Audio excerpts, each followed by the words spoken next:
Hello everyone, welcome to a long video. This is mine and Trenton's game discussion video for 2021.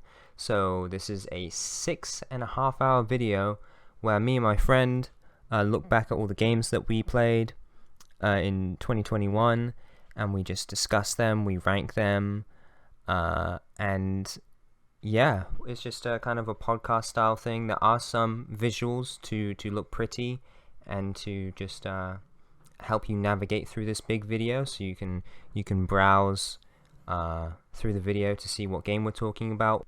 And near the end, we talk about games that we didn't like so much. We reserve those for a specific section, and then at the very end, we kind of have this review where we pick our favorite games of the year. Yeah. There are two instances in the video where I show gameplay, and that is for Assassin's Creed Valhalla and Super Monkey Ball Banana Blitz. We comment on it, so if you are just listening, you can skip that, or maybe just tab back over and watch those little sections. They're only maybe 5 minutes long each. But yeah, aside from that, it's completely designed to just be listened to in the background. But yes, aside from that, please enjoy. Throw this on in the background. Keep it on the side. However you enjoy this video, I hope that you enjoy it. And yeah, I hope to do more of these in the future. Thank you very much for watching, and I will flip it over to me and Trenton from like 2 months ago. So, yeah. Enjoy. Obama. Excellent. Okay. Now that we're warmed up, welcome to kind of game of the year, kind of review stuff. Yeah, it's always awkward to start a video, isn't it? Yeah. Last time we just started talking and hit record. So yes, this is for my Fredo channel. I'm Freddy, and I have Caleb here, which is Trenton on YouTube. A brother, and we're gonna do. He doesn't post anything anymore, but he has a brilliant Joey Forello Fallout New Vegas roleplay, which is timeless. And we're gonna do less so a game of the year, but more of a kind of reviewing the games that we played this year as like a relaxed, casual discussion.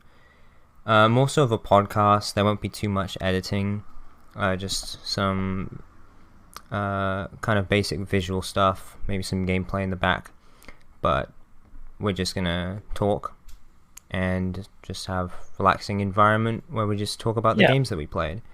And we have 70 games to discuss, kind of. Ish. Kind of. We have 35 items each. Some games we have both played and we can both talk about, but otherwise we're going to take turns. Caleb's going to go first. He will introduce the game, talk about it.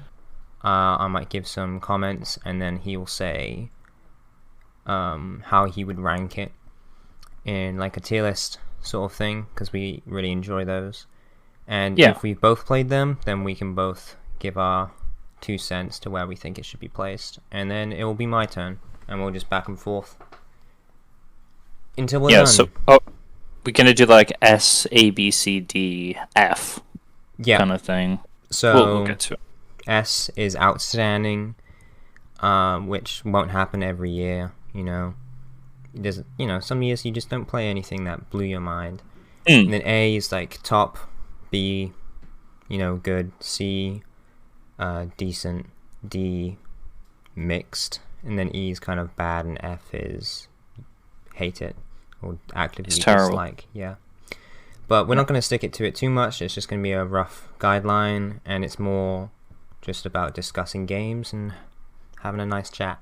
So you go first, and I guess item 1 is kind of 2, Silent Hill 1 and Silent Hill 2. I've just replayed. I love Silent Hill, and I just wanted to replay. They're both amazing games. I think I didn't really get anything new with Silent Hill 2, but that's an amazing game. But my appreciation grew for Silent Hill 1 for sure. It still holds up, I think, especially visually, and all the sounds, and it was still like spooky. The just atmosphere of the game is also really cool, and I definitely recommend. But they are kind of old games, so I don't want to talk too much about them. And what did you get more of the first one? I just think a better appreciation, because Silent Hill 2 is always like it's the best, and it is. It's like one of my top like 5 games, and that is really high for me. But Silent Hill 1 kind of stood in the shadows a bit, and now I've kind of seen like, oh, it definitely has merit. Like this looks really cool. Like the way the pixels kind of work, and some of the music and the sounds and the voice acting, I've just grown to appreciate it more. And if I had like a top 100 list, it might have been like really low down on that before, but now it's gone up to like maybe like the 40s or 30s. Like it's definitely grown on me. Yeah. Okay. Yeah, I haven't played either. I don't know anything about the franchise much aside from a few things with 2, but I don't think I've really ever heard anything about the first game. So it's definitely like people love, like I'm sure someone loves all the Silent Hill games, but the first like 3-4 people generally like it, but especially 2 and 3. I'd recommend, like, if you're looking for a horror, particularly a psychological horror, even just to see where the genre kind of came from, they're 100% worth playing. Excellent. And where would you rank it? 2 is like an S, but we're treating it as one item though. Yeah, I actually wouldn't rank these because it's kind of too hard to rank them, and I feel like it's just unfair. I just kind of wanted to mention them, really. Okay. Yeah, we can have an unranked category. That can be under F, just NA. Sure. Yeah. Nice. So your turn?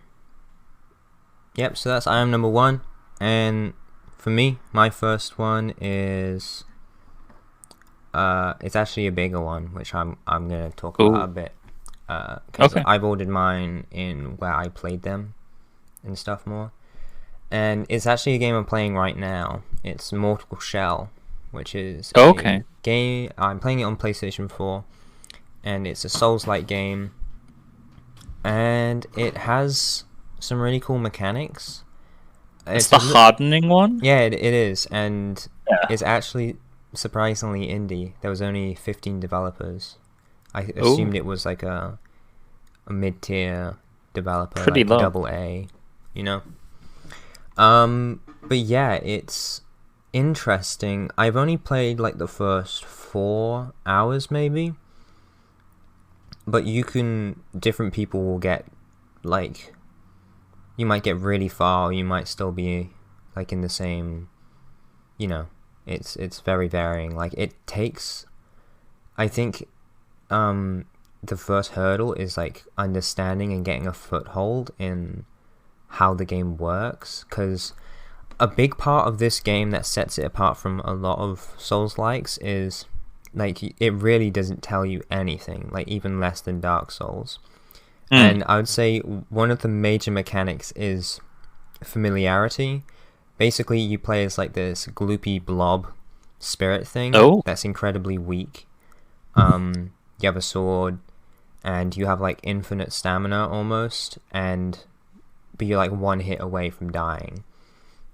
And you're in this big swamp, right, with this tower in the middle that has some like a merchant, a lady that upgrades you, level up lady, and like a crypt. And basically, the whole point is that you are this weak being, but you can inhabit these shells, which are like shells of people. There's 4 spread throughout the world. If you find one, So Cool. the first one you get is you inhabit this knight, and he has not much stamina, but he has a lot more health and defense. And so you play as him, and you try and get through this swamp area. The healing, it's like there's no like healing item exactly, and you go through the swamp. Your main ability is you can harden, and it acts as a block. Like you can, in any point of any animation, you can harden. It stops the animation, all your momentum, and then when a character strikes you, it usually bounces off, or at least blocks all damage. And you can still recover stamina like that. So you can do combos and get really aggressive, and then when your enemy attacks you, you can harden to continue that combo, or you can use it as a retreat thing, like you're retreating, but they do a swipe at you, you can't get out of the way, harden, and then you can use that to get away. It is on a cooldown, so you can't just like abuse spam it. Yeah. But it adds like a really interesting dynamic to the gameplay. Like you can put yourself in danger as long as you time that. So Time your block. Adds a rhythm to the combat because there's this cooldown on this ability that like gives you a get out of jail card, which means you can do like carefully planned recklessness and have it work. Yeah. Okay. Which is cool. So, and when you go down to 0 HP, you get knocked out of your shell. You have a chance to get back in your shell, but you're the weak, gloopy thing that takes one hit to die. But if you can get back into your shell, you have one more life, and if you get hit back out again, that's like the death, and then you get sent back to the tower. And yeah, so far I've beaten one hidden boss. That wasn't too impressive. I beat another one that was more interesting, but I got another shell, and it has like double the stamina, has some really high regeneration, but like has half the resistance and can only parry less time. There's a lot of stuff to talk about, but basically it's this hardening mechanic thing, and you're going through this swamp, and you have to like collect different artifacts to open the main boss, like the final boss gate.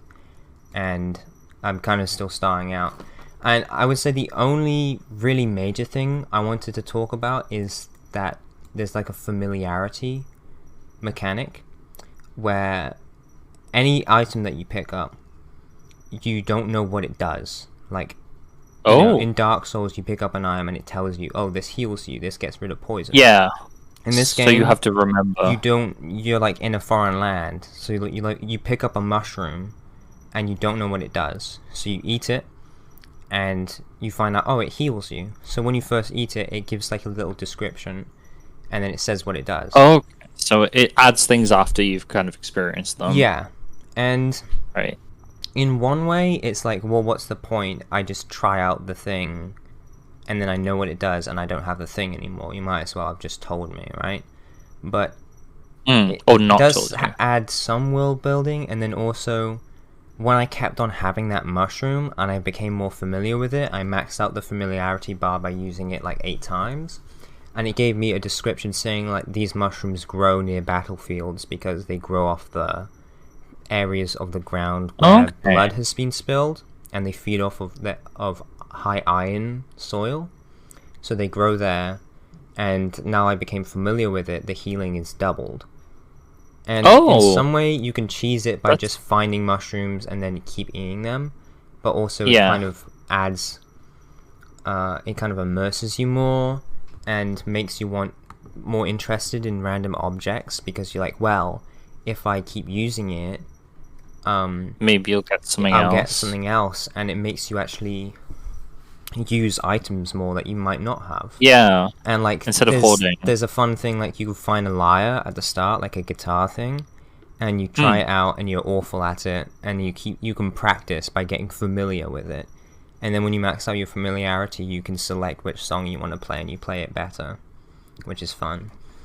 And there was really neat. I think the coolest bit, which this is the last thing I'm gonna say. The coolest bit was when I found a different mushroom, and I ate it, and it poisoned me for 40 seconds, and it sucked because health is really, really sparse in this game at the start, and healing items. But I wanted to max out its familiarity, so I kept on poisoning myself whenever I could. And when I maxed it out, it gave me poison resistance because I'd gotten used to the poison. And so when I went into like a poison area, you don't get poisoned by like swamp water. Good. Instead, there's some enemies that can poison you, and there's like these marsh swamp bits where there's these big frogs that can jump at you and poison you. And so when I go into that marsh, I just eat a poisonous mushroom that I become immune to, and it basically makes me immune to all poison for like 40 seconds. And so that was like probably the most interesting thing I found so far about that mechanic. But I think it's pretty cool. That's really cool. Yeah. You can even have like good things which turn out to be like bad, and it's like kind of moderation. That could be really... Aside from that, it is a really mixed experience. It's a small dev team, and sometimes things just happen. It doesn't make too much sense. It's a little clunky. There's not too much moveset, but like you can play around with the hardening mechanic and the different shells that have different stats and stuff, and that is some form of upgradability. Like you can find artifacts that upgrade you can get different abilities. Sometimes when you like, there's no like level up like you're level 3, but you can spend stuff to gain an extra ability. And like the more, when you level up and get a new ability, you learn more about the shell. Like you learn its name and its occupation and stuff, because it's just a body you inhabit, and you get to learn about its past. And some of the upgrades aren't really upgrades. Sometimes they're more annoying. Like there was one, like when I parry and repose, I get health, which you normally do, but sometimes it spawns a poisonous cloud, which is good for like groups of enemies. Like you can kill one enemy with a parry, and then it poisons everyone else. But it poisons you too, and I mainly use the parry to heal health, because you get like 20% health when you do a parry. And so if I'm alone in the corner of the map and I parry someone and then get it to heal, I'll get poisoned and then have to either use a mushroom or lose that health I just got. So sometimes the upgrades aren't upgrades, but that's all I'm going to say on it, because, and that's probably one of the games I'm going to talk about the most, because I'm still playing it right now. So that was a long one, but I think so far my experience, I would give it a B, because it's really fun, but now and again it's just like, why did that happen, or why does the leveling up sometimes make your character worse, you know? So I'm gonna give it a B. Sounds really unique. Is it meant to be like a shorter Souls game? Because usually Dark Souls takes quite a while to it's like probably 16 to 24 hours long. That's like a nice length, maybe, if you want to play that instead. You can probably replay it once or twice, but aside from that, it's probably not. I don't think many people would play it more for 100 hours. Yeah, like it sounds a bit limited with the shell thing, but still like interesting. Yeah. I might check that out. I've seen, I think, Lobos play it, and I saw like the hardening and stuff. I might look at the Steam page and see what it's about in the future. Sweet. Yeah. So move on to item 3 from you. My one. I am going to talk about Yu-Gi-Oh! Legacy of the Duelist, which I've been playing on my Switch.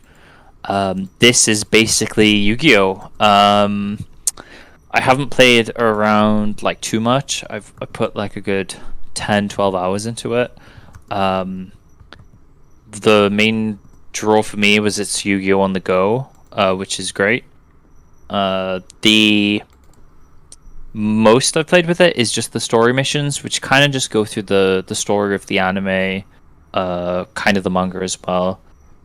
So it's all being like Yugi versus Joey, Yugi versus Kaiba, but you can also do like reverse duels, and you can either use like their decks or decks you've made.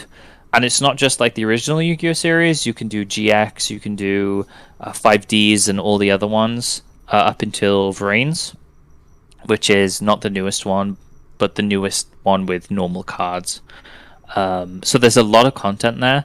I'm kind of stuck in a duel where you're playing Pegasus. No, you're playing as Pegasus, but it feels really imbalanced because I've played this duel like 15 times and I have been stomped like every single time. I think maybe it wants you to make your own deck, which kind of sucks. I feel like there is some balancing issues, but it is fun to just play those duels. The other thing I've had fun playing with it is there's a kind of draft mode where it'll give you the choice of like 20 cards, and you like pick a card you want, and then some of them will be removed, and you pick another card, and then more will be removed until you have a kind of draft deck, and that's really fun. I think there's online capabilities for that, so you play against other people with draft deck, or you play against other people with cards you've unlocked. But I don't have Switch Online, so I can't do that. It's fine. It's probably the worst way to play Yu-Gi-Oh that I've played. Okay. But it's still like Yu-Gi-Oh on the go. It's like, you're playing it on Switch, right? Yeah. Okay, because it's on Steam also. It's on Steam as well. Yu-Gi-Oh on the go won't be a selling point for some people. Yeah, it won't be. But for me, who enjoys Yu-Gi-Oh, and also if you like the anime and the stories, and maybe want to play through them, that could be a selling point as well. But I've had way more fun playing like online Yu-Gi-Oh with people, or playing in person. But it's worth it if you like Yu-Gi-Oh, and that's all I'm gonna say about it. Okay. Because it's not too special or dear to me. Yeah, and we gotta keep the pace up. So, what would you give it? I would give it a B. Yeah. Okay, another B. Sweet. You'll back to Pick me. away. Assassin's Creed Valhalla. Oh, okay. Which one's this? Because there's been a few Assassin's Creed. It's the one that they made for PS5. I played it on PS4. Okay. It was really mixed. At the start, like, it was immersive. I was like role playing and stuff for the first few hours, really. The story was a little confusing. But basically you play as like from a Viking tribe. Yeah, so exclusively Viking tribe, like a group of Vikings rather than a village with Vikings, and you play as like the heir to the chief, you know, whatever. And like I loved it at first, and then when I kind of got into it and into the world, I realized, oh, there's not an awful lot here, and it's not too impressive, and you know the graphics are good, but like that's the only thing really. Some of the visual designs were a bit funny. Nothing was explained too well because I think it assumes that you've been playing the recent Assassin's Creed, the Odyssey and Origins, which I have not. I enjoyed some of the early Assassin's Creed, like Revelations and 3. But it didn't really explain much. I had some fun enjoying the open world, and then when I went to the missions, it was kind of iffy. And I only played like maybe 8 hours because the first major event is when you fight, you like lay siege upon like this enemy clan that has been bothering you for like your entire life. Like they like attacked you, your clan when you were young. Like your main character's like 10 years old, and now your main character's like mid-20s or something. So like this clan's been like, there's been like this rivalry for like years and years, right? And the whole story has been built up upon attacking them and like you know, taking them out. And it happens fairly early on in the story, and it's so awful. Oh man, like I'm just gonna send you this clip. What is that, gory? Pitches that completely broke like the game balance was off. Oh. Okay. If you play it, yeah, that's like the main bad guy. He throws some axes in there. The audio isn't working. He's moving his mouth. It's not saying anything. And then it shows your character. And then in the loading screen, they were both saying their dialogue, which they were supposed to say in the cutscene. And then as soon as the fight starts, I pause to go in my inventory and sort some stuff out. And then if you skip forwards, like, to like 1 minute 20, I've like upgraded my axe a couple bits because I wasn't expecting a fight. Okay, that's a bit iffy. Like, yeah, I just paused the game. And then as soon as I play the game, he runs up to me, punches me, and I die instantly when the punch didn't even near connect. And I think he was supposed to have his axes in his hands, but in the cutscene he just put his axes in that log. And so I die. And then there's like this little cutscene where Odin comes in and like revives me because I just got air punched. Yeah, and so it starts again, and I'm like, and he's like, you refuse to die. So it's not that I restarted, it's that he punched me and I died, and then I came back to life. And so he comes to run at me and punch me again, and then this time he realizes, oh, I'm supposed to pick up the axes, and so he has the axes, and then there's a fight. What? That's stupid. And the fight's really stupid because it's been relatively immersive and stuff, and then the fighting starts and it's like super stylized and everything. Yeah. This is like... I want you to... Okay, this bit's great. There's a big fight and he does some kind of glitchy moves and stuff. But I'm gonna try and navigate. I keep dying because I put it on hard difficulty and this is like the first proper fight. It doesn't look like what I'd imagine Assassin's Creed like. Now I want you to skip to 8 minutes 10 seconds. Yeah, you might have to put this into the video. I'm recording it. Okay. So 8 minutes 10 seconds.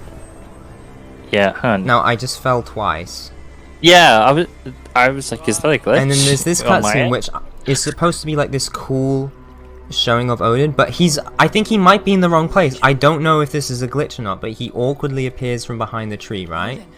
At this point, I don't know if the game's glitching or not. Like, I have no idea if it's just bad design or if it's not working. It does not look right. He goes behind the tree, then the guy pops in, T-posing, and then he turns around. Odin's just kind of walking behind him. What? He falls to the ground, and so this is like, I've killed the guy, and then this is like the halfway between the afterlife thing where it shows kind of Odin taking his life, right? But it doesn't look good. Everything is cut up. There's a little tree in front of him all of a sudden.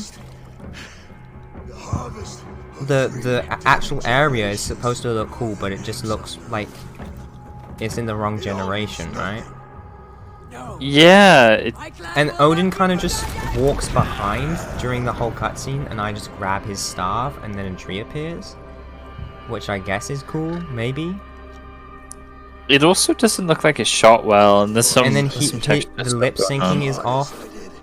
Like, this is the first major part in the game, and it's glitchy and poorly presented.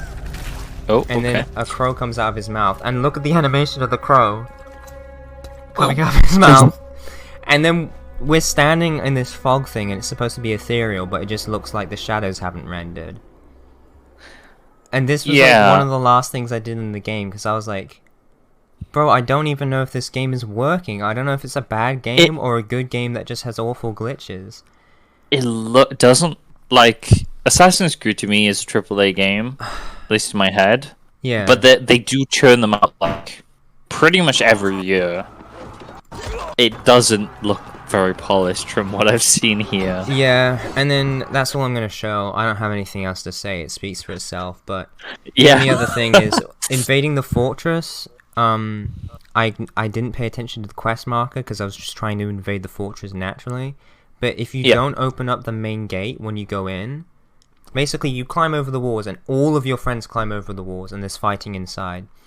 And I tried to keep going, but there was like super duper strong enemies all of a sudden. Like there was these spear guys that were like, did like 5 times the damage, had like 10 times the health pool of anyone else, and had super accurate ranged attacks. And I was confused.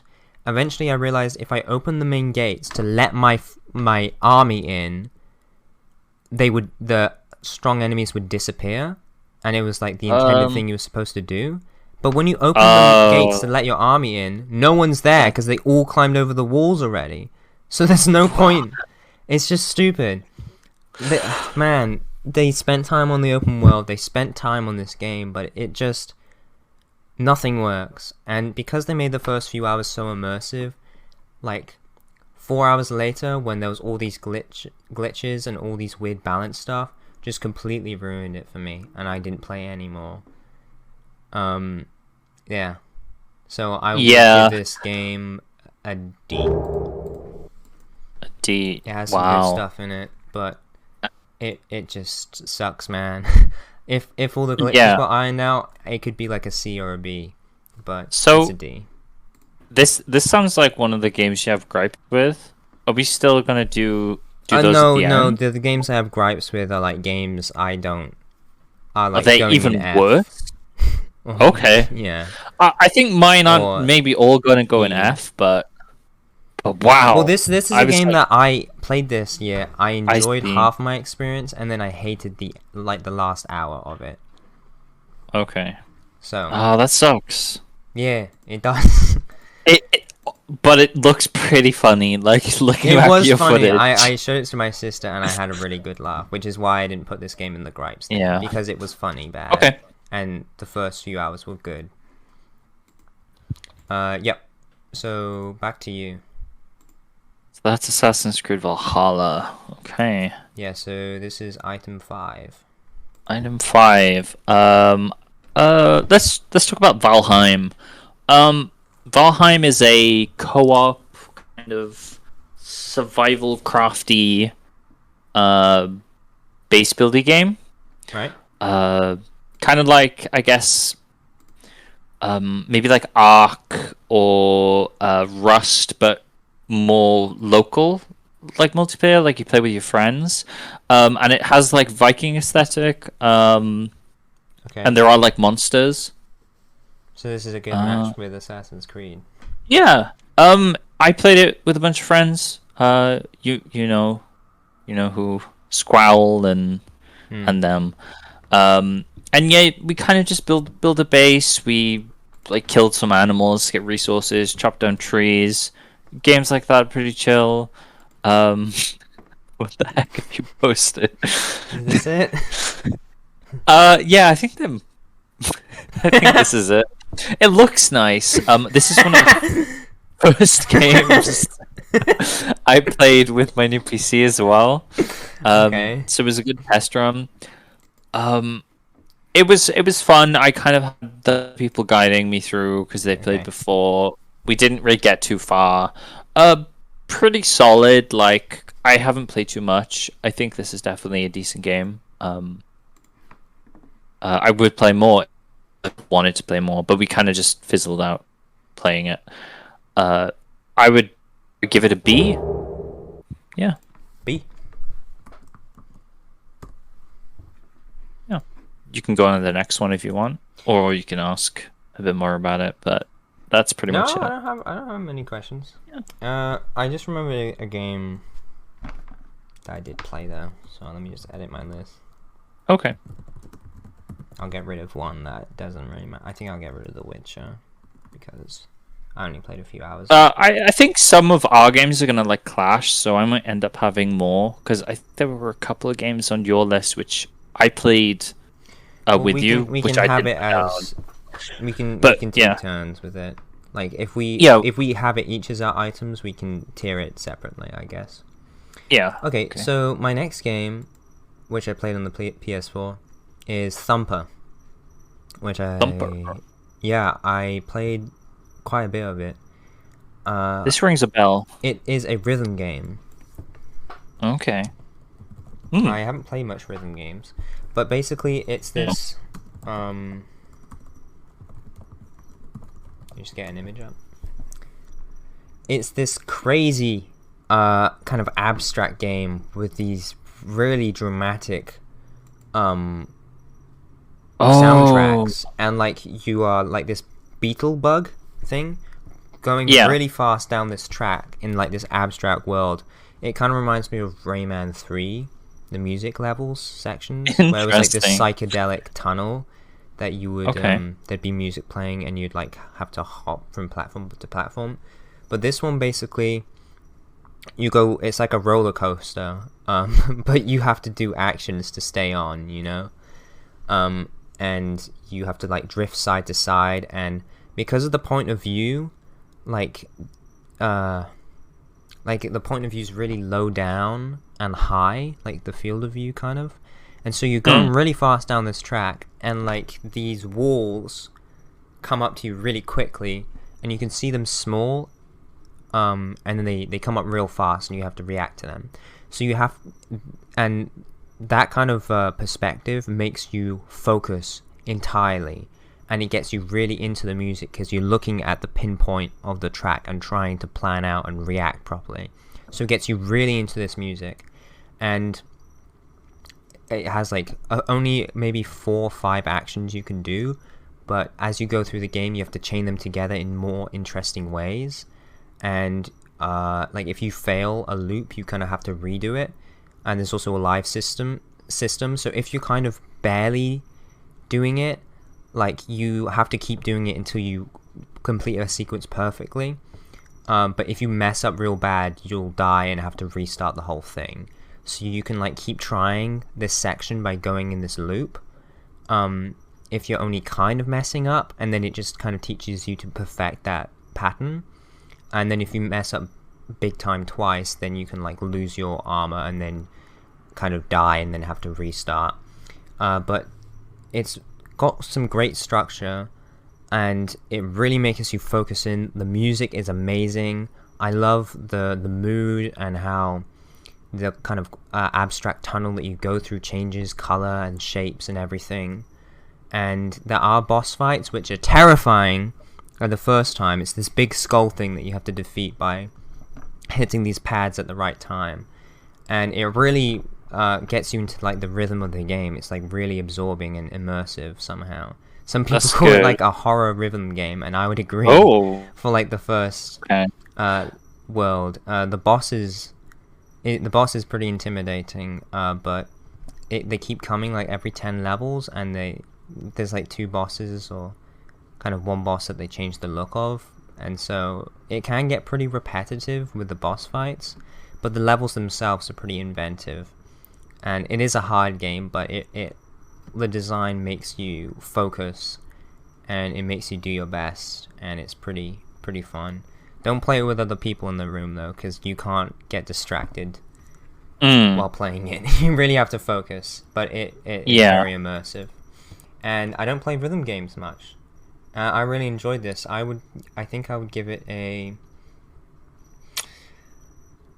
I'm gonna give it a B again, because lots of B's. I haven't played the whole thing through yet. Yeah, I really enjoyed it when I did, and it's a game you can just go back to. I think I actually replayed the first world like 3 times before I went on to the 3rd one, so it's surprisingly replayable too.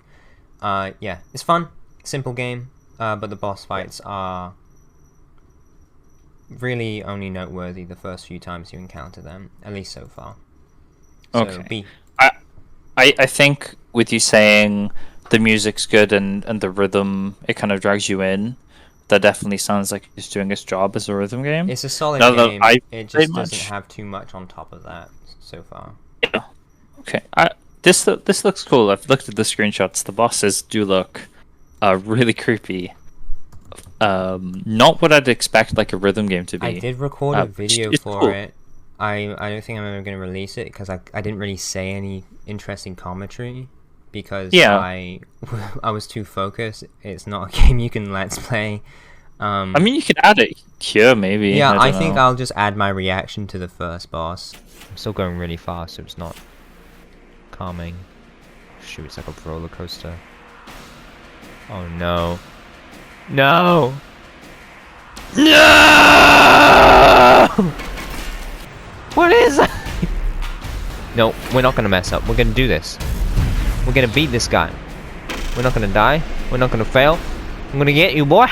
Dumb eldritch horror tentacles out of it. Oh shoot, never mind. I guess I lost. That was so quick! How? Oi! Oh, it's double tap. It's double. Oh, it's double. Oh! Oh! I do now. Bam! Woo! I was sweating from just trying to concentrate on staying on this track, and then when I saw a big skull emerge, I was like, ah! What am I gonna do? Yeah, and it has great tension too. Like when you see the boss, there's like 30 seconds of the music building up before you actually have to do the rhythm bits. Yeah. So it's a B. Sounds good. B sounds fair. Lots of these Bs, they sound solid, I think. Yeah. Well, these are games that we haven't necessarily completed and loved. It's just games that we played. Yeah. We played enough to get a feel for them, and we want to mention them. Yeah. So, I think to me, like, B's a good rank, and It is. part of me isn't ranking them on like how much I love them. Yeah. It's ranked because like Valheim and Yu-Gi-Oh, I think some people would really love those, B but I is think like, that's if this solid. looks interesting to you, I recommend it. Yeah. You know, yeah. if rhythm games really aren't your things, and you look at it and you hear about it and you're like, nah, just skip it. But if you have Yeah. any interest in it from me saying stuff, or you just like rhythm games, then check it out. So yeah, item number 7 from you. Item number 7. That's your 4th. Isn't this? Yeah, 7. Is milk inside a bag, or I think the actual name is longer. It's like milk inside a bag, inside a bag, inside a bag. Okay. Okay, this is a really weird game, and it's even weird that I played this game. I've done like 2 kind of runs because it's visual, and you can die. But I did my first one in Russian with a Russian person translating the game. Oh. And I did the second one in Polish with a Polish person translating the game. Did you get? Sorry, did you get like a different, like the localization translation? Did you get like a different vibe or story from it? like it was similar, but like some of the words were kind of different, and it was interesting to see like the people I was with make sense of it and try to explain it to me. And I had to kind of rely on what I was seeing, and what you see is very like surreal and weird. And I think the general gist is you are a person who has like really high anxiety, who has some kind of social disorder, who is just going to the shop to buy milk, and it becomes this like Herculean task, and it's really creepy, and it's very like thorough, and it'll just like you'll read about like each step almost. It's very descriptive like that, and it's a horror in a way. It's, I think, a very short like horror visual novel. A sequel came out, I think, recently called Milk Outside a Bag, which has like a lot more polished graphics, kind of a more anime game. But the first one, it's a very kind of, I think, indie. I think maybe made by one person. Definitely worth like checking out, especially because it's like, I think I got it on sale for like 49 pence, which is like $1 maybe on Steam. If this sounds interesting to you, it might be an interesting evening if you're looking for a short kind of horror-ish experience. Yeah, and it's like a good one to play with someone. Well, it was definitely interesting because of how weird it is, and if you have other language friends, maybe play it in another language and let them translate for you.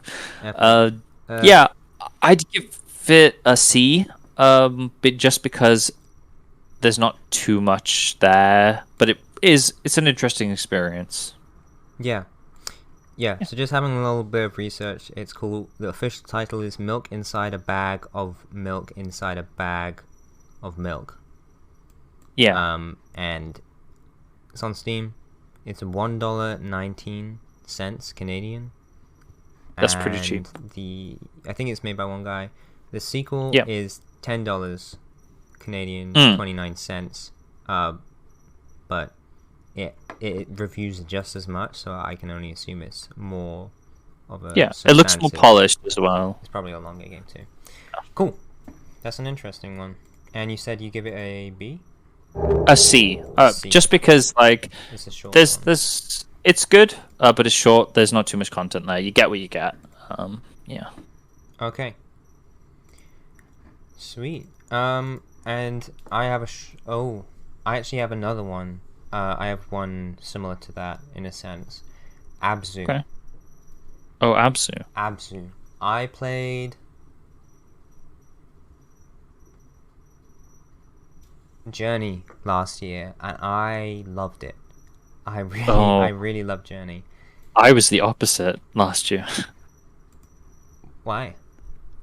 You not like it? I mean, that's a different game. I didn't get much out of Journey, but that's a different game. I really liked it. And Abzu, I think it's made by a different developer, but it has the same lead guy on it, I think, or a lot of the same people on the project, and it really feels just like a sequel, not a sequel like narratively, but like there's not many walking sim games that are like Journey, and this game is basically Journey but the ocean instead of the desert, and it's different. And as someone who just recently got into interested in fish keeping, it's pretty cool. I have like a phobia of the ocean, and I watched my sister play it, who really loves ocean animals, and she loved it so much. Some bits kind of triggered my phobia a little, but it was really enjoyable experience. There was a couple times where it like went into like a deep dark trench, which kind of spikes me off a little bit. I kind of find that sort of imagery really creepy. But I really enjoyed watching my sister love it, and I played it a bit myself, and it's just a really fun experience. Yeah. And it's not the monkey from Aladdin. That's Abu. This is Abzu. And as you play it, there's a lot of shark imagery, and you like befriend this shark, and it's like yeah, basically there's like this narrative stuff, and it starts out as like a game of just exploring the ocean and having fun, but like this silent, non-dialogue story and narrative kind of presents itself, and you learn more things about this world that seems to be like this flooded planet, and like sharks are like this big imagery and this like statues and stuff. And I don't want to spoil anything because it starts out as something that just seems like exploring the ocean simulator, but it is a narrative kind of story that's really beautiful, and it's got some great colors. It's got it looks colorful. There's so many different types of fish, and you can ride some fish. For big fish, you can hold on to them, and they'll take you with you. There's manatees, there's stingrays, there's sharks and dolphins. There's a bunch of different types of fish and environments. And if you have any interest in ocean life, fish keeping and stuff, then it's really cool to see. And yeah, if you play Journey, you'll definitely see like it's kind of like a alternative reality version of it. It has a similar pacing to the story even, but it's really fun, and I enjoyed Journey. It's a short game, but it's kind of magical. I like it a lot. I think I would give... I know I'm giving a lot of Bs. Yeah, but I think it is a B, because if I B, was it's like a B? super into ocean life and stuff, I probably would give it an A. Like, I think my sister would give it an A, but because I kind of find the ocean a little scary, and I didn't actually play it myself, I watched it. I have played like halfway through, but not all the way.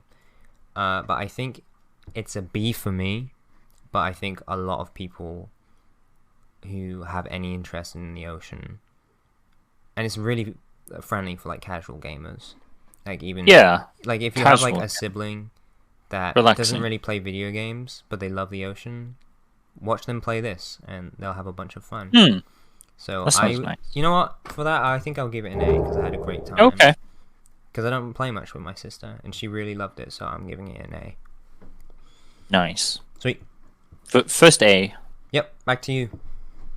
Okay, number 9. I think we both have this. Is Nidhogg. We do. I have that later on, but I can bring that to my item number 10. So we'll talk about that now. Sure. Two birds with one stone.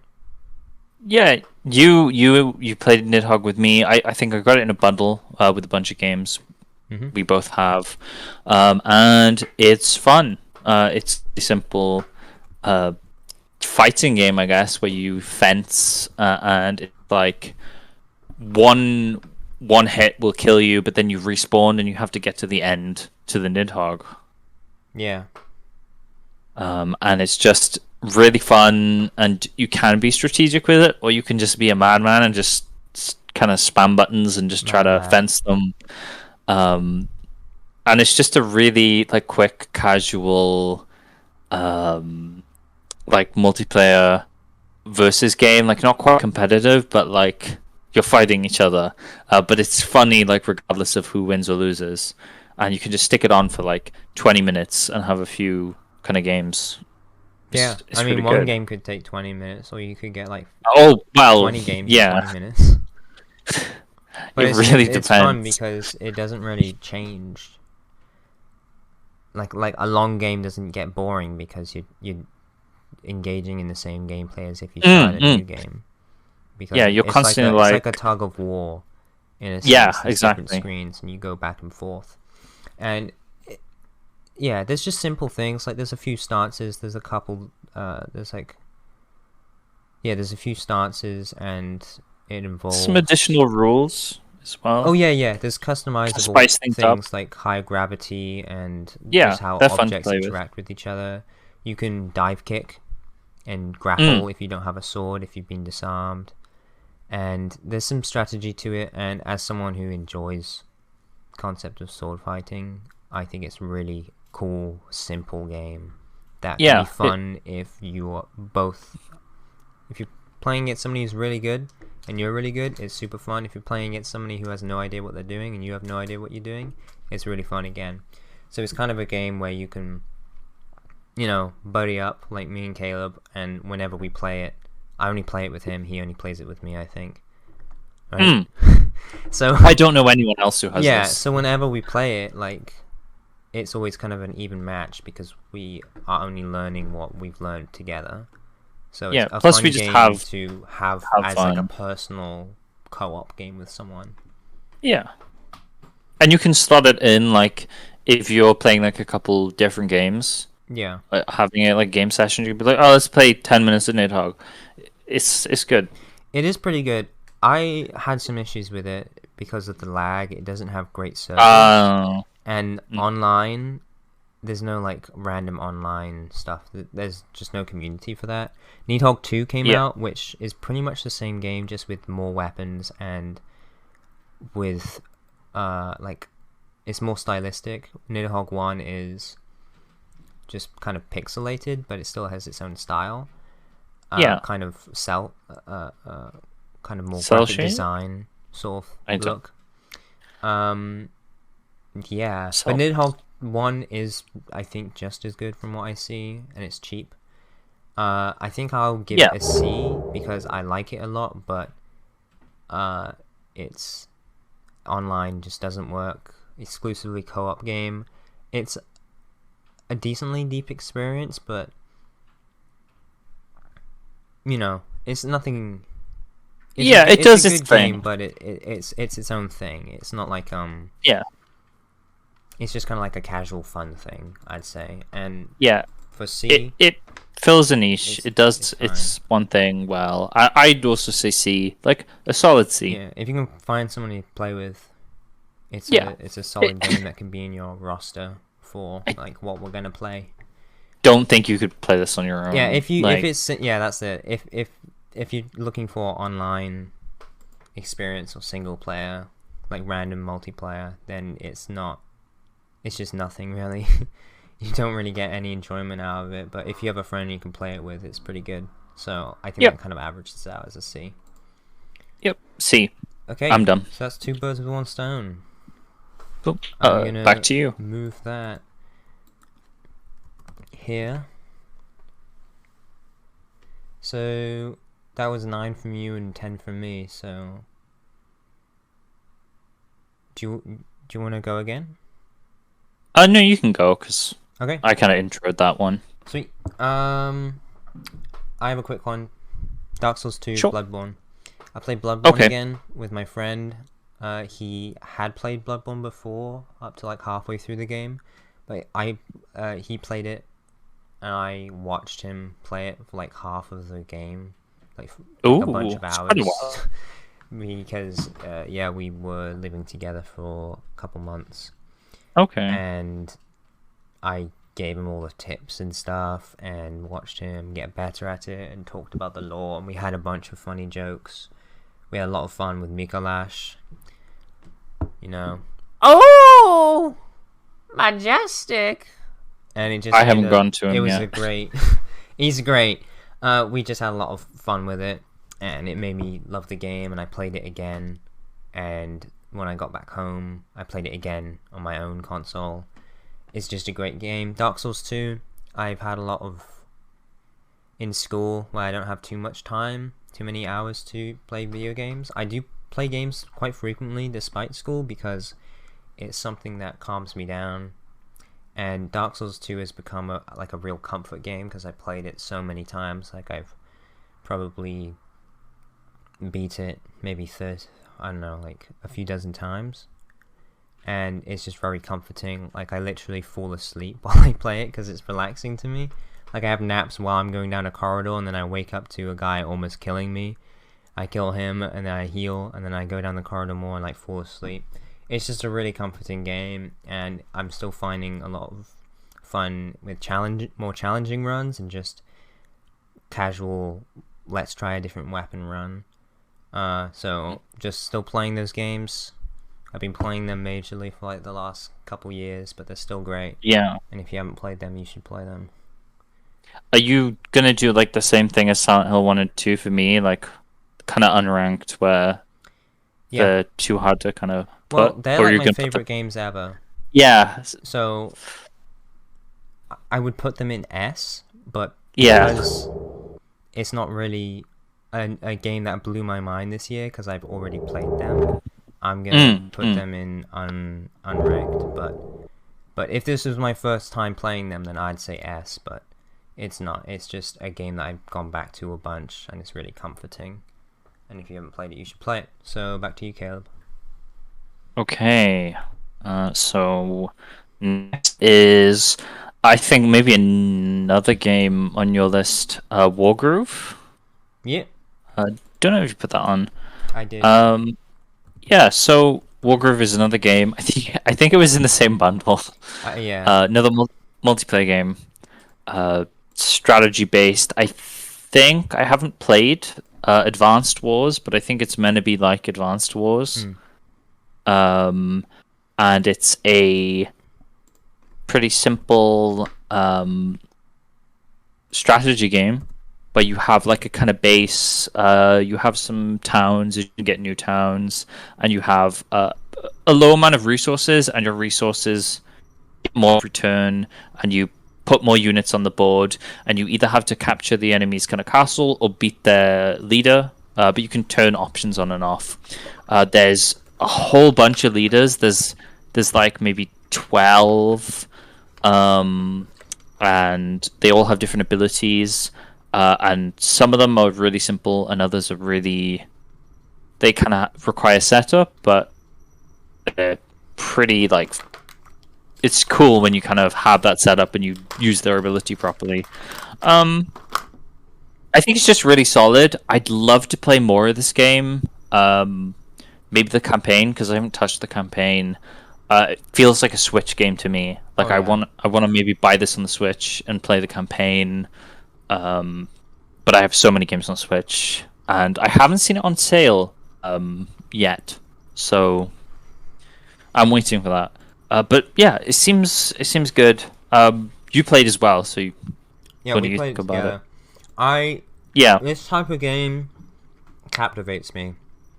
I kind of, especially as a kid, I played a bunch of like tower defense games, and I really love strategy games. And this is just like a really charming kind of base builder strategy kingdom fantasy game. I love it, so I really do. It's Yeah. very friendly. The art style engaging. Art is style's good. adorable. Yeah, it's like you can play it with. I would say you could play it with anyone, but Caleb's better at it than me. And he always wins, and I sometimes find that frustrating because the games are quite long, and so I don't think it's the balancing, because it's fairly evenly balanced. But like if you're losing, it's kind of like it wasn't designed to be 2-player, because maybe not, because I haven't played the single player, but from what I've heard, it's pretty good. But if you're losing on a 1v1 match, like it feels like there's no way to recover if you're losing by like a fair margin, and that margin can flip really quick on small maps, especially. Like even taking one town can like be a death sentence, and Caleb always gets the upper hand early on, and so quite often it feels like I'm fighting a battle that is just kind of pointless. But I really like the game. I just wish I was a little bit better. Yeah, at it. I feel bad. I feel like if we did like a 3-way fight where we had another friend, it would be really engaging. Well, we tried with the CPU, which was quite fun, but I ended up winning again. Yeah, I have actually spent time making a custom map, and like the custom stuff is pretty good actually. You can like make your own cutscenes and win states and stuff. I find it a bit confusing because I suck at game development and coding. You don't have to code anything, but you still have to have the kind of mindset of how to script like a cutscene, like make sure and keep track of stuff, and how to like make custom stuff. Sometimes I just get confused, but compared to a lot of like custom, like build your own level stuff, it's actually really,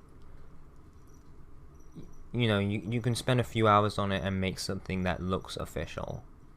Yeah, and the custom ones, and there's also really a single player, and so although it's hard to be frustrated at, even though when I'm losing, I still really love the concept of the game, and I really love the characters and the art style. So yeah, I don't know what to give it. I'm a bit. I'm kind of between B and C. I think if I played it more, I would probably give it a B. I'm tempted to. I think I would give it a B. Because there's the campaign I haven't touched. Yeah. And that seems good. Well, what if one of us gives it a B, one of us gives it a C? Well, where does it go then? Well, we have it each on our lists. So for me, I could say it's for me, because I have found it frustrating sometimes playing against someone who's better than me. But that's kind of a... I kind of thought we were doing a kind of all-around thing, but I guess there's only a couple games which are gonna cross over. Yeah, I kind of think it's in that B-C threshold. I think I'll give it a B, though. I think there's potential in there to have like more stuff. Like, I like it a lot, but from my personal experience, it's a C so far. But I'm hoping to play it more. Maybe play the single player and make more maps and get more into it. That is WarGroove B for me, anyway. C for me. So back to you. Yeah. Okay. This is another revisit, kind of. Not really. Fallout 4. I've been playing it on and off the last 3 years. And I play it very slowly. I've only really seen like a quarter of the map, maybe a third. And I'm like, maybe a third now. But I have like 140 hours on it. And when I first started playing a few years ago, I was kind of iffy on it because I really liked New Vegas. I enjoyed 3. Yeah, New Vegas and 3, I enjoyed them, but there were elements that made me more mixed on the experiences. I've come to enjoy New Vegas more. And Fallout 4 I think it is a good game. It's just everything that made the Fallout franchise good and what made people fans of the franchise is really weak in 4. Like, the dialogue is awful, the role-playing potential is just not there at all, and there's not too much creativity in it as far as like how unique the first game was. Like, it was really new and everything, and a lot of the stylistic choices in Fallout 4 seem to be a retread, aside from it's bright and colorful now. The game looks good, kind of. It struggles performance-wise on I play it on PlayStation 4. On PS4. Okay. Yeah, there's some good support. Like, there's mods on PS4. The mods are the worst because there's no custom content, but you can still rebalance stuff and buy. You can download mods that make the lighting more realistic. I've actually had a lot of fun with the mods, and it's kind of cool that they're restricted, although it would be better if they weren't. But there's still stuff like you can get mods that give you a base. Just there's like a base over there and adds more buildings to the games, and there's like a mod that makes the cable lines between like the pylons move with the wind, and you can change the lighting and like the skybox. There's mods for that. There's rebalance mods for like movement speed and like headshot damage increase and body shot damage decrease and stuff. Yeah. There's like realistic balances. Changes to energy weapons. Haven't touched any of the DLCs because none of them are really worth it, even though some of them might be cool. I think they're expensive. Far Harbor's worth. Yeah, expensive. Far Harbor's good. Nuke World. I haven't tried any.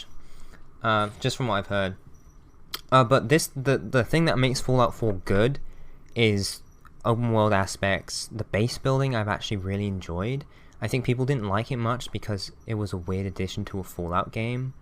But Fallout has really changed into something else. Like, Fallout 4 is just different, and I think the reason why I didn't enjoy 3 and especially New Vegas as much is because I played it in a way that it wasn't really intended for. I played it really slow and exploratory, and I didn't engage in like the best thing about 3 and New Vegas are like the quests and stuff, but I didn't really get very far because I was so slow. But Fallout 4 is good because of its base mechanics. I really loved the upgrading and the customization and the base building and like managing the farms and everything. And it's just, for me, somebody who really likes strategy and managing stuff and just, you know, playing a game until I just have like $1 billion and like maxed out everything. I just really enjoy it, and it's a casual experience, and you can't play Fallout 4 the same way you played any other Fallout game and have fun. It's a different experience, and if you didn't like any of the other Fallout games, you might like 4, which is why I think it has quite a bad reception. But if you're looking to roleplay, it's not the best game. No. But the more I've played it, the more I've realized how to play it and enjoy it, and I really enjoyed it this year. So I'm gonna give it a B. Another B. Yeah. Yeah, I'm not gonna say anything because I could talk about Fallout, any Fallout game for ages. Yeah. Including 4. I've enjoyed it, even though it's not a great game. I'm playing it in a way that I really enjoy. I think I will say I did buy Fallout 4 for PC because I can run it now with all the DLCs. So I am looking forward to like modding and playing the DLCs in the future sometime. Just have goofy fun. Don't expect any role playing or interesting choices or quest lines or story. I haven't touched the main story, and I think that's why I like it. I have played Fallout 4. I've played it tons on the Xbox One, Yeah. With mods, and then I also did buy it for the PS4 because Fallout 4 is now like FIFA status in used game stores. You can get this so game cheap. for £1. Even a few It years is ago, it was like insane. £4, $6. It's so cheap now. Yeah. Okay, back to you. Nobody wants it. Okay. What is next? Spore. So the original Spore. I played Spore. One of my friends bought Spore for me because they love Spore. And I have experience with Spore games and this Spore. But this is kind of my first time playing it through, and they just kind of watched me play. It's fun, but flawed, I think. I just went in trying to create like the most evil, deadliest creature ever, which ended up being. Maybe I can send you a screenshot after this is done or something. But like this red mantis thing with like claws, and my focus was just to kill everything. Okay, I found it. Oh, is it in my screenshots? Might be. No. Okay. No, not quite. And yeah, I think one of my favorite parts was just focusing on attack on every like section. And there was a part in the global section where I built ships, focused on like almost all attack and a bit of speed, and I would just send a whole fleet to a city and they would laser them down, and I was just like destroying the world.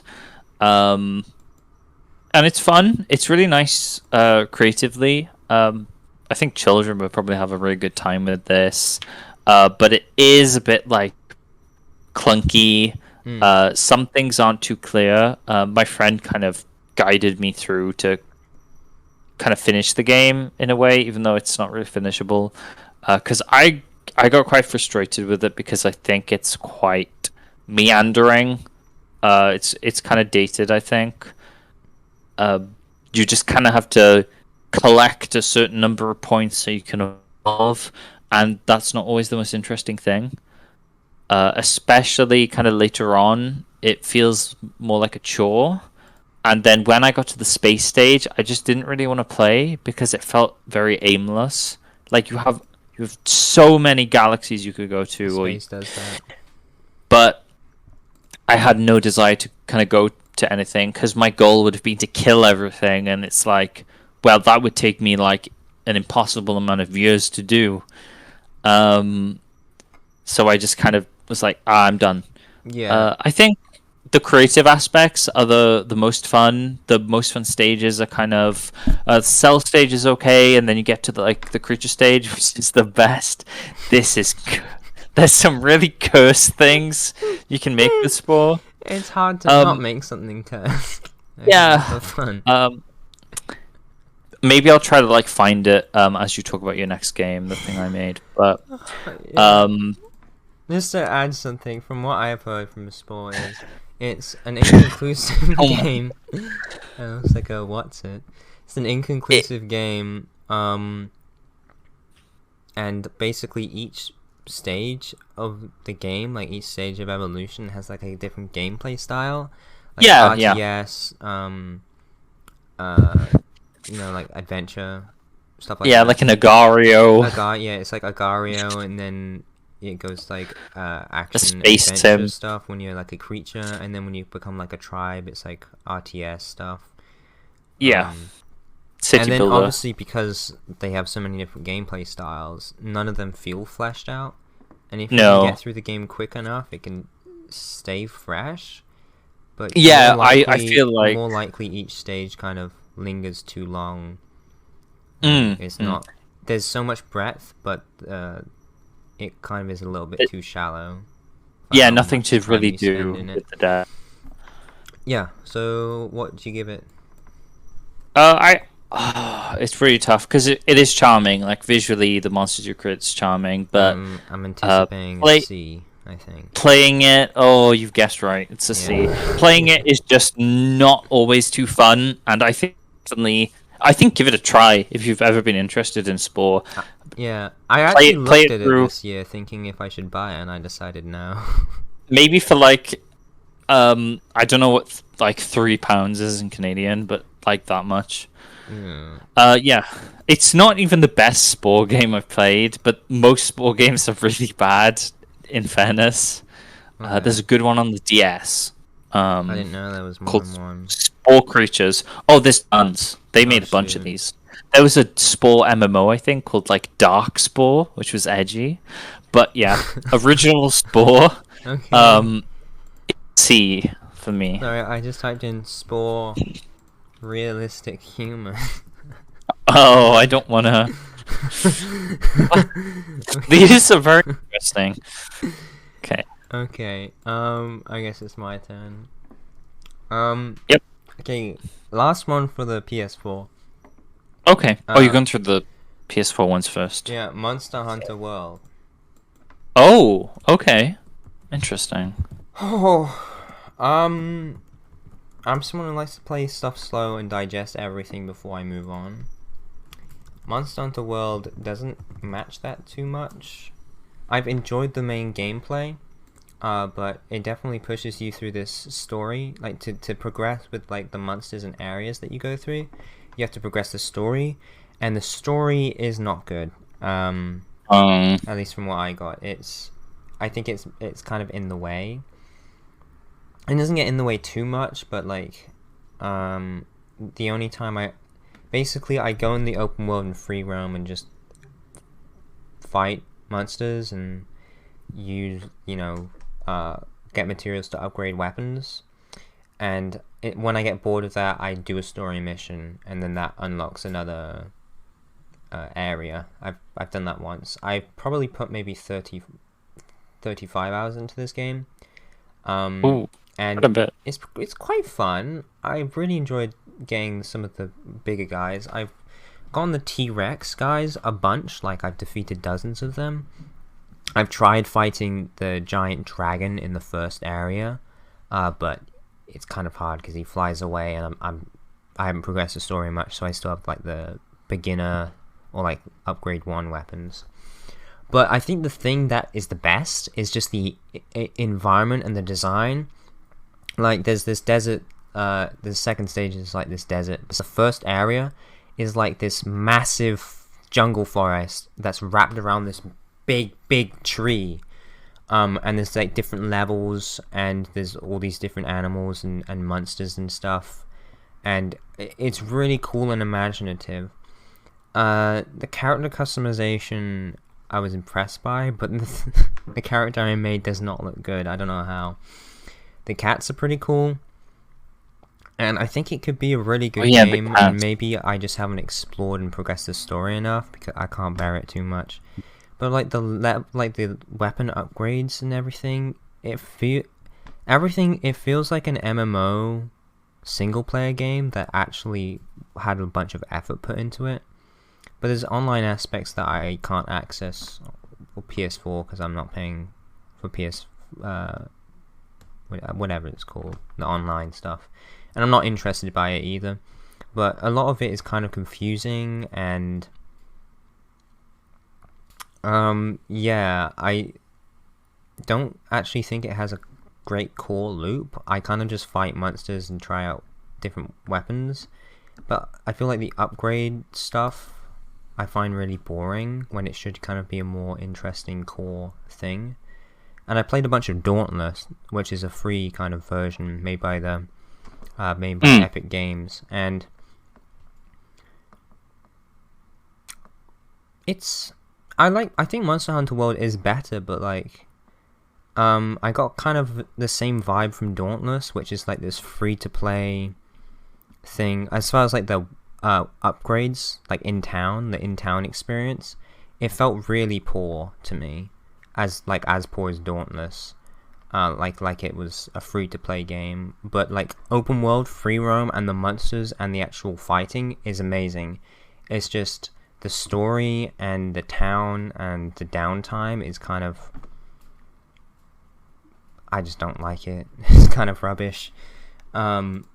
but the main combat and visual design and environmental design is so strong that I still think it's really enjoyable. But I think right now I just have to give it a C. Okay. I definitely think when the game opens up more, it could be a B, maybe an A, but I just really don't enjoy the story. And the town, I just don't, yeah, it feels like an MMO, it feels like a free-to-play game, outside of the combat and free roam. So yeah, that's what I got. Great game, it's just... Not your thing? It's just progressing feels bloated. I just enjoy the core combat and stuff. So I think a lot of people would enjoy it, and I think I do enjoy it. It's just a lot of stuff holds it back for me personally, which feels bad to say, but it's true.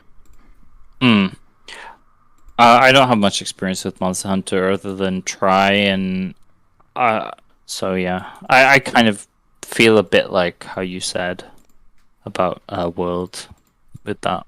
Okay, let's keep going then. Yeah, let's move on. So next is Tabletop Simulator for me. No. Which is a game we both have. And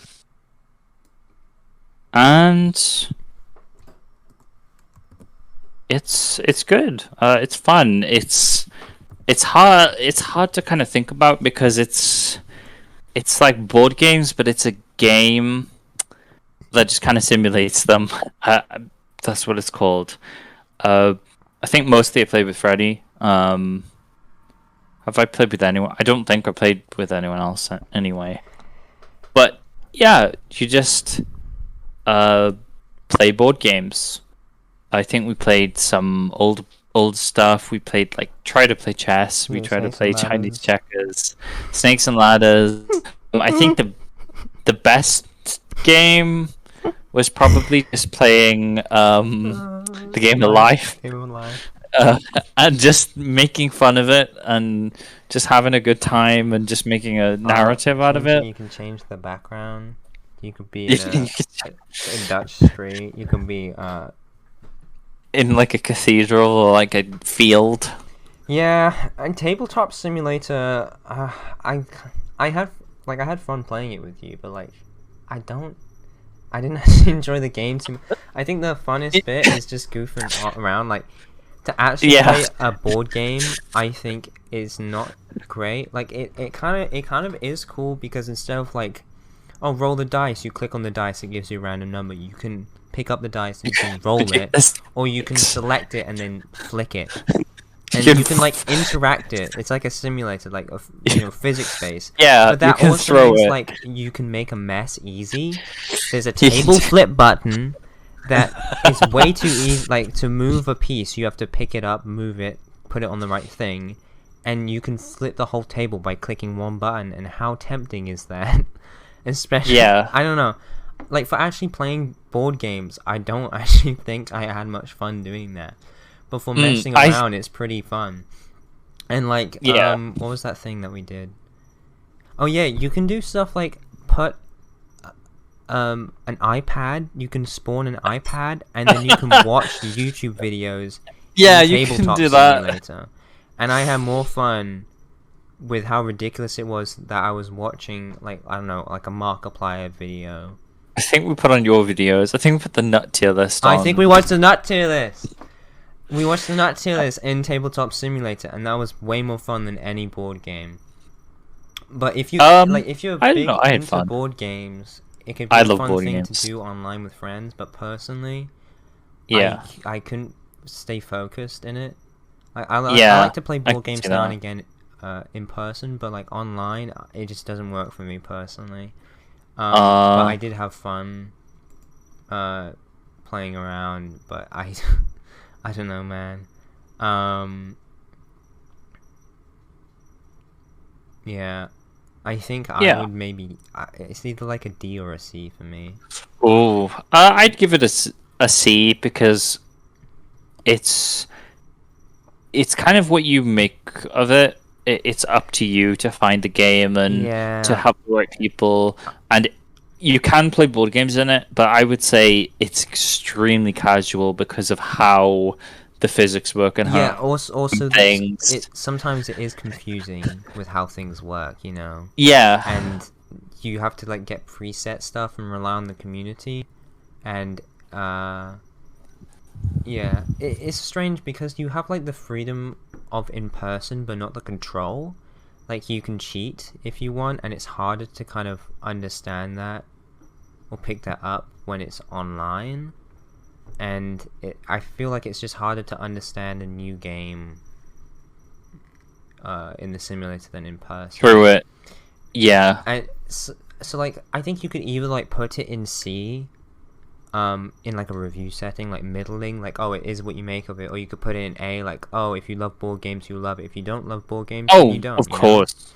If you have like 8 people and you all love board games, and either because of like COVID or just because you're in different places, this game is going to be amazing for you. And if you just like to mess around, playing like the game of life, it's going to be amazing. You can also, I think, probably use this for D&D. I've seen some people mod like Yu-Gi-Oh into it, which seems really fun. Oh, I think also VR might work with it. I might be wrong. That would be cool. But personally, as reviewing my gaming experience this year, I'm going to put it in D because it's just not funny. Okay. I would give it a C. Yeah. What did you give Monster Hunter? I gave it a C. What? That was a C as well. I wish it was a B though. That's. I think if I play it more, it could be. Maybe I just said C because I already put so much in B. But okay. C for you, D for me. Yeah. So, yeah, next game for you. Okay. I went back and played Tony Hawk Pro Skater 4. Okay. I played a bit of 3, mostly of 4. Because I used to play this a bunch as a kid. When I was replaying 3, I didn't actually really remember much of it at all. Also, to add, I actually picked up skateboarding this year.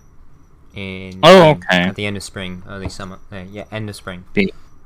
Interesting. Skateboarding and how the game changes for you then. Replay Tony Hawk because I don't really know anything about the skate community or anything. Like when I randomly got a skateboarding short on YouTube and I was like surprised. They have like their own clothing and style and everything. Really surprises me. There's some good skateboard YouTubers, some I just can't stand, unfortunately. It's a really mixed community. I think it was definitely I think it's had a weird course. I know this, we're talking about games, but the Tony Hawk Pro Skater games are incredibly influential to like today's skateboarders. Like if you talk to any skateboarder who's picked up skateboarding in like the last 20 years, they'll probably be like, yeah, I played Tony Hawk as a kid, especially as the remaster came out recently. And like I think a few years ago, skateboarding community got like really toxic, and they're kind of just getting out of that in a sense. But yeah, it's really interesting, especially as picking up skateboarding and kind of using it as a more casual thing to like cruise around on and get places, like transportation in my town. I don't do tricks, it doesn't interest me, but yeah, Tony Hawk Pro Skater 4 is really fun, and it's just as I remembered it, and I had a surprising amount of fun, really. Yeah, it's just good. It's got some great classic legendary skateboarders you can play as. It's got a decent amount of customization. It has that classic game feel, arcadey, like objective based stuff. And it was just a pleasant breeze, so I think just because of its influence and how I kind of started skateboarding this year, and it was really interesting and exciting to go back to replay, and it's just such a big thing, like everybody knows about it, and there's like no flaws with the game. Like some people just might not like it, but there's like nothing wrong with it, It's like maybe it being a bit archaic, how to get to the next level you have to complete these mini objectives in this level instead of just being free roam, like pick any level. But that gives some structure, so I think I'm just gonna give it an A. Okay, that's another A. Yeah.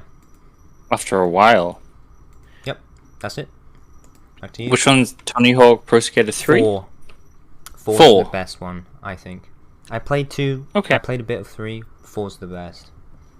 I played a tiny bit of one of the Game Boy ones this year, but that's all I've played really.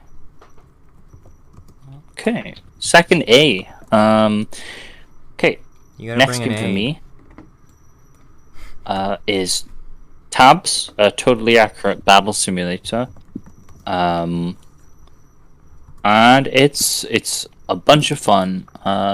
It's a kind of sandboxy battle game where you just pick units and they fight randomly for you.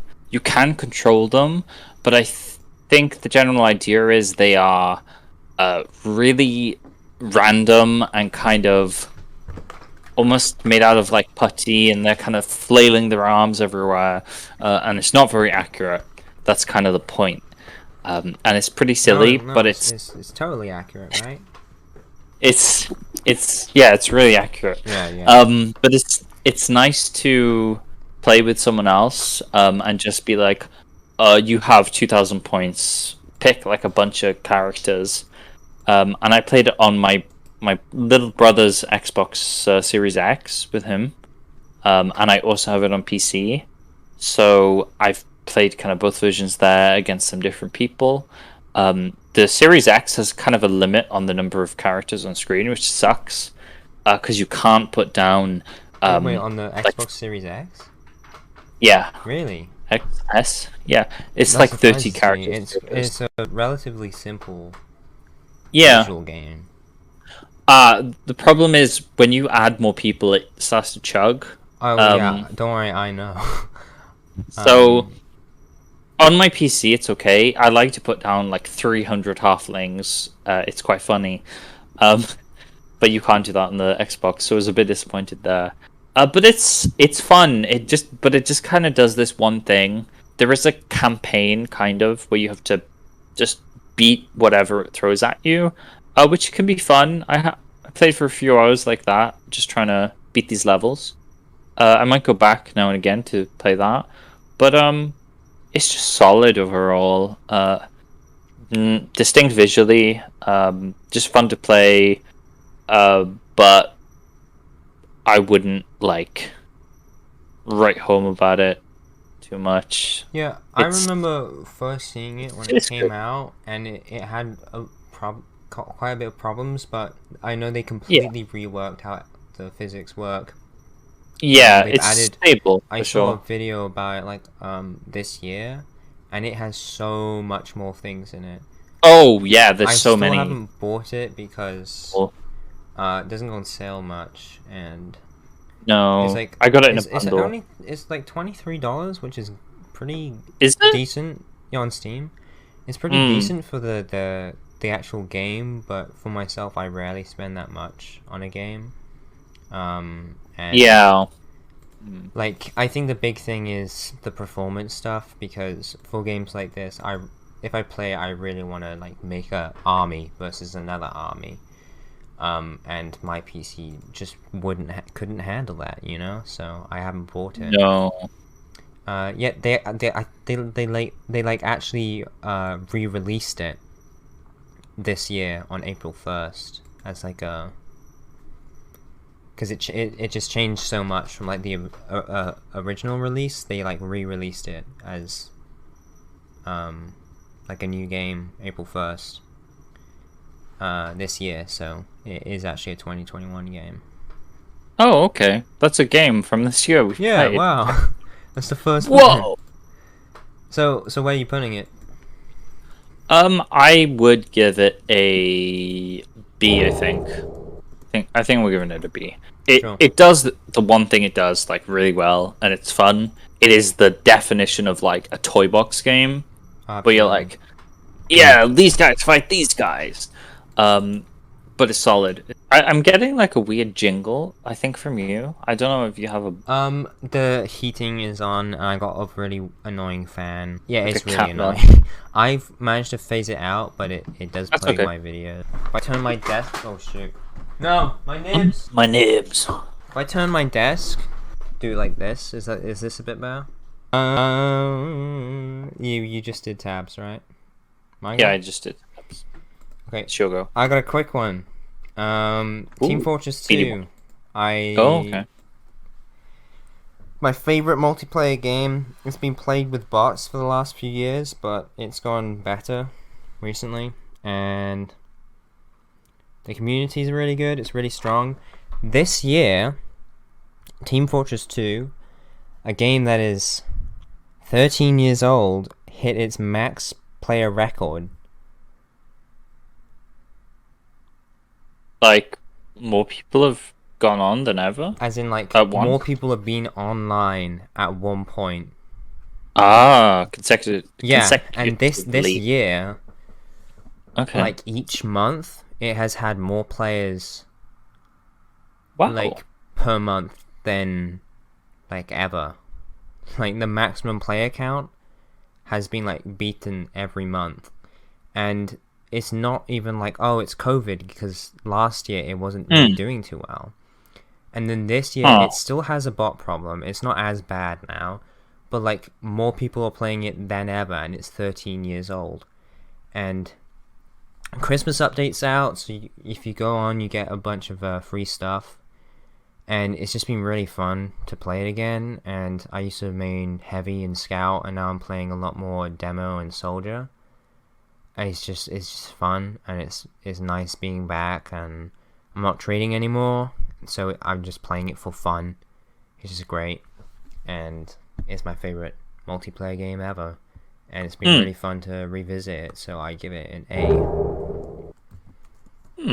I think it's really cool you have, like, TF2, which is this multiplayer game you go back to all the time. And I hadn't played it consistently at all for, like, the last 2 years. So it's been great. I haven't played for a while, but TF2 is a good game. Yeah. It's fun. I like how, unlike a lot of other multiplayer games, it doesn't feel as competitive. It's so always chill. Fun. Like, something funny happens, you see someone funny. Yeah, sometimes when I'm stressed, I just log on and be like just a friendly Hoovy or something. It's just chill. Yeah, I love it, and that's one thing that's why I never picked up Overwatch, because I've heard it's gone less toxic recently, but like it's you can't be friendly in an Overwatch match. You're gonna get yelled at or kicked or something. And just the thing with Overwatch, like, oh, you gotta play this character, oh, you're not doing your role properly, when in Team Fortress 2 that doesn't really exist. I mean, some people complain about medics not healing them, but there's also medics that just use the needle gun and don't heal anyone, and it's just stuff that you see. Some, like I said, friendly players, they just don't like play the core game. They're just on the side, and people are just chill with that mostly. It's pretty good. So TF2, another A. I think only you have given A's so far. I've given 3 A's so far. I think it's been Abzu, Tony Hawk, TF2, and TF2. Which I agree. Yeah. My next game is going to be the first S. Molly! Are you okay? Molly! The first S. It's Ned and the Secret of the Secret Rings. The what? This game is amazing. What? No. No, that's Sonic. I've played that game. That was the worst Sonic game I've ever played. The Secret Rings. This is a joke. I know. This isn't the first S. The next game for me is Civilization V. And that's an S? No, it's not an S. Okay, good. I played this with a couple of friends. We did a couple of games. Although I don't think we finished. No, I think we finished a game. Um, it was just fun to mess around with. Civ. I wouldn't play Civ on my own, but with a bunch of friends, you can have a bunch of civilizations, and you can. Well, we had to work together because we were just getting destroyed by the AI. But it's fun to kind of build up your civs and help each other and just talk and have fun. I Yeah, as an actual game, I don't know how good it is. I don't know how much I like it, but I enjoyed playing with friends. Um, I'm actually gonna give it a C because thinking about Yeah, it like as a game, I actually played I don't Civ think I enjoy 6 it that this much. year for a few hours, and I found it Yeah, very confusing. And I was trying to get the yeah, feel for it, but like, I love strategy games, but I just didn't. yeah. Civ just didn't click, and it was too confusing and Mm, a bit it can abstract. be. I had Playing to with a have bunch help. of group of friends and like trying to band together to fight the AI does sound fun though. But yeah, Civ 5, mainly on my list because of the friends I played it with, to be honest. Yeah, and it's a C. But it's C. Cool. That's all I have to say about it. Gandhi can go for himself. Okay, Yeah, there we go. keep that on the record. Where's Gandhi gonna rank? Gandhi, He's fallen off. He's in I don't D think we can tier. rank him. Sorry, I'm not ranking He's Gandhi. unranked. He's with Silent Hill and the Souls games. Specifically, the Gandhi from Civ 5. Yeah. Okay. Anyway, Back next to me. one. Yeah, back to you. GoodGame Empire. It's a game I played on and off for like the last 10 years. Maybe not 10 years, 8 years. It's Okay. just like it's a browser-based game. Okay. Where you put in a random server, massive map, and you're like this. It's kind of like those really awful mobile games that every like major thing is. Like Clash of Clans? It's a little bit like Clash of Clans. I don't know how Clash of Clans works exactly, but it's I like don't know it has either. a really nice art style, and it's like a fun thing. It's like it's like a community game, and the thing I really like about it is if you don't play it for a while, like your castle gets destroyed. I've had to start over so many times, but it's fun. And the really fun Okay. thing is interacting with other players, and there's not like an English server and stuff, so sometimes you have to translate. There's a lot of Saudi Arabian people there, Spanish people, lots of Russian people and stuff. And like it's fun. You like join an alliance and stuff, and you have to like message people. Like there's some people who will just attack you, and you have to try and actually use diplomacy skills to get out of it, otherwise you're screwed, or you have to like call on an Okay. alliance or make friends Interesting. and stuff. Now and again there are, I've only ever seen it a couple times in all my years of playing, but now and again you do get people who have paid money to play it and they just have crazy troops. But that's a rare occurrence, and strong alliances tend to band together against those people. And there are like some good alliances, like really powerful big alliances that like if there's like players that are really harassing other people, they kind of step in and stuff. And I actually became an alliance leader. I was in like an alliance where that nobody really talked to each other. The leader had been gone for like several months and stuff, and I was like complaining about the alliance, like, hey, we never coordinate, we never do anything, nobody ever chats here. And I typed that, and I was and as I typed that, I realized that I had been made the leader, and I was like saying like, oh, I'm thinking of going, the leadership is awful here. And then I noticed, wait, I'm the leader. I'm the leader. And so I was like, never mind that. And so I like rebranded this alliance that I found, and I got a bunch of people, and I've been basically popping on most days for like the last, I don't know, like the last 8 months. I was gone Okay. I was gone during the summer for like a few months. I was gone for 3 months actually, and I gave my second in command. I put him in charge temporarily, And I knew when I came back my castle would be destroyed, but I said I would come back. So after 3 months, I came back, and I found the alliance, and I had to make a new account, and I called myself the same username but 2, and then I asked to be joined into the alliance. And as soon as I got joined into the alliance, the guy I left in charge was like, "Sir, is that really you?" He messaged me, and he was like so excited. He like sent me like 5 messages like, "Our leader has returned." And while I was that's gone, amazing. a big alliance like pestered them to join them, and they had to like give resources in. He kept pretty much everything the same, but he like he had to like apparently didn't there was like a vote, and people made a diplomatic vote to join this mega alliance where they had to send resources to a bigger, stronger alliance for protection and stuff. It was real whack. It was shifty. But when I got there, it had broken down, and thankfully it broke down in a nice way, and we just left.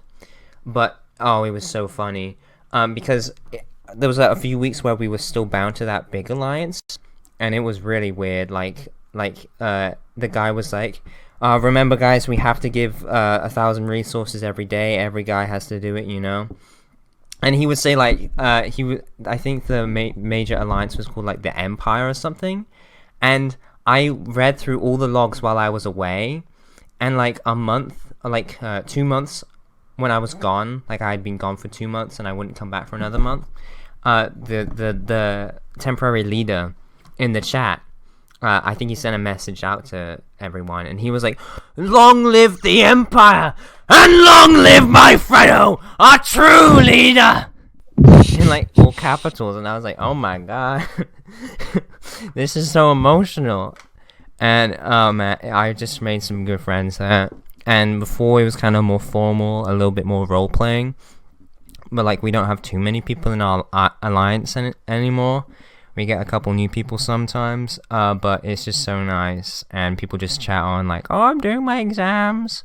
I don't know anything about them, but I chat with them often, and I assume like they were all probably teenagers, but like some of them are like, 40 years old. Some people are my age.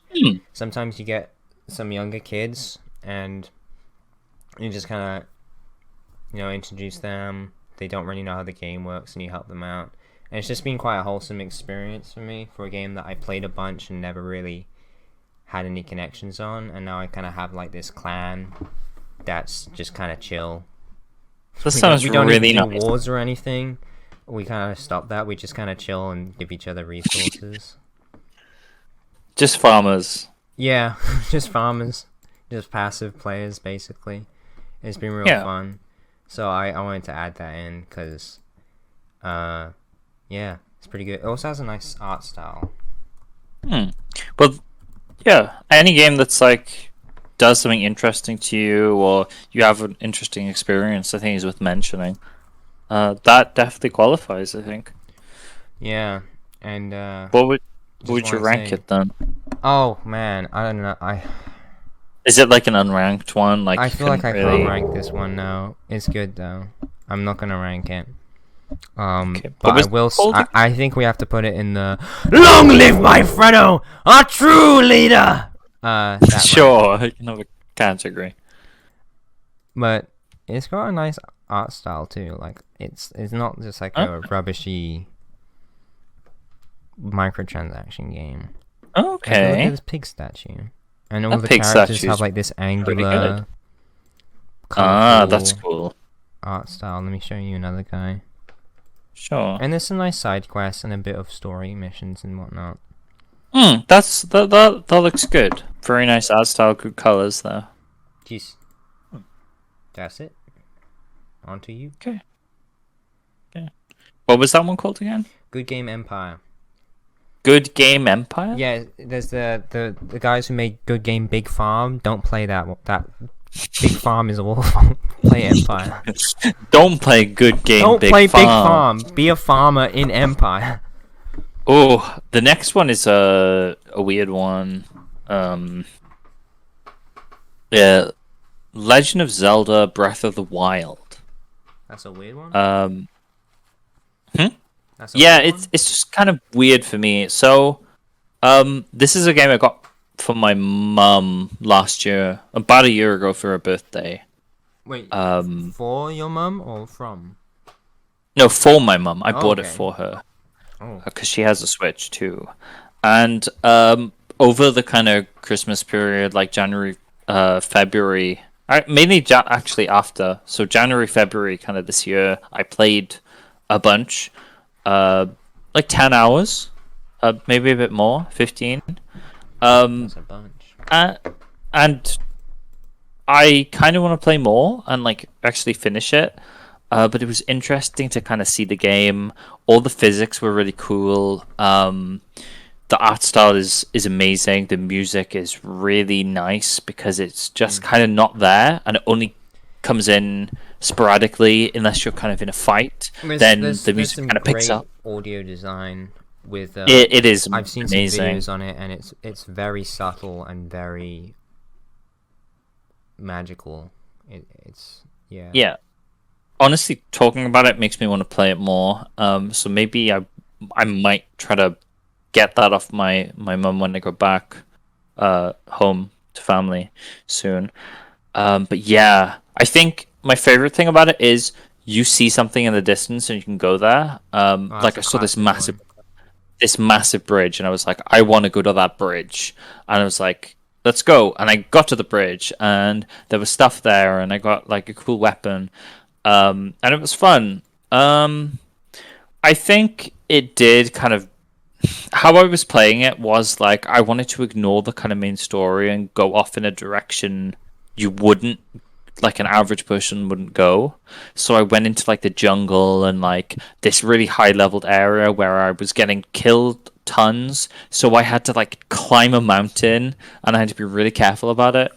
So I had my own adventure. At points I did feel like I was getting really frustrated, but I think that's my fault for being in a really high level area.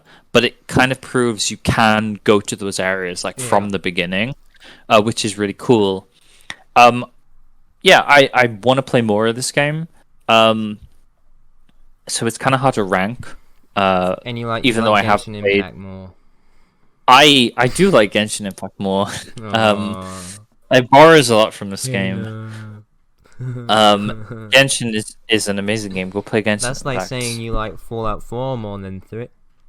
Kind of, but not really. They do No. different things. Yeah. Yeah, I would. Uh, This is hard to rank. I think I'll give it a B. Overall. Well, that's good, but because now could move. it's more than just me in the B. Oh no, I know you put put a tons in couple B. Yeah. I put a lot in B. B or C for me, really. It's a high B. Well, yeah. I feel like most games that we kind of remember playing this year and have something to say about are probably going to be C or B, you know? Yeah. Yeah. I've not played a moment of you- Breath of the Wild, but I watched my friend play it, and the only Yeah. time I've ever been like, what? Or like not being enchanted by it is when I've seen the cutscenes. And the voice cutscenes, some of them are a bit awkward, I'll be honest. Yeah, I want to play more, and I think moments of that game are going to be really fun and beautiful, and like, wow, I can do this if I mess with the environment. Yeah, And other there's a moments lot of the game are going to freedom in the be, systems. yeah, other moments are going to be, this is really annoying. I need to go all the way over here. Like this thing keeps killing me over and over. So I'm a tiny bit mixed, but for now it's a B. And we'll go on to whatever you have next. Okay, I got another casual brow kind of game. Okay. It's My Singing Monsters. I actually played it a while ago when I was Yeah. like 14.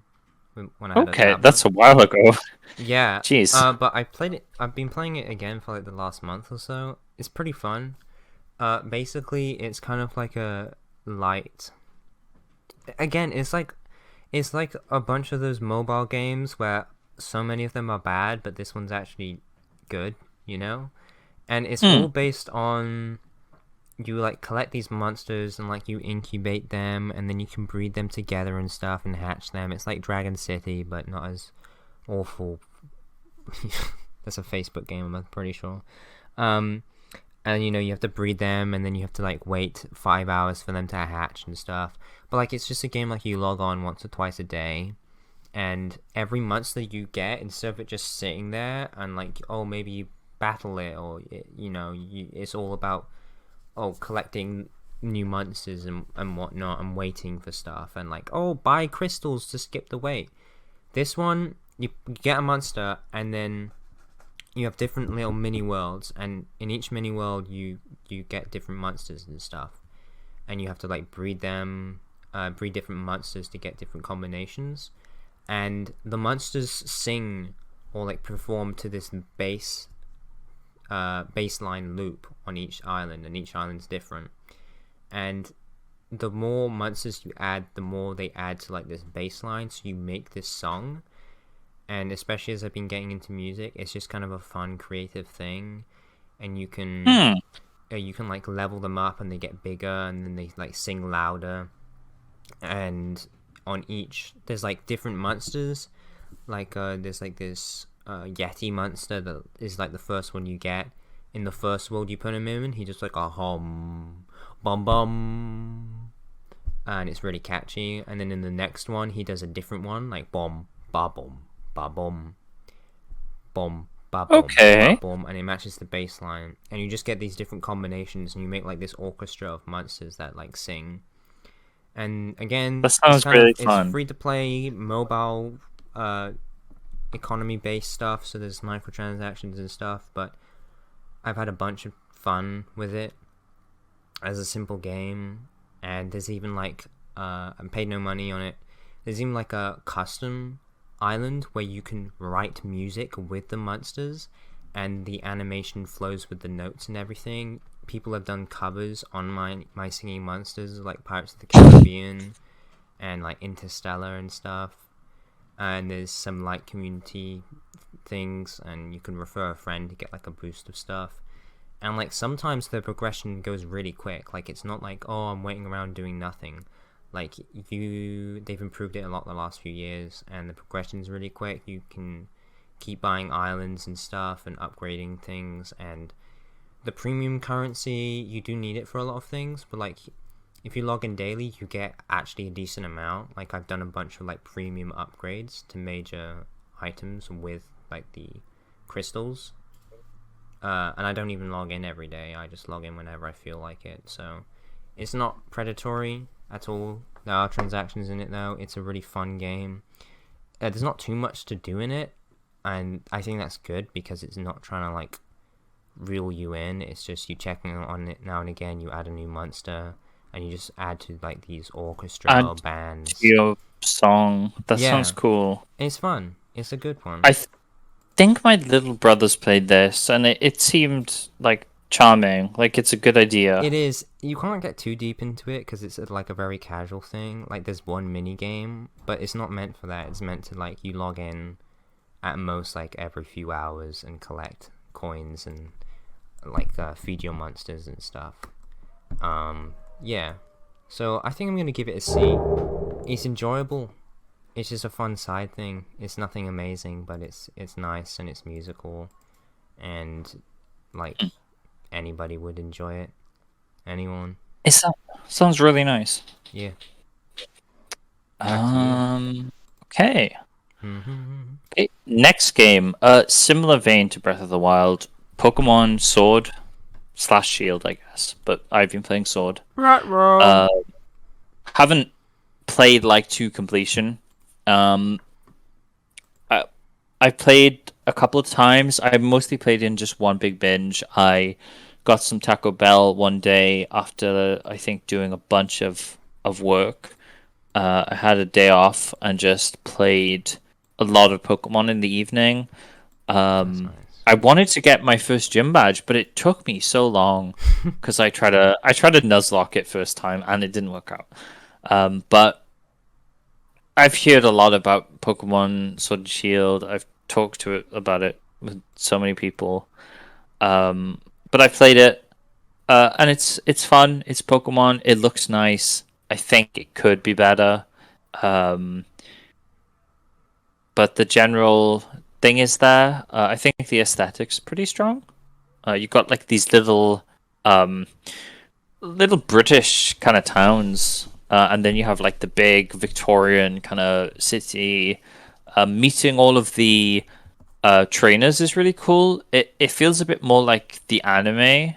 Like there's a bit more story to it, and you meet all of these characters who are going to be like your rivals, which I really liked. Um, the Pokemon are okay. I don't think I found any I was in love with. I do like Score Bunny though. I think the starters are pretty good, and Score Bunny's nice. But I need to play more. Probably will play more soon. But right now, I'd give it a B again. Lots of Bs. I've not played it. It's I've watched my friends play solid. it. I'm not as big of a fan of it. I think it's probably the most Solid. disappointing Pokemon game, Those- but it's still a Pokemon game. It's got this Yeah. good. I mean, I think it does copy Amazing off some really good games like Ocarina of Time. They definitely borrowed the tree. The trees are graphics. so bad and noticeable. By the way, I Legend of think- Zelda Ocarina of Time, I think, was 1997 or something. Some things don't look. Some things look nice, and other things just don't look like they've had as much attention. I think it's a very inconsistent game, but it is Pokemon, and you still get that core experience. Yeah, And you do. It's good that you enjoyed it, because not so I'll many go people back did. to it.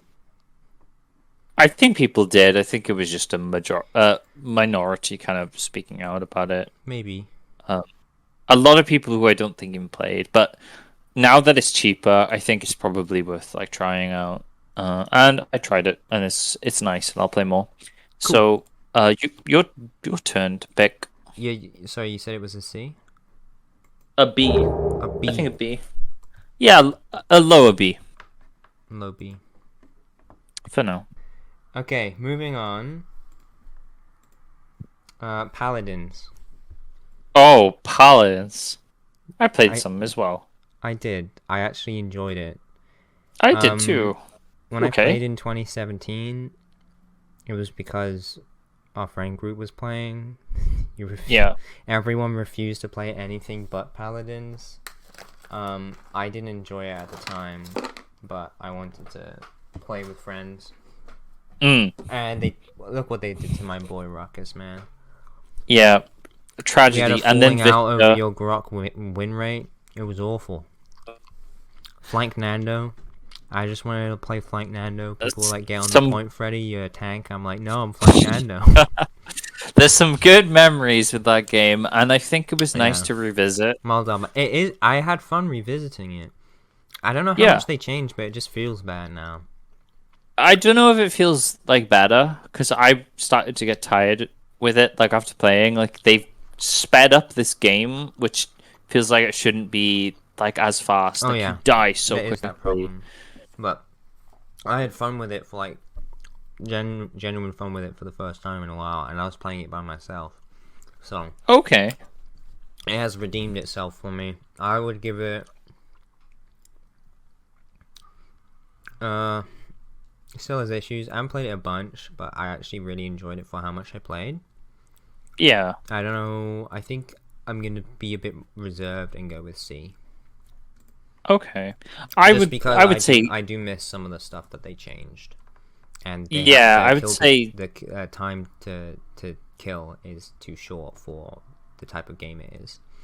And there's Yeah, still you balance don't- issues, which I guess it's hard to You get- iron them out completely when you keep adding new characters. But even old characters are more unbalanced than when I played like 4 years ago. Yeah, there's less of a back and forth, I think, which I miss for sure. Because I remember staying alive like way longer and just you could, kind of like, chasing survive most of people. the map if you were cautious enough, but now it's a bit more Yeah. like, yeah. Yeah, you've got like airstrikes going on as well now, and there's tons of new characters. I would put it as C2, I think. it was fun to revisit. I think it would ruin the experience if I played any more. And that's a game that I used to play. Please that check now, out I think, why you should play Paladins. Oh no, I don't even want to watch that anymore. I actually watch that now and again, like regularly. Oh my god, my PC couldn't like record. I know matches, you were in the so I had training to go zone. into the training zone. You just kept on throwing the bomb at Sky. Oh, also, what they did to Sky's shooter thing, awful. You can get the original one. Heck. You can get the original one as a skin, but you have to. You barely get any money anymore. Oh god, yeah, you have nothing. Yeah. I had Never mind, tons of it's money definitely saved in up. C. I couldn't buy any characters. Like, yeah, I it's also C didn't for have sure. my old profile, which sucked. It's in C, but I had fun with it. So on to you. Oh, okay. Oh, is this too soon for this one? Thinking about it. I'll say, Saints Row 4. Ooh. This Saints Row is a legendary series for me and you. Yeah, it is. Saints Row 4, I think 3 is definitely like the golden age where we played tons and we got really into it. And when we have time, we do try to get into it now. But I think because we've done a lot of it already, it's not as, I don't know, it's different. And I think we need to like play more maybe to get the full feeling back. But it is different. You have all of these powers, which are fun in their own way. I think part of it might be the game's like charm is changed as well, like the comedy and the way things are presented. Maybe because they're more zany, like you miss some of the just like kind of realistic weirdness. I don't really know how to explain. It's okay. Saints Row I can jump in here because I also have that on my list. So yeah, you do. Okay, I'm just gonna mention Angry Joe. I like him a lot, and he was a fan of Saints Row, and he played like the original two, which were like very realistic and kind of more after GTA, early GTA like storytelling and about like these rival gangs and stuff. I've tried to, but I didn't really get very far. And him and a lot of Saints Row fans really didn't like 3 because it made it kind of goofy, and it went from like this gang to the Third Street Saints being like this pop culture icon, celebrity status thing, where they would do crimes and people would be like, "Oh my god, can I have a selfie with you?" And it was kind of like this ridiculous thing, kind of over the top but still somewhat grounded. And people didn't like that. And then when they made 4 and it went crazy with the superpowers, people were like, okay, actually, you know, this Saints Row, it's different. It's gone in this direction and we like it now. And so I think a lot of reasons why people don't like 3 is because they came from the earlier Saints Row games and were like, oh, this is stupid and ridiculous. And then when 4 came out and it just got even stupider, people were like, oh, well, I'm in for it. They're not trying to make it realistic anymore.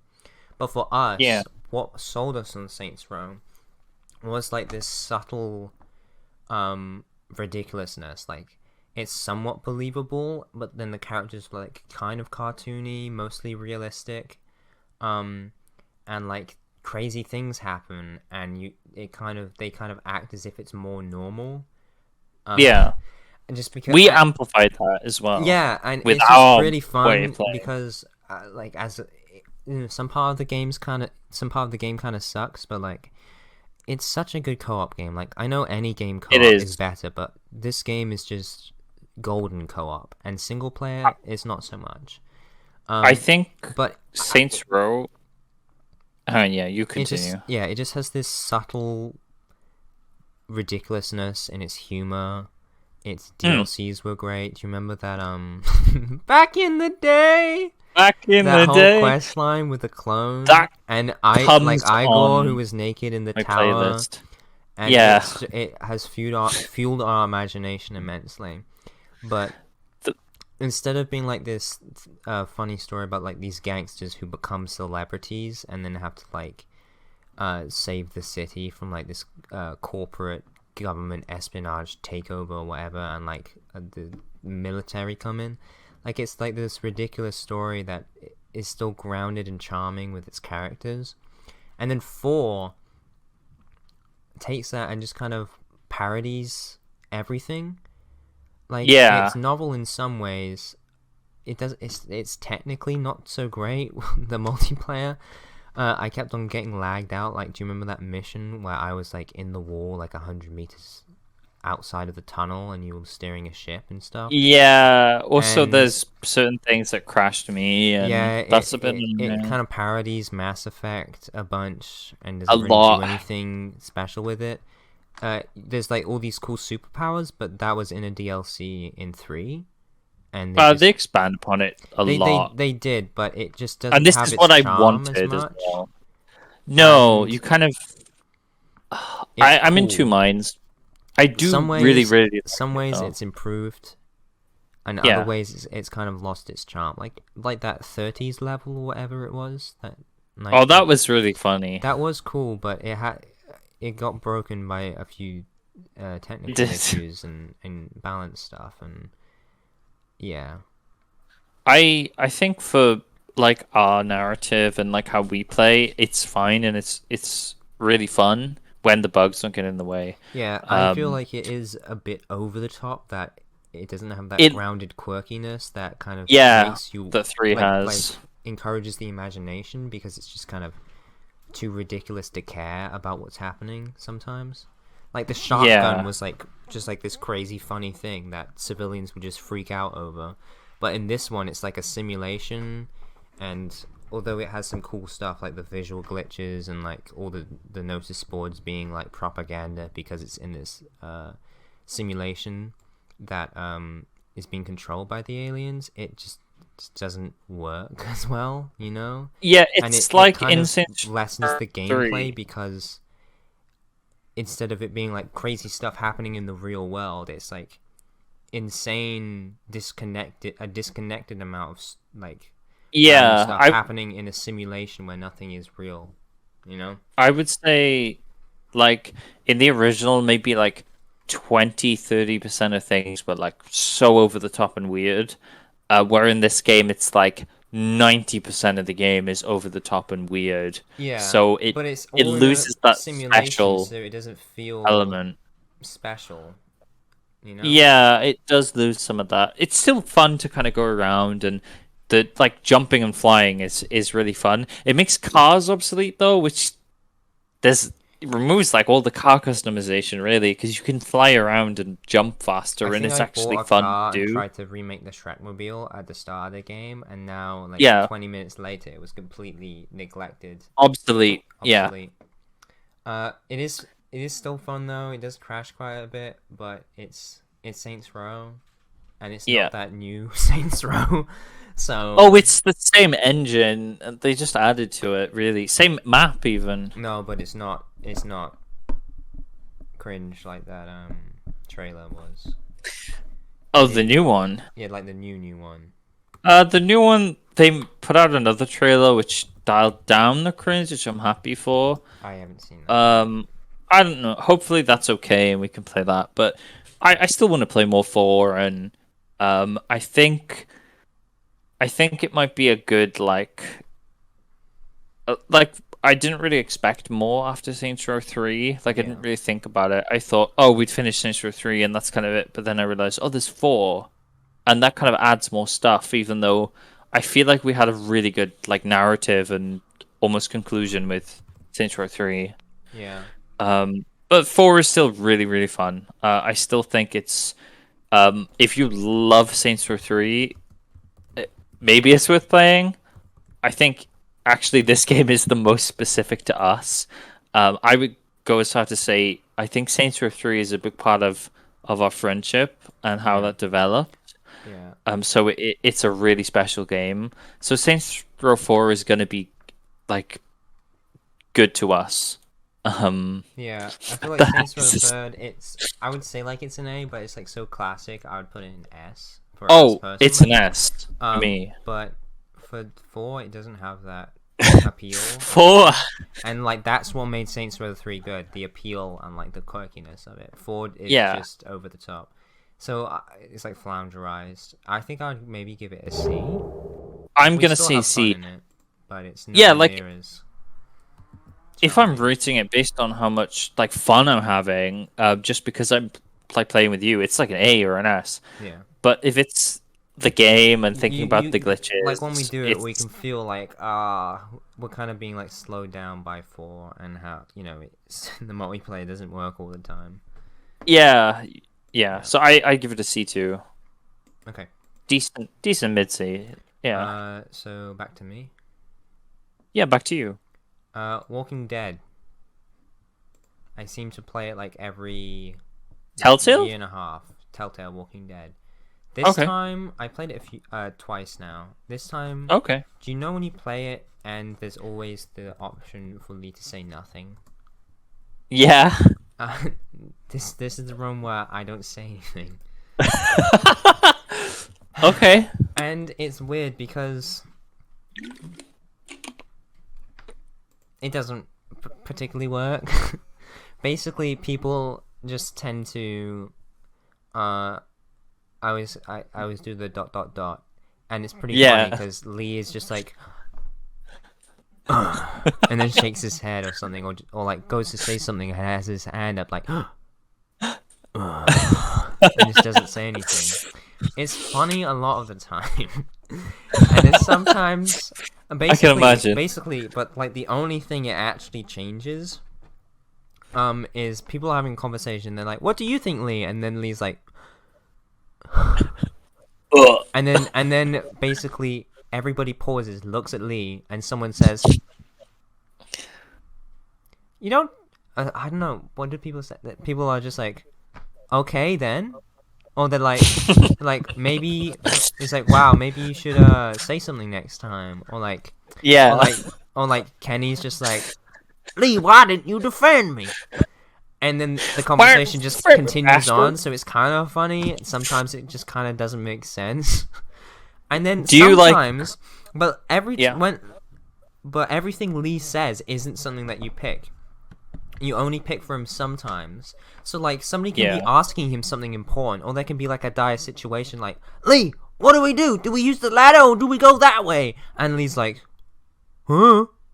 And then they pause, and then somebody's like, God damn it, Lee! We'll go this way! Or like, So they Lee, pick help for me you. up over here!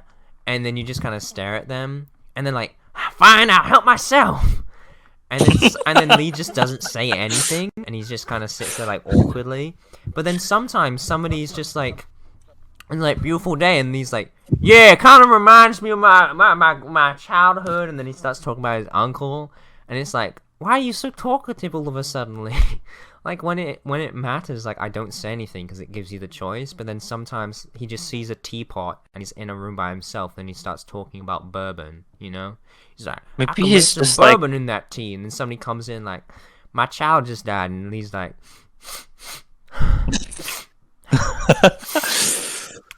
Have you tried like not acting during like when you need to do an action? I have. It So- usually just makes you die. Yeah, it usually makes you die. Sometimes it's a fun thing when it's not a big situation. But the Yeah. game's not really made for it, and I kind of was hoping that there would be some more custom stuff around that. It is nice that sometimes characters like notice how like they like call you incompetent or something, or just like, why didn't you say anything? Like, what? Just why? Yeah. Like sometimes you talk, sometimes you don't. I don't understand. But it's a good game anyway, and yeah. I always have to wait like a year or like a year and a half before I can play it again, because then I kind of forget it and I can enjoy it properly. But I played the first few chapters, and during the summer, I haven't played much. I haven't played since I came back home, but it was fun, and it's a classic. It's a good game. I'm not gonna rate It's a it classic. because it's kind of like Okay. Silent Hill in that way. It's just good, Yeah. and I played it a few times. Everyone knows. And yeah. when I first played it, I guess I would maybe give it an A. I don't know if I'd give it Yeah. an S, but right now we're not gonna mark High it. A. Back to you. So the next one, for me is Donut County, I heard of that. which I played on the Switch. Yeah, sorry, just wanted to mention that was Season 1 I was talking about. Oh yeah, Walking Dead Season 1. Yeah, Donut County. I have this on my Switch. I bought it on sale for pretty cheap. I heard it was a nice little time, and it is. It's like a super light puzzler. Like the first 80% of levels, or just 80% of levels, aren't really even puzzles. It's only the end that really gets a bit puzzly. And the general idea is you control a hole, and you have to like suck things into the hole. So usually smallest things first, and then the hole gets a bit bigger, and then you can get more and more things. And it's a bit physics based because you can use the hole to kind of knock things over. Yeah, I played or just mobile capsize games things. like this and Flash games. It's really polished though. It has a really nice art style. It has a loose story, which is pretty funny, to be honest. And it's good. It adds a bit more complexity as it goes on, but it was a really nice game. I just played over a weekend when I only had my Switch with me. I'd recommend, like, if you see it on sale, like, pick it up. Yeah, it's not too definitely. expensive either. No, I think it's on Steam as well, and Yeah, for it's everyone. $13 on Steam, but obviously probably goes on sale.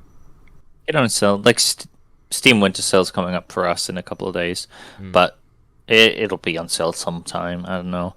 I would give it a B. I think the idea is done really well, and I love the art style. Yeah, you gave it a Cardi B. Gave me quite a few laughs. Yeah, and I enjoy just playing and looking at it. Donut County, B. Back to you. I have Overgrowth, which is I was doing a Let's Play on it last year. Yeah. I really suck at Let's Plays. It takes me so long, and I've started a couple series that it takes me so long to get around to doing it. Like, it's like months between episodes, like months. It's a really interesting game. I think it is furry game, but it's really creepy. It's like realistic. What the heck? And it's like actually disturbing, some of the character designs. Oh, like okay. I don't like. It's kind of gross, and it has this weird grittiness to it. Like, I thought it'd kind of be like a teen game, but like it's literally like realistic rabbits kind of stretched into a humanoid form, and then you have this crazy combat system, and there's no UI at all, or prompts or anything really, and you just click, you jump. Like, the bunny has this crazy jump where they use their mega bunny legs, and like you can jump in the air super high. The movement's pretty fun. You can jump in the air super high, press spacebar again, you do like this bunny kick that completely sends enemies flying. Like, you fight like these giant rats and dogs and wolves and stuff, and like dogs are tough enemies and wolves are like crazy tough. Like, it's like a massive deal taking down a wolf. And it's actually surprisingly beautiful, the game. It is like a remake of a really old game. I think it's called Lagaru, and Overgrowth is like the new version, and it has the original Lagaru storyline remastered, and then the Overgrowth story, which is different. And then it also has like online and custom games and stuff. But the fighting is kind of a little slightly graphic. There's like blood. You can pick up like daggers and swords. You can like throw swords and stuff. It was, yeah, and like the locations are surprisingly beautiful. There's decent platforming and parkour. You do have to retry it a bit because it is actually quite difficult. Yeah, and I definitely viewed it through a different lens doing a Let's Play of it. because I take so long to edit stuff. Like it's really draining. That's why I haven't done many episodes, because it just takes me so many hours to do it. And a Let's Play kind of seems like a really low effort thing, and so I spend a lot of time, and the product kind of seems like I didn't put too much effort in, which is why I don't do it too much. The one bad thing about it though is that, you know, sometimes it is a bit confusing, like the controls, because there is no UI, so sometimes the direction you're supposed to go is a little confusing. Sometimes the combat, you know, if you happen to get surrounded, you could just die really quick. And a lot of encounters I had to retry a bunch of times. Like the wolf one, I had to like retry like 30 times. And the major bad thing about this game is the story. Specifically the characters. Some of the characters are alright and kind of funny, but the main character you play as is so... I thought it was a joke at first, but he's so edgy and pretentious and like gravelly cool. It's just a stupid rabbit that has a knife, and he always talks about killing, and he's killed so many things. And he talks like you kill a wolf, and like the wolf, I was trying hard, the wolf wiped the floor with me like 30 times. And then when a rabbit is like in distress, like I'm gonna be killed by this wolf, and then it sees you, it's like, run away, there's a wolf here. Tried like 30-40 times to kill this wolf, finally get it somehow. Insane luck or something. I get it, and then the dialogue between this rabbit that my character saved is like, oh my god, you killed a wolf, I've never seen that before, I didn't even think that was possible for a rabbit to do that. And then he was like saying like, one time I killed a dog, but you and I thought that was impressive, you know. And then your character's like, huh, I've killed so many dogs I can't even count. And then he's like the wolf. He's like, he's like, yeah, I killed many wolves when I was a kid. I was like, what the heck? I just tried 40 times to kill this guy, and I had a dagger. And the character, after being like killed 40 times by wolf, is like, yeah, as a kid I used to kill a lot. I used to kill wolves barehanded. And I'm like, bro, no, you didn't. It's just so pretentious. Every character you talk to, some characters are nice, but he just talks to them so awfully. There's so many times where it's like, oh shoot, there's like a platoon of people here. I'm gonna go back to the village and warn the militia and bring backup, you know? Do it safely, right? Let other people into the fight. And he's like, you stay here and scout them out and give us information, right? And what your character does is he kills all of them, because he can do whatever, he can kill anything, right? He can kill a freaking dragon with his bare fists. He's a rabbit. And then he goes to the camp, and while everybody's preparing and some of us are gonna die, he's, you know, everybody's worried, you know, people are leaving their family, he comes there and he's like, oh, I killed them, and everyone's like, what the heck?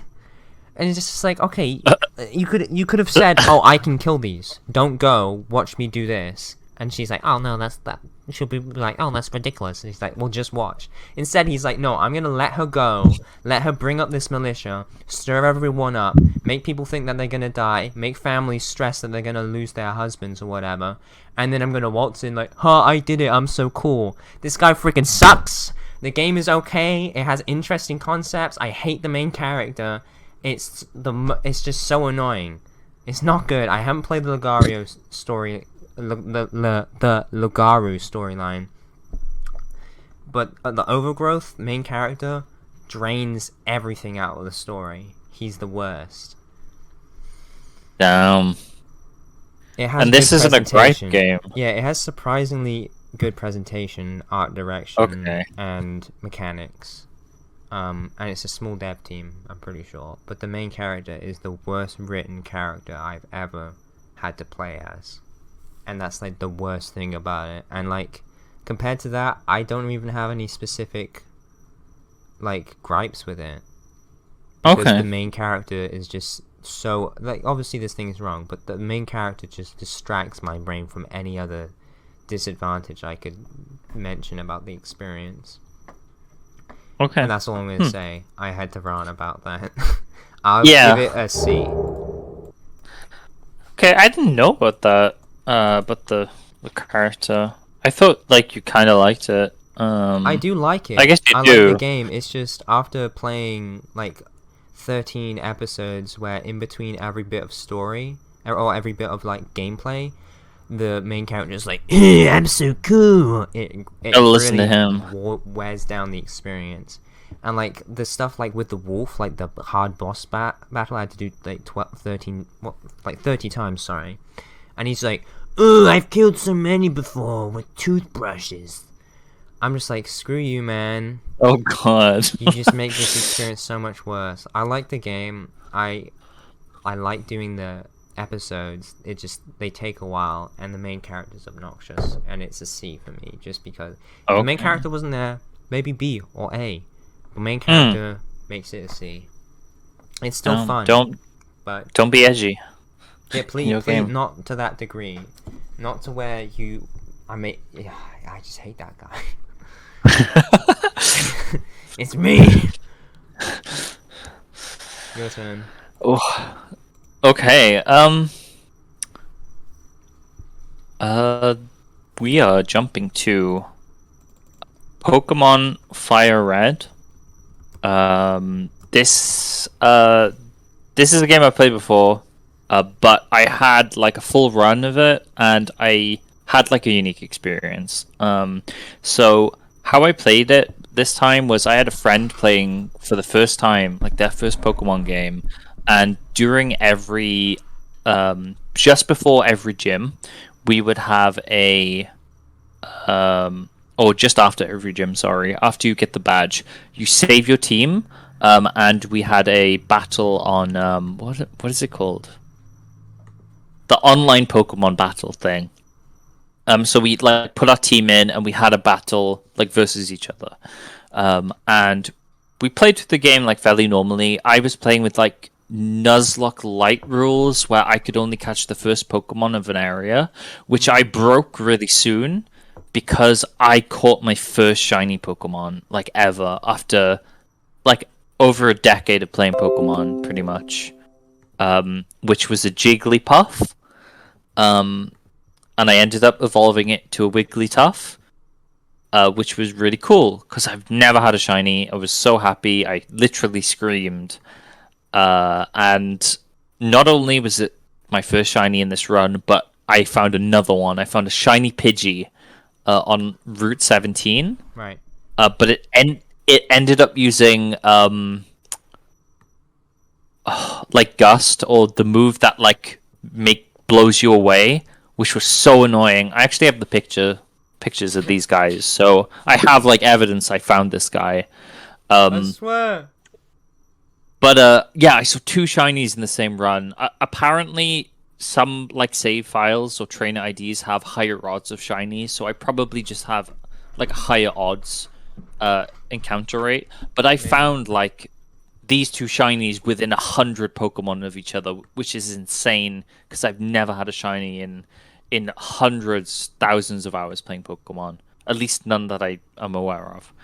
But yeah, other than that, I played the game fairly normally. Used some Pokemon I wouldn't normally use because I was playing Nuzlocke-ish rules. And I played with my friend who really enjoyed. And it was really fun up until like Koga, and it got kind of boring and annoying.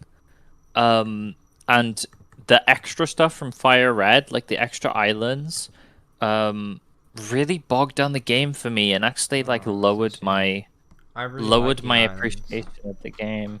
I found them really annoying, unfortunately. I've never actually Nuzlocked. I've been wanting to.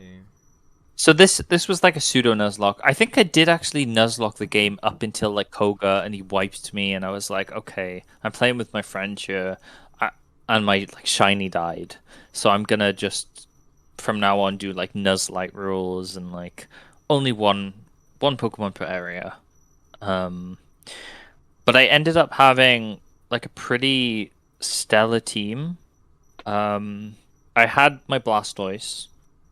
I had a Dragonite, which took forever to evolve. I think part of me not liking it as much was I had to grind to get my Dragonite, but I also had to grind to get an Arcanine.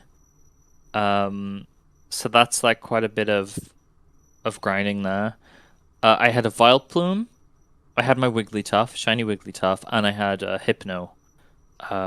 So cool team.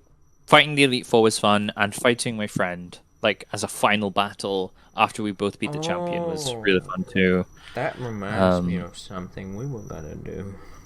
Yeah, we kind of have had a similar idea. I have a bunch of art as well I drew for all this.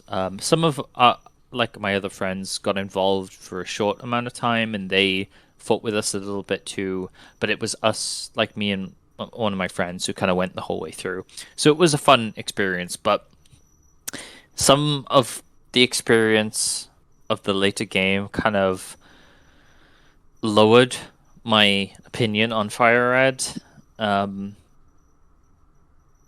I love Pokemon, but it's really hard. I don't want to give it a B because it's Pokemon. Fire Red was my first one, so if you give it below a B, we're gonna have a problem.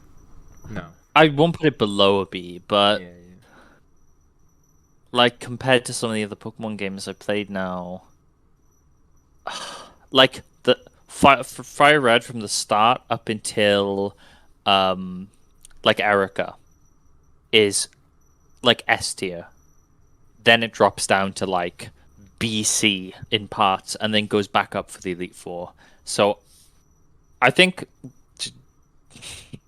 I might give it a B because I was really bored and just frustrated at points. Okay. But like a really high B. Like it's like at the top of B if we had a full on tier list here. Well, it's a B. It's a B. Not my first A. Pokemon Fire Red. There we go.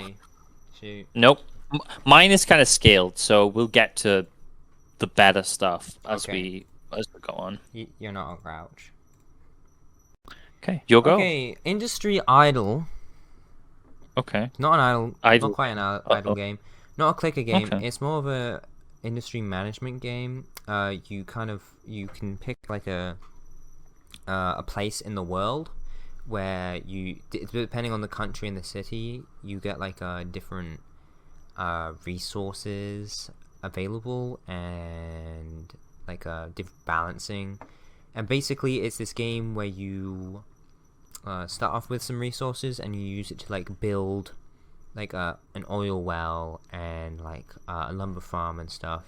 And it's all based on like simple graphics, like grid thing. And it's about just managing resources, and it can get more complicated. Like you have a lumber mill which cuts down trees, turns it into gets wood. Oh, sorry, you have like a woodcutted place that gets wood from natural forests. You have to plant it on a forest.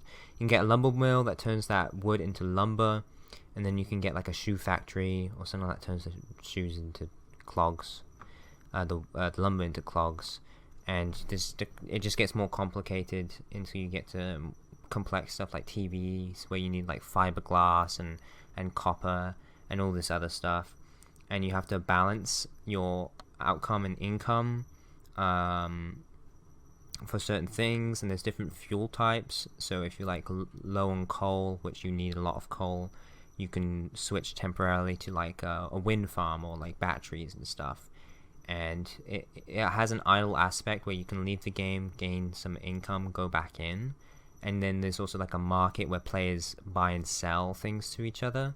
So like somebody might be selling like 1 million units of copper for like $1.05 per unit or something, and you have to try and sell your stuff. Yeah, it's like a resource management game with basic graphics and mixed with like kind of like a stock market thing.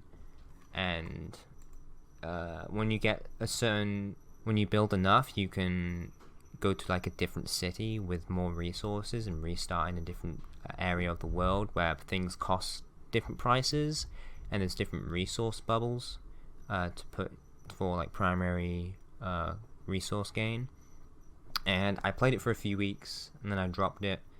and it was quite fun. The community was pretty good, and it was just kind of a fun game to have in the background between things. Background game.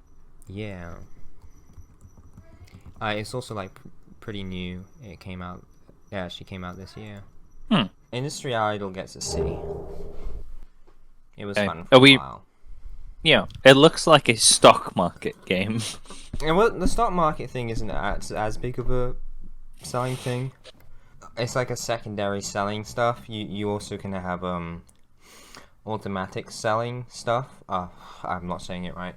Selling slots, depending on your upgrade, where basically you choose the material that you want to sell, and it gets sold at a certain rate depending on its demand. But mostly you're selling in bulk on like a stock market kind of thing. But you're not buying stocks.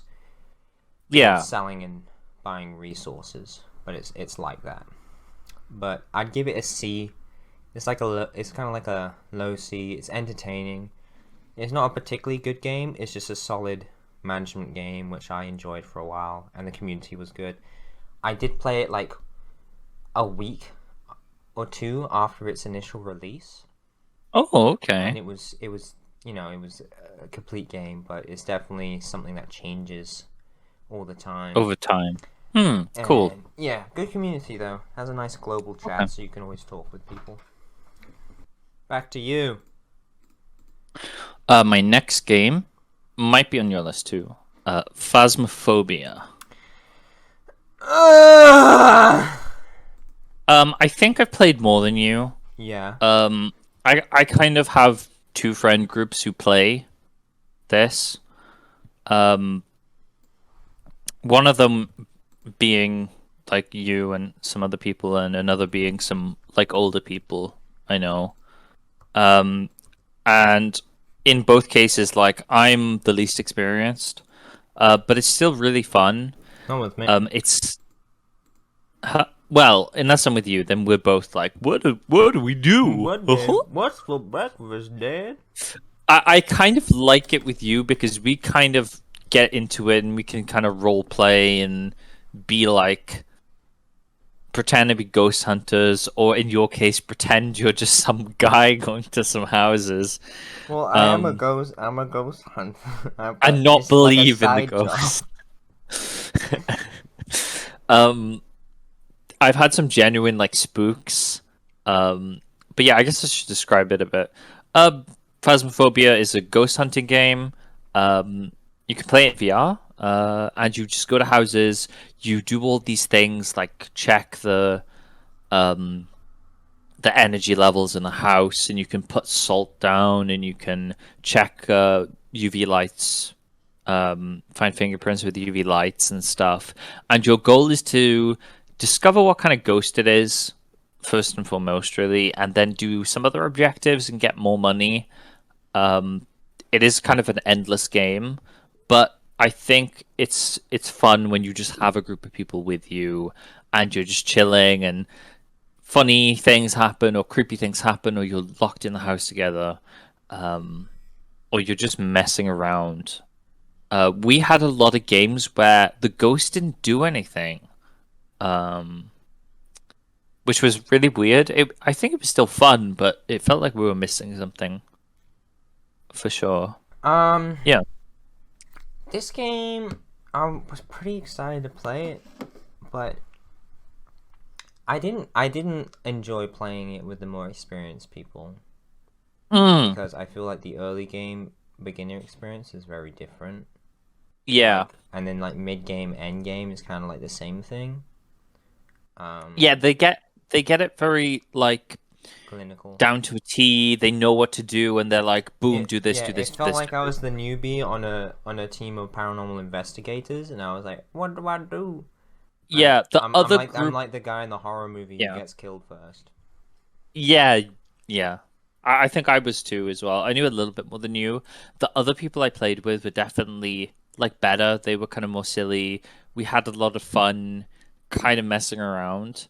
And I think with me and you, it was fun as well compared to the other people we played with who just kind of wanted to get it over with. Yeah, it's like the experience I told you about Red Dead Online, where there's like this online thing, and like it sets up this story. You know, you have like this little quest. There's some dialogue and some really nice cutscene, and then they're like, yeah, I want you to go over there. You know, shoot up the place, steal the horses back, and bring them to us.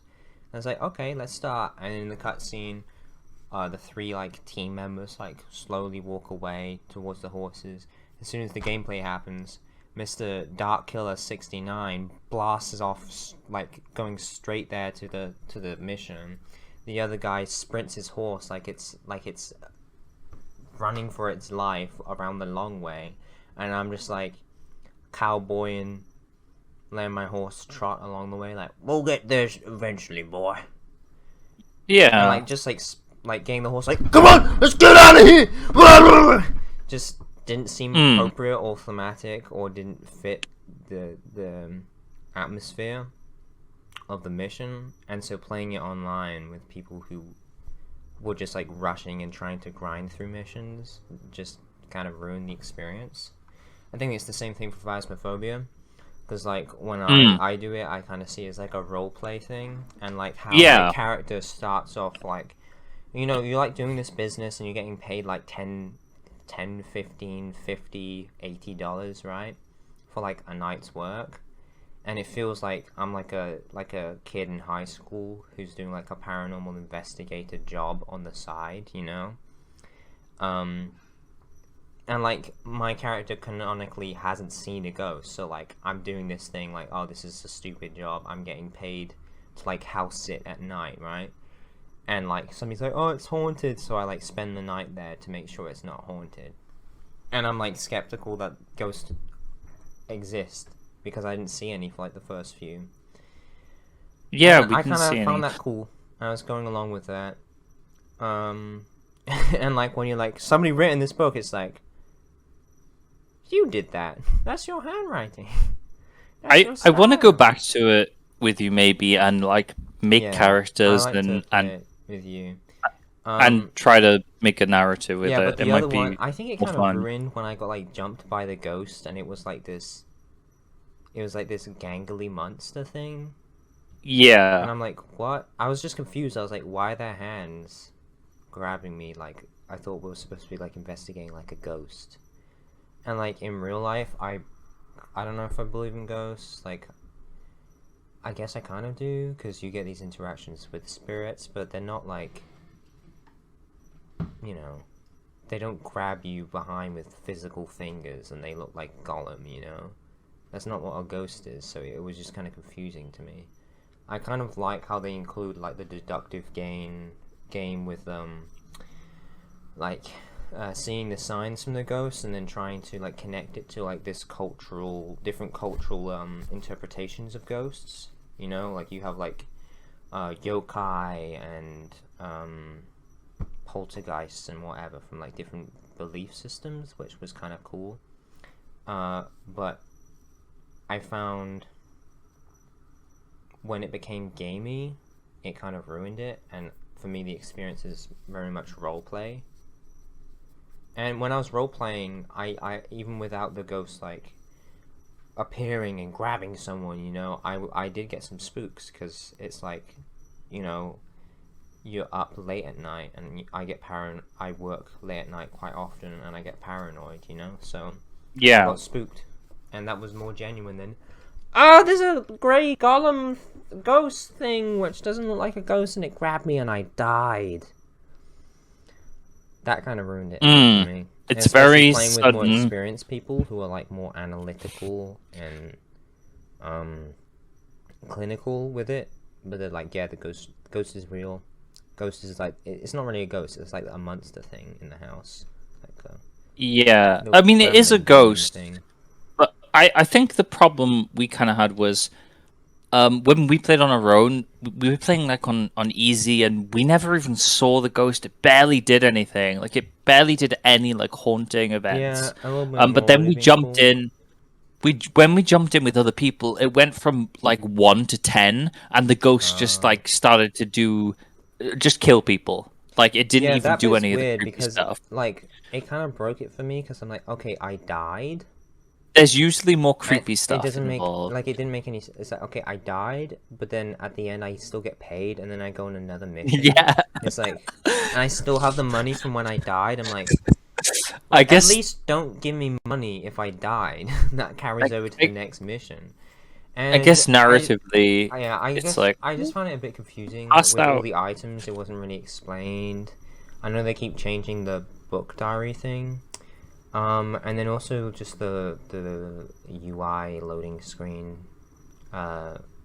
lobby system. I wasn't a big fan of. I like the guy with the small head. That's a nice portrait. But yeah, also kind of annoys me how the lights don't work. Like you turn the lights on and it's still like super duper dim. Like right now, it's completely black outside. I have the light on, I can see my room, but in that game you turn the light on and it's like, I can kind of see the middle of the floor. Hmm.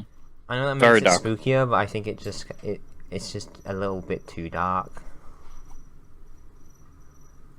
And it would be cool if it was like kind of brighter, and then when the power goes out it actually means something, because when the power goes out it's just like, okay, it's still dark.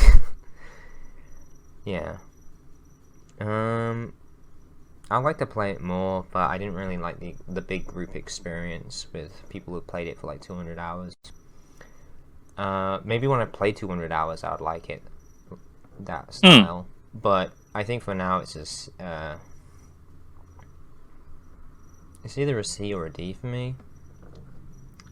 Just because I've had a mixed experience, you know?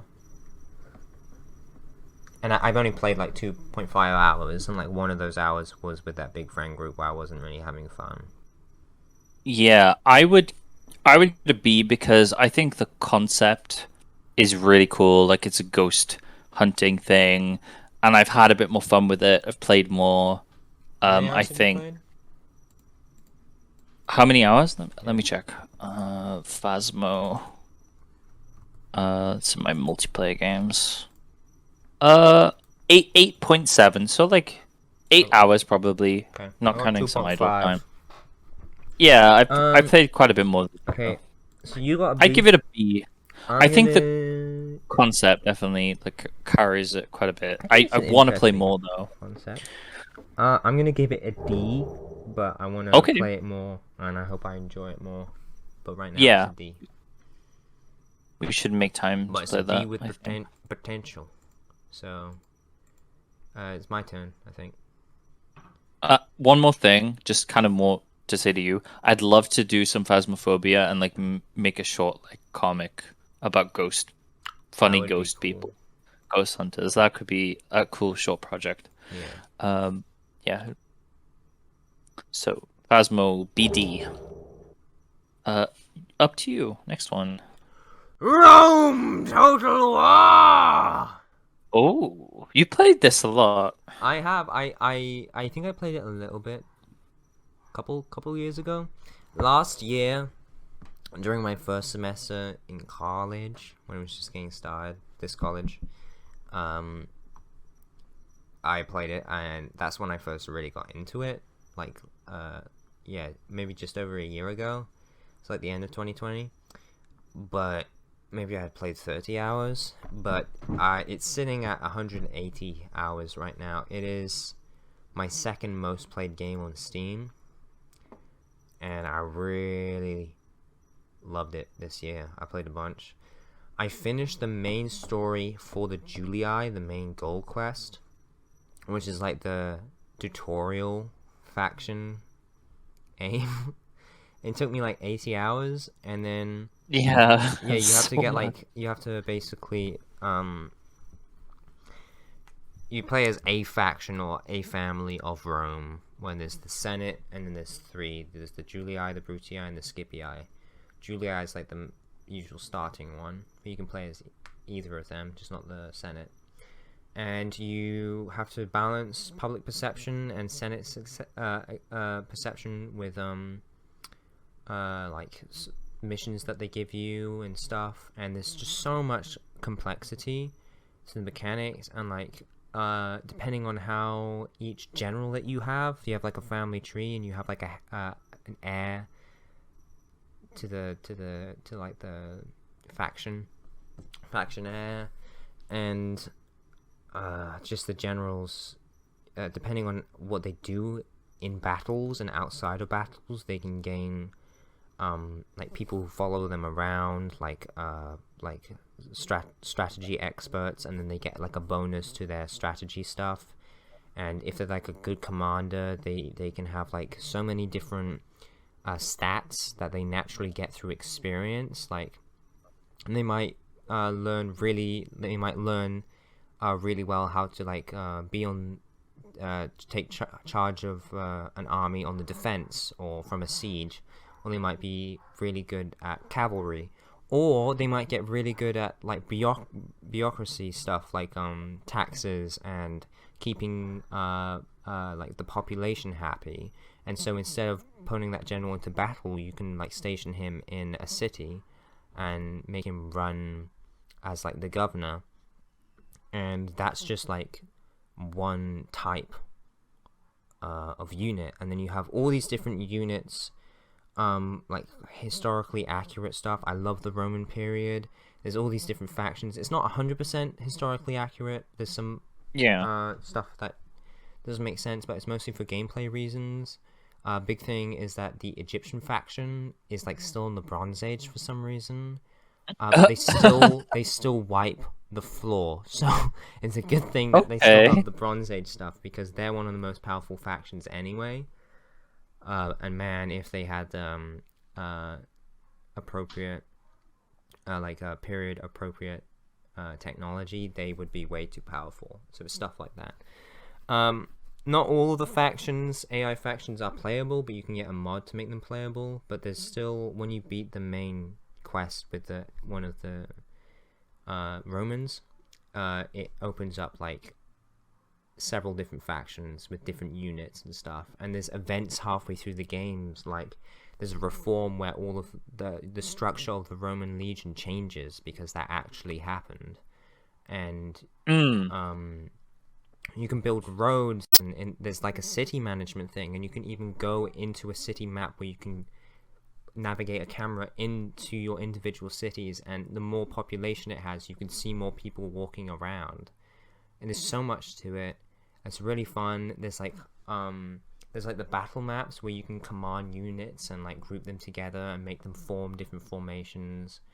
You can even get if you take over like a Greek city or something, you can hire mercenaries from Greece and have the phalanx, and you can have like phalanxes.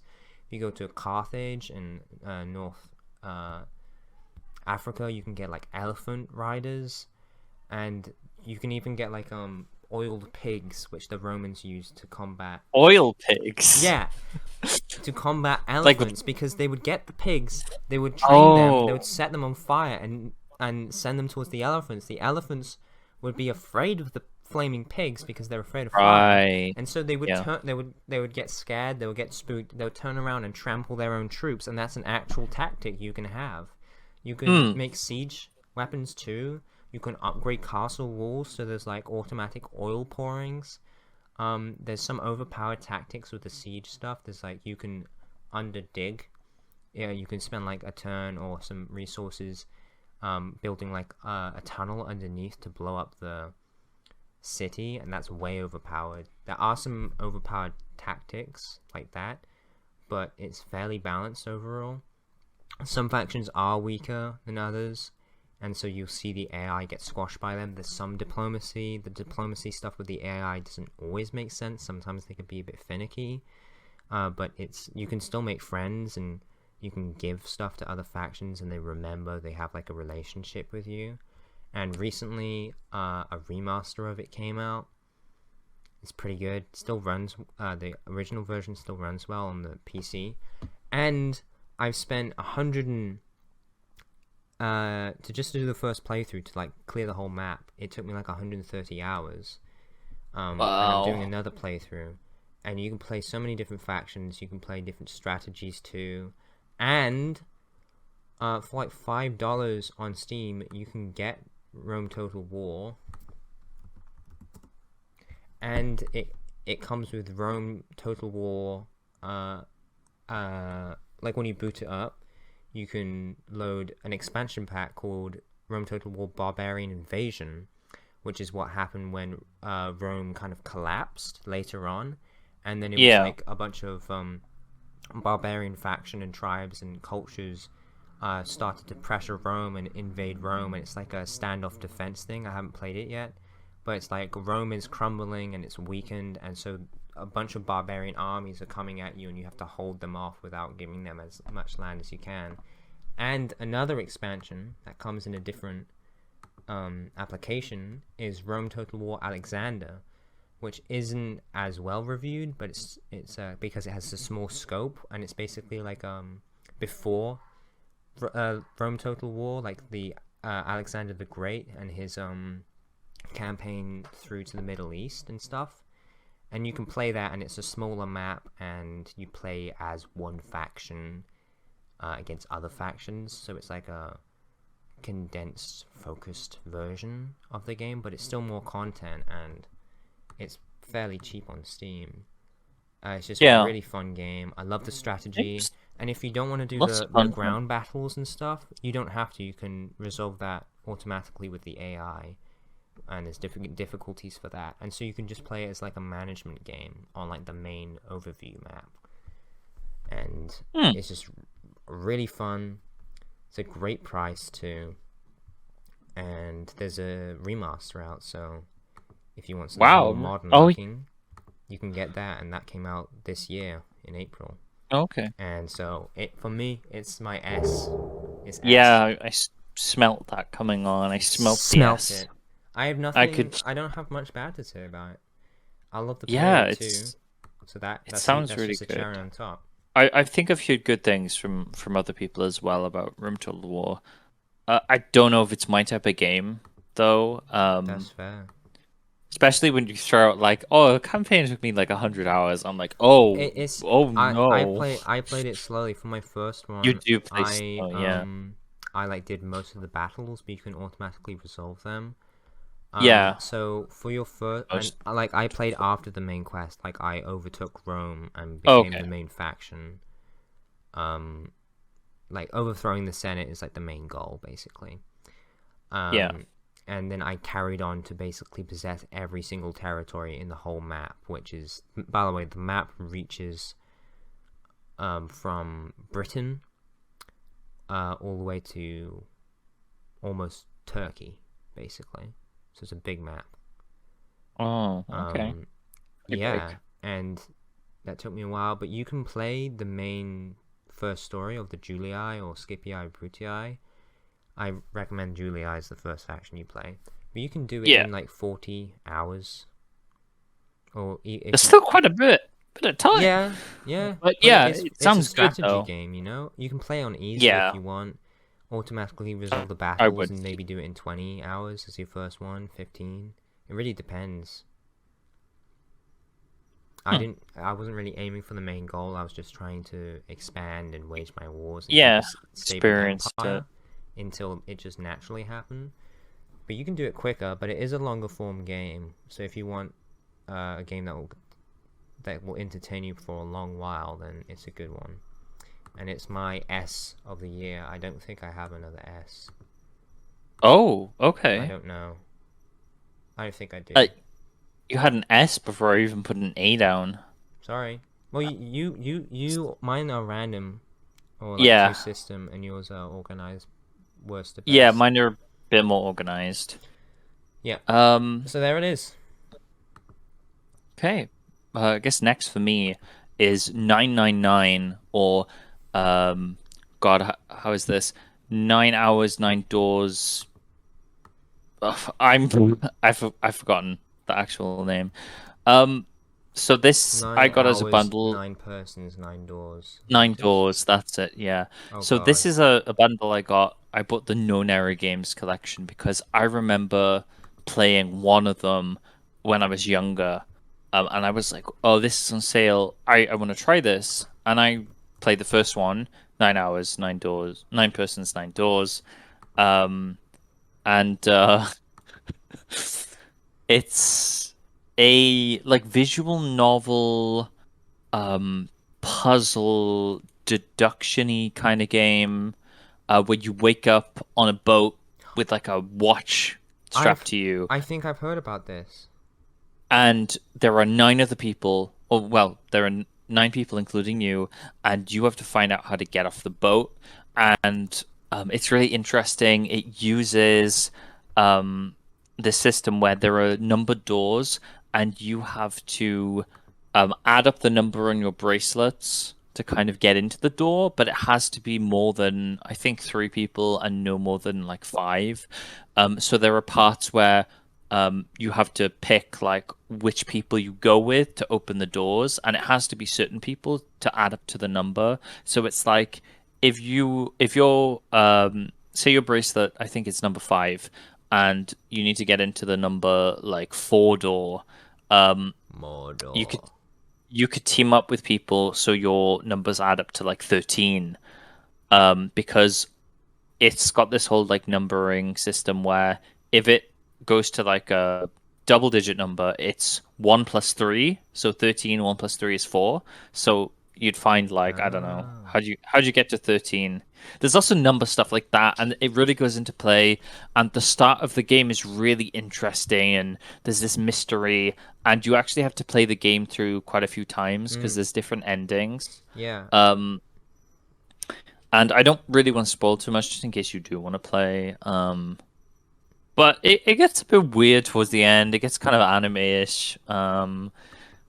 But it's still okay, and I had fun with it. I like the characters. I think the designs are cool. I like the voice acting, the English voice acting. And some of the puzzles were really good. If you like kind of escape room stuff, or like darker, like maybe Danganronpa-ish, like, oh, bunch of people are trapped in a location and somebody might betray someone else kind of stuff, I think this is worth playing. Yeah, like the mana. The mana is like... Vampire. Oh, yeah. Yeah, I actually have heard of this game before, and yeah, it's only on the DS, right? Or is it on the Switch? No, it's on Steam. So there's 3 of Oh. them, and I bought them all as a bundle. But yeah, this is the first one. It's 9 hours, 9 persons, 9 doors. Virtue's Last Reward, and there's one more. Okay. Which I can't remember the name of. What do you give it? I have it somewhere on my Steam.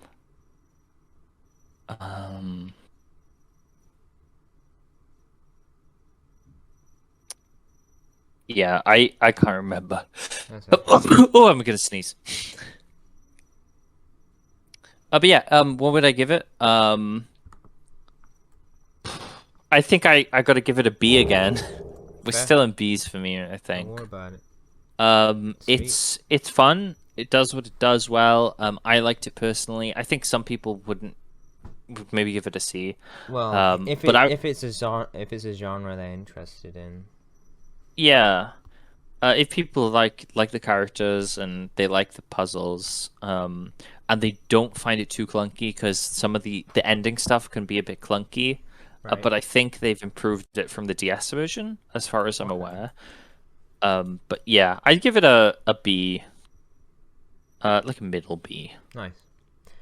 999. I have one that we both have. Oh. Okay. SCP.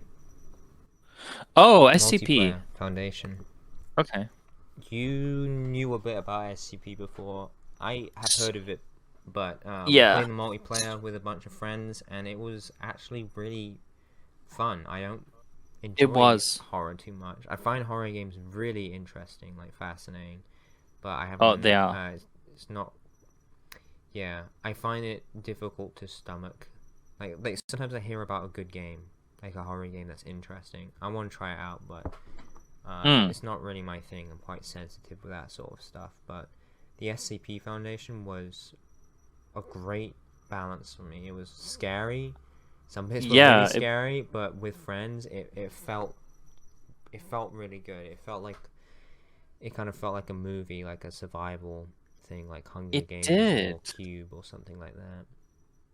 And we had to like help each other out and figure things, like experiment, and it wasn't too crazy. Yeah.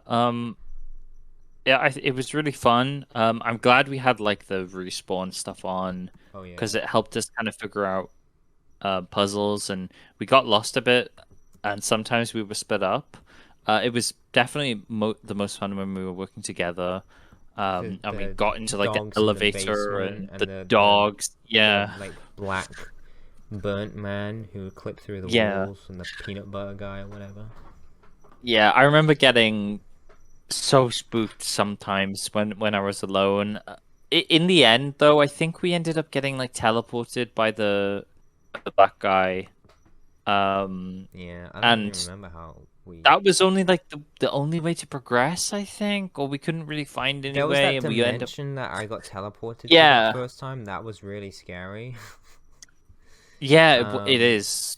yeah, and then I got That stuck in a room with gas, and stuffing my face in the corner, I could like avoid it, and I was waiting there for ages for someone to come help me. Eventually, Squall did, but yeah, it was good, especially that basement bit. That bit was scary. that was I the went down best. there with Ted at one point. We got all split up and stuff. Yeah, it was good. I actually forgot to put that on my list. Oh, don't worry about it. It can just. Yeah, Well, yeah, we can mention it. I really enjoyed it as like a one-time experience. yeah. I don't know if I'd I go don't know if I'd back. give it a C or a B, but I think Mm. because hardly a horror kind of game strikes the balance well for me, and the only time we tried to do multiplayer was when we did a Gary's mod horror map, and I didn't understand or recognize it was a horror map for a while, and I was just really confused. Do you remember that with the train one? Yeah. People had guns. They just got guns out. Yeah, God. but it was good, and I think that although it wasn't an amazing experience, it was pretty good, and it's hard to balance for me personally horror games on like scare and intrigue, and multiplayer just makes it more complicated, but it hit a good balance, so I think I'm gonna give it a Okay. good B. Okay. Um, I think I had good fun with you. I think it maybe has issues because when we played it, it just kind of came out, so they're probably fixing it, to be honest.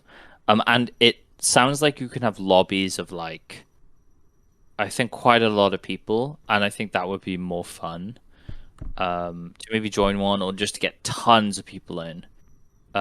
So it's not so lonely. But the loneliness I doesn't add think like the horror though. I think Um, our group was a really good size actually.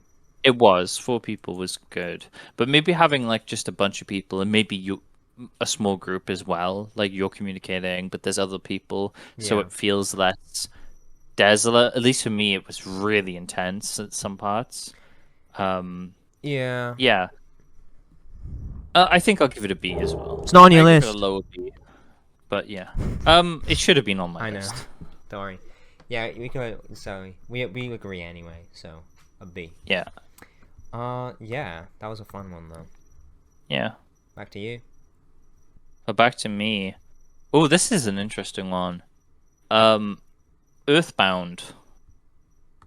Or Oh. Mother 2.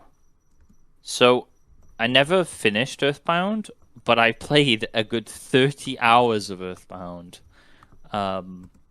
And I got to a point where I was just like, I am a bit tired of this, and I tried to go back a few times, but I was kind of just done.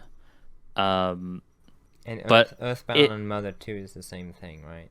it's the same thing, yeah. Yeah. In Japan, it's Mother 2. In the West, it's Earthbound. It's interesting to see Earthbound because a lot of people cite it for some other very successful games, like Undertale. And I wanted to see what it was like. And it was a fun time. Like it's really quirky. The graphics hold up for a Super Nintendo game. Like it looks really nice. It is true. And the Yeah, Super music is so Nintendo. good. Oh, the That's music is really so good good. for Super Nintendo. I didn't You've realize it was. you've Yeah, Super Nintendo game. I played it on a Super Nintendo emulator as well. Oh. So Okay. yeah. Oh, emulation. Oh, Nintendo gonna take down this podcast now. No! I'll fight them back. I gotta be honest. I Yeah, emulated music. Pro Skater 4. Oh, I also owned it though, so. yeah. I that mean, doesn't- am I gonna get a Super Nintendo and play Earthbound? I don't think so. I guess I could have got a Wii U and played it, but it's a game that came out in like the 90s. It's fine. But the actual game is fun. Like, I think all the ideas and the jokes are pretty good. And it does some really weird things. And messes with you, and it feels like modern. It feels very modern and kind of memey in places that just fit into today, and you can see the DNA in other similar games. Its influence now really clearly. There definitely is some issues with like balancing and grinding. To me, I don't really like grinding and spending super long in the same area fighting the same things in RPGs, even though that's kind of what the meant to be. See, that's where Pokemon's we fine. differ. It depends. I don't mind playing like Persona and grinding with a podcast on like now and again, but I would prefer to just experience more of the game. And I did. Eventually though, I got to a point where I just turned on cheats because I wanted to just see more of the game, but even then it didn't let me see the whole thing because I just got bored with it. Even though it's got like these really cool varied like creatures you fight and cool music and cool settings and funny jokes. It's such a big game. Like this game is huge. But it also is kind of the same thing over and over, and some of the areas are really like I had to go through a kind of puzzly area, and I kept going back to the start or closer to the start, and I was like, this isn't very fun. So I'm a bit conflicted like with it, but I had a lot of fun with it. There was a lot of good jokes. It was nice to experience this game because it's important. It has relevance to like modern games, and it's a classic game. And I played like 30 hours of it, so I am entitled to have an opinion on it But for sure. I for think your year, how would you for rate my it? year, For your year, how would you rate it? I would rate it. I'd rate it a B again. There's detractors for Okay. sure, but like I did end up not finishing it because it was kind of boring and dragging out.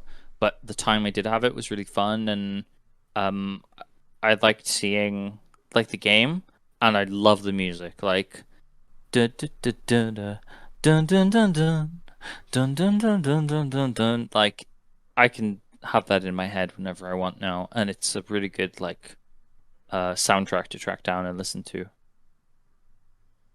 It's amazing. But yeah, B, solid B. Neat. And I'm glad you sang because that seems to be a.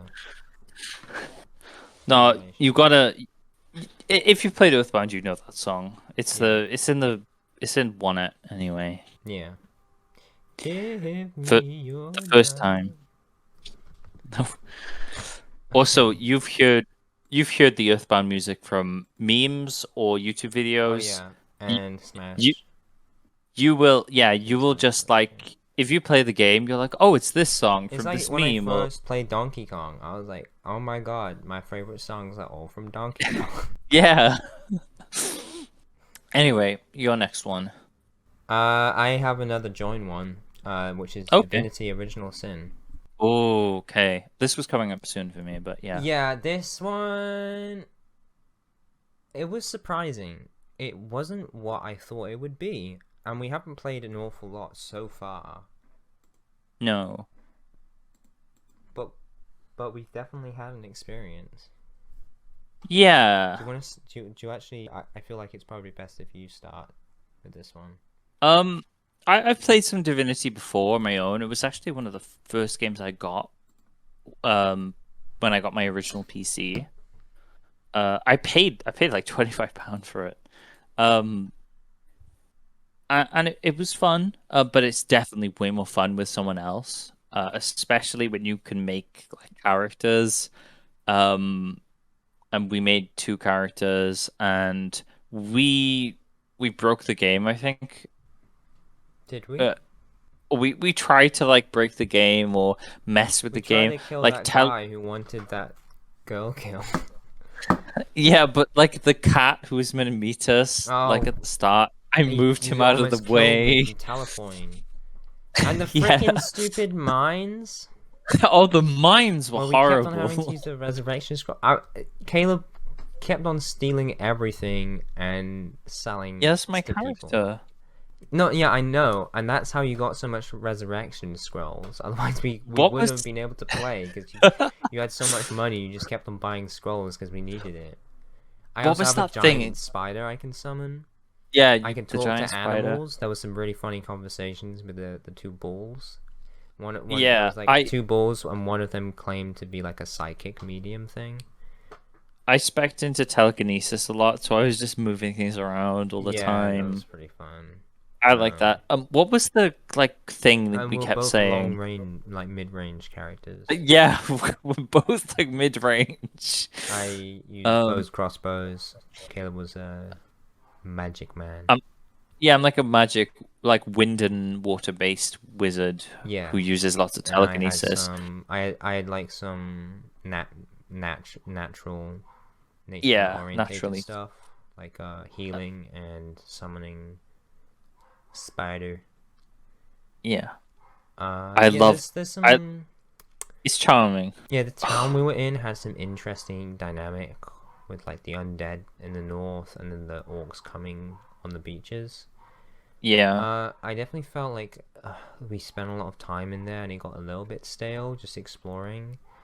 I think pretty slow and it is. The co-op stuff is pretty well integrated, but for like most games, but this game is like almost intended to be played co-op, and it's not not a perfect co-op experience. Like sometimes you'd be talking to someone, and if you talk to someone and I want to listen, I have to click on you to listen into the conversation, and then I can't hear the voice acting. Also, well, sometimes. I thought, and I guess also, like when you are the main guy in the conversation, it like auto scrolls, and when you're listening in, it goes on, and you have to scroll down. So whenever something new comes up, and then you have to scroll down. But there are some interesting stuff, like the game prompts your characters to make comments or question each other's morals. Yeah, like that's really fun. I would try and do something, and it would give you an opportunity to be like, "Yeah, let's do that," or you could be like, "No, actually, my character disagrees with no." And you do like a rock paper scissors game, and depending on if I'm like, "Oh no, we shouldn't explore this house," and you're like, "Oh no, we should explore this house and steal from it," and then I can like either try and take hold of the conversation and convince Caleb's character through like reason or intelligence or intimidation or stuff like that, and depending on what my best stat is, I can pick that, which gives me an advantage in the rock paper scissors game, which can be a good or bad thing. It like helps you roleplay your character, because if you have more intelligence points, then you're more likely to pick the intelligent option the dialogue option that uses the intelligence to give you the highest advantage. But then also sometimes you feel like your character would say something that would be like the bad choice. And so yeah, that's what I did. I picked what I thought my yeah, character would say, and not that the can stat-based that can one. be fine because sometimes your character is just going to lose the conversation. Like it's what would naturally happen. Yeah, so it was definitely different. When we got to the character creation screen, I was actually really disappointed. Yeah. Like getting into the actual game was interesting. Like that shell guy who wanted to get thrown in the ocean, and the combat was pretty cool. But like it doesn't make a good first impression. No, there's like two body types. You're either there's buff barely any man, customization, and or sexy I found woman. the costumes for the classes to be really ugly. Yeah. And it dissuaded me from picking some classes. You can change your armor later on, but I didn't know that.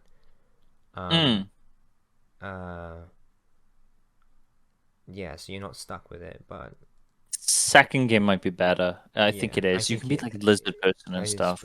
The second game's much more acclaimed. Yeah. Popular. But yeah, it's been a really interesting start, and it has a lot of depth to it. There was that bit with the space gnome. That was pretty crazy. It was crazy. It kind of lost my interest a little bit. I think that section went on a little too long. Our characters are quite grounded as well. That was from like a side quest, I think. I think that's the main quest. Maybe. Because I've played it before, and I think I got there a different way. Yeah, but we found like different ways to get it, but we went there through like a side quest. Yeah. Or like a related quest to them. We had to choose who was gonna die. When did we do that? It was like two people, like the old guy who's lived his life and the young guy who. Oh yeah, there was the healing thing, and it just teleported us. Yeah, and then there was the thing with the performance and the fair, which was kind of that was fun. It was fun, but it was confusing for a while. It was confusing, but we figured it out. It was like a puzzle. Like we had to find the performance and do the performance, and then I had to like bribe someone as well. Yeah, to bring I'm talking about we were confused and there wasn't much direction on how to instigate it. Like we thought we had done what we were supposed to do, but we didn't have the option to do it yet.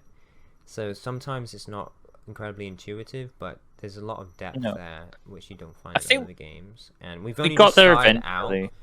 I only played 8 hours. We played it in like 2 sessions, and it's been. Although there's some bits that were disappointing, or like some bits that weren't intuitive, on the whole, it was really cool, really in depth. There's so much interactivity. I could talk with the rats. Our characters were different. I felt like Caleb was much better combat wise, but I had like the healing aspect I could do. He had the telekinesis. I got the spider summon. He got a bunch of bunnies and stuff, and I kind of have a bit of a bad reputation. Everyone hates me. Yeah, well, a lot of people hate me too because we killed that guy outside the pub. We did. We're both like grey characters. My character is has like more strong views. So like I oppose some evil decisions in some way as like a grey character, like an in between, while Caleb is a bit more loose and more. I feel like you're kind of grey, kind of more nature-ish in a sense, but you're kind of just like strong. You're a bit like you think things through, but you're not like a goody two shoes, but you're not super evil. And I'm more grey, kind of. I agree with you sometimes, but you chaotic are much way? more after like you're a bit more chaotic. You're after kind of like I care more about the means, even though I might not care about honorable means or stuff like that. I still care about it. Well, you're rather like, oh, we should get this thing, and I'm like, well, we shouldn't do the that end. To get it, you know? Yeah. And sometimes we're gonna get this. We should do that. I like how we do. We like.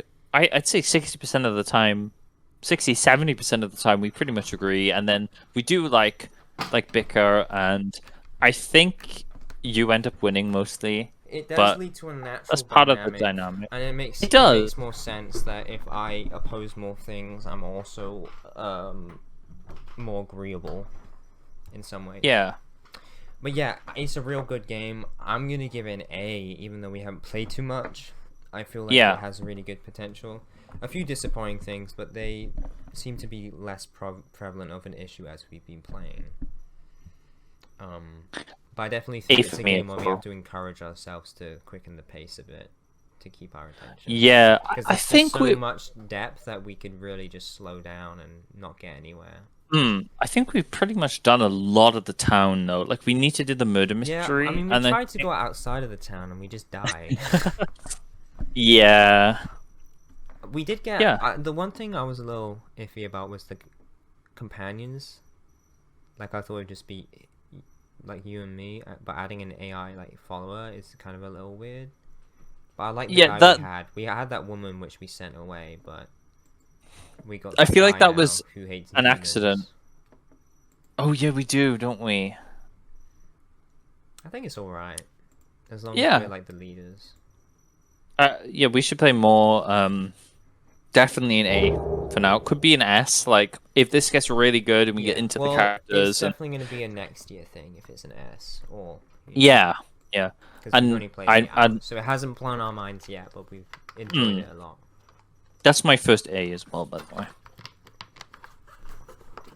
I like how when we have a dual thing, like when we both have it on our list, I tend to go lower. But you haven't given out any high things yet. No, we're gonna. Yeah. Okay. So back to me. Yes, sir. So my next game is called Florence. And I played this at the beginning of the year, like really early January, like maybe even New Year's, the day after New Year's. And it's a very short game. It's a very nice looking game, very artistic. And it's a game like I was really into, and it was really nice and really fun, and it's about love and like falling in love with someone and kind of creativity, but then also losing that person and just accepting that you're better off without them, and that what they kind of give you can still kind of push you forward. And I think for me at the time when I was playing, it made me really upset at the end, even though I kind of knew it was right. And it was in a part with a relationship I was in where it felt like it was sending me a message of things to come. And I appreciate it a lot more now. And I think it's a really nice game. It'll take you on a short, like, emotional journey for about like an hour. And it has a really nice message. And it tells that message well and presents it well with really nice art and colors and loose puzzles. Yeah. Pretty short one. Yeah, it's a good one though. It's something that leaves an impression. It's good. And I played. It does. I haven't played this game, but I played games similar to it. Like I can't think of the name. But it's like an emotionally mature one as far as games usually go. And although I feel like there's a lot of games like that, but each one feels special.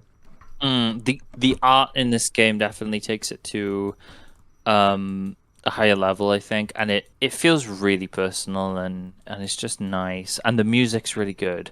I think the music, if I remember correctly, is made by Kevin Penkin, who does a lot of music for anime, and he does some really like amazing tracks. I could be super wrong here. But just like the music's amazing. That's a trend in a lot of games I like, is good music. I played a game a little similar to it in 2016. A free game on Steam. It's called Emily is Away. I didn't like that as much. I can have played understand that. I kind of liked it. Again, I played it in 2016 when I was 15. Well, that was kind of like a big period of emotional growth. So it was nice for me. It wasn't crazy, but it definitely made me feel some emotions for a couple hours. Yeah. So that's a free game. I like it, but from the sounds of it, not as impactful. Florence is really nice. It goes on sale as well. When it's on sale, it's like £1 or whatever. Yeah. There's a good And review it's for Emily's Away here. It's like an hour. You play a simp. Florence is about creativity as well. So as a creative, like, I think the message is really nice, and it pushes you onto about using your kind of energy to make creative things. The composer is Kevin Penkin, by the way. I did check. This is really tough to rate because I want to give it an A, but at the end of the day, it's not like a massive game. It doesn't have too much content. Have it unrated if you feel like. No, I'm gonna give it a B, but it's like a high B. This might be the last of my Bs. Who knows? But yeah, that is Florence. It's a really nice game. Definitely recommend if that's your kind of thing. Next one from you. We got Tons of Bs. No, another one that we have together. I had 3 in a row. Chicken Horse. This is my next game. Oh, excellent. So I did play Chicken Horse with a friend of mine, actually a group of friends, in early 2020. And it was really fun. And we played it a bit, but I think I've actually played it more now with you. We played it like a few times, but we played it for like several hours, I think. Yeah. I really hate that beach tsunami level, but I played it a lot with you now, and to be honest, we've had some good fun. The Tomb of Jakkum.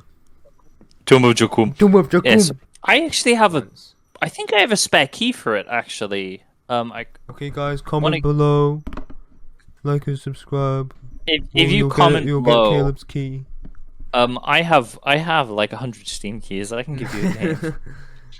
You can, yeah. Just message Freddy, and then maybe he'll forward it to me, and I'll send you a key. There might be something in the description for you. I don't know. I don't know if we're gonna do that. But yeah, Ultimate Chicken Horse, such a fun like co-op game. Like, it is couch the co-op. ultimate Chicken Horse game. It's so fun because you build the level.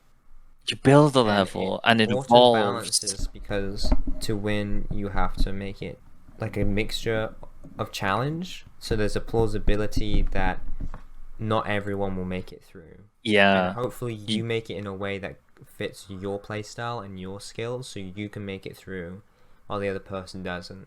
And often, several routes take place. And some often I tend to try and go the same route, and you go your route, and so we'll try and make each other's route either easier or harder depending on which. And you can, it's not super competitive, because it's not always like me versus you. Often it's like us versus the level if we've made it too difficult. Yeah. And sometimes I cheer you on, sometimes I boo you and try and. And I hope that you fall. Sometimes I really want to see you try and overcome it. Because neither of us are really good at platforming. No, I'm horrible. But some days it's like I'm really good and you suck, and some days it's like you're really good and I suck, and some days we're neck and neck. I feel like that kind of happens sometimes. You just like sweep me, or I'll sweep you. Even if you're not very good at platformers, and it's good for a mixed group too. Yeah, it is. Easier routes and harder routes, and the people who are struggling more can make decisions, blow up objects, or put new objects down that makes it easier for them. While the people more experienced can make it harder or stuff. Or and it matters if there's a few more inexperienced people, they can band together and put objects down and construct pathways to override kind of the harder stuff that's being created by other players.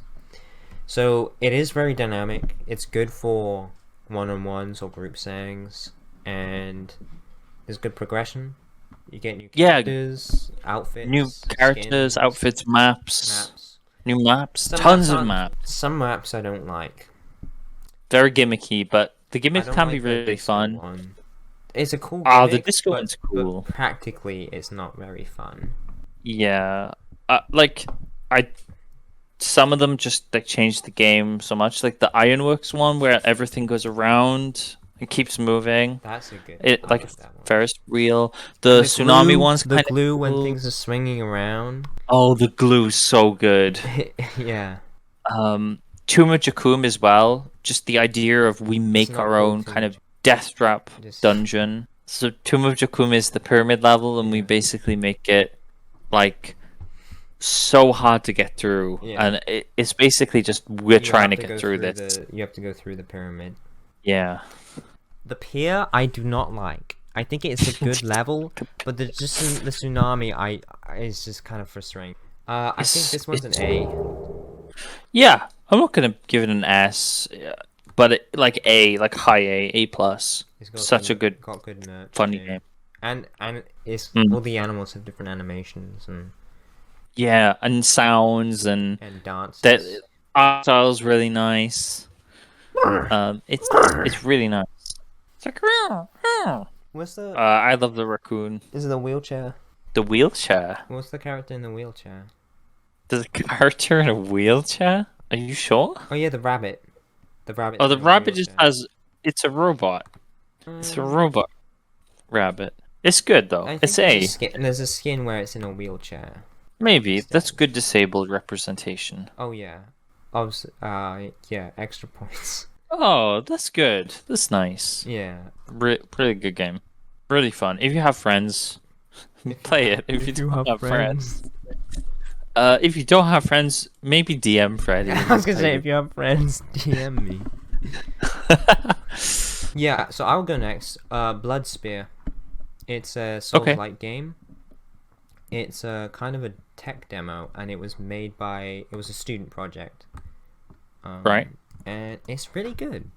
It has a really cool aesthetic. Graphically, it's very impressive for a student project. I've joined its Discord. Whoa. It's got some good community. This is a student project? Yeah. It's really stylish too. What the? So you like go through. It's got a great saying and beginning. You go through like this crazy castle. You go like over a bridge to this big elaborate castle. And it's got some cool rooms. It's got some floors that give out items and stuff. And your main weapon is the spear that you throw, and it does a little bit of damage. And you can throw the spear into the enemies. Then you hit spacebar, and the spear explodes, and that does major damage. So you can like throw a spear and then blow it up by like hitting the ground when you press spacebar, and that does the damage. Yeah. And so for enemies that have like shields, you like throw a couple spears, because you have like this one spear, but as soon as you throw it, like another one comes back into your hand. So you can throw a bunch of spears and it can be sticking out. So you throw a couple spears into the shield, you blow up the shield to like disarm them by using the like implode move. And there's some interesting ways that you can use that. There's a little section, there's some flying enemies and stuff which are tricky. There's one section in the castle where you go into this cave with a bunch of mushrooms, and there's like these spore production things that are a bit tanky. I didn't like that part of the game too much. It's only an hour too long maybe. But the boss fight at the end is super stylish and rises from this massive bath of blood, and it has some really cool mechanics, a couple good phases, and it uses the fact that you can throw a spear in and detonate it later to excellent effect. And it's free on Steam. Really try it out. I think, Caleb, you should probably try it out too. Yeah, I'm looking at the video as you're talking. This looks cool. Yeah, boss fight's super stylish, and it's just like, again, it's just impressive as a student project. It looks good. Animations are a bit clunky. That was the Janky. one thing that I noticed. But again, student project, especially for game development, like 3D animation not being a strong suit isn't a surprising thing. And also, your character is basically what the common foot soldiers look like. And when you die, you use the spear to possess another body. Oh. And that's kind of like your respawn mechanic, which is pretty interesting. So you the spear? Like I don't know. You're not. I don't think you're quite the spear. I think the spear is kind of controlling you and using your spirit to possess bodies. And that's cool. The spear is like this ancient locked away thing, and it has to absorb blood to grow its power back. And that's why you fight this big boss, because he's like bathing. The blood seems to give beings power and stuff. So this boss is bathing in this massive pool of blood to like slowly gain up its power. And so you beat the boss, and the spear like slurps up this massive pool of blood. And I don't know if it's ever going to be a full game, but it's promising. And even if they don't go anywhere with it, it's still a great tech demo to just play around in. And yeah, I'm looking forward to the trying young developers who made it. That looks cool. Yeah. Does this get a ranking? Yeah, I'd give it a high B. It's good. That looks promising. Yeah, like I said, it's short. There's a little section I didn't like too much. It's not super fully in depth because it is just a few hours experience. It's not a demo to a much larger game, at least to my knowledge. Does it like end like conclusively? Like you beat the boss? Well, so you kind of beat the boss. You go in the blood pool and stuff, and it ends. I don't that's cool. remember the exact details because I think I played it several months ago. Let me see. It's kind of a short game then, for free. I played it back in August, and okay, that's when it came out. Actually way short. I only spent 31 minutes on it, so it's under an hour. Oh, okay, it's under an hour. I got through it quite quickly. I think I got either lucky or just my actually the other Souls games helped me out. So it's an under an hour experience, I'd say. Okay, I think I'll check that out. That looks cool. Yep, sweet. Blood Spear. Give it a high B.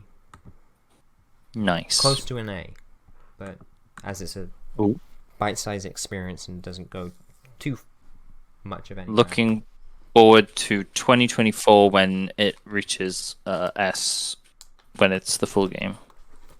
I don't know if they're actually... yeah. Actually, they might be developing it because the publisher's called Bloodspear Dev. I mean, they've made this for whatever they're doing. Maybe they're in game development college or whatever, or maybe it's just a fan thing. But it's got a lot of reviews and stuff, and if they have a Discord, maybe they do have gonna a Discord, do it more. which the game links you to at the end when you beat it. Yeah, maybe they'll make it. I hope they do. It looks cool. Yeah, I think they might be. Yeah, they're French Canadian. Oh, nice. Go join. Do some music for them. Ho ho ho. Ho ho ho. And the developers are on that Discord, so you could probably chat with them. And they do interact with people. Nice. Back to you, sir. Yeah, it's my go. My next one is Super Smash Bros. Ultimate. So, this I bought this year. I was going to a con with Squall, my first ever con, and I had my Switch with me, and I had a couple of used games I was gonna trade in, and I traded them in, and I bought Super Smash Bros. Because I thought it would be fun to play with Squall, just before the con, after the con, and I did, and we played, and it was really fun. That game is so fun to play, looks amazing, feels amazing, gives me flashbacks to Super Smash Bros. Brawl on the Wii. But there's so many characters, and it's just so polished. It's so much fun to play. Like, I can't stress enough. They got Earthbound in there. Yeah, they do. They have Ness and they have Lucas. PK Fire! They also had that in the other games. PK Fire! PK Fire, PK Lightning. Yeah. I love Smash Bros, man. It's really good, and I play a lot with my little. You've only played Ultimate? Yeah. I used to play Brawl. I played a bit of the campaign, but Brawl had an amazing campaign with Subspace Emissary, where it had like cutscenes and stuff. Maybe Ultimate has too, but I haven't looked into it. Ultimate has the World of Light. It's not too great. It seemed okay. Some creativity in there, but yeah, it seemed a bit grindy though.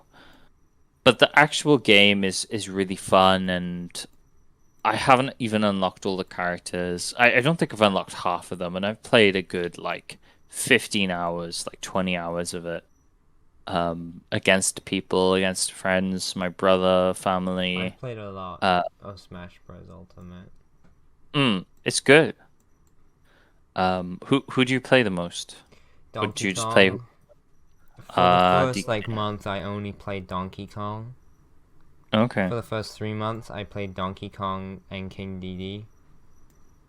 So the big guys. It took me like, I think it was like maybe like a year and a half until I got Luigi. I wasn't playing it consistently, but I got into Luigi. I like to stick to a few characters, but I play quite a few now. I play Donkey Kong, King Dedede, Bowser, Luigi. I really like Robin from Fire Emblem. I do not like Robin's visual design. I think he looks stupid, but his moveset I do enjoy a lot. I don't know who this is.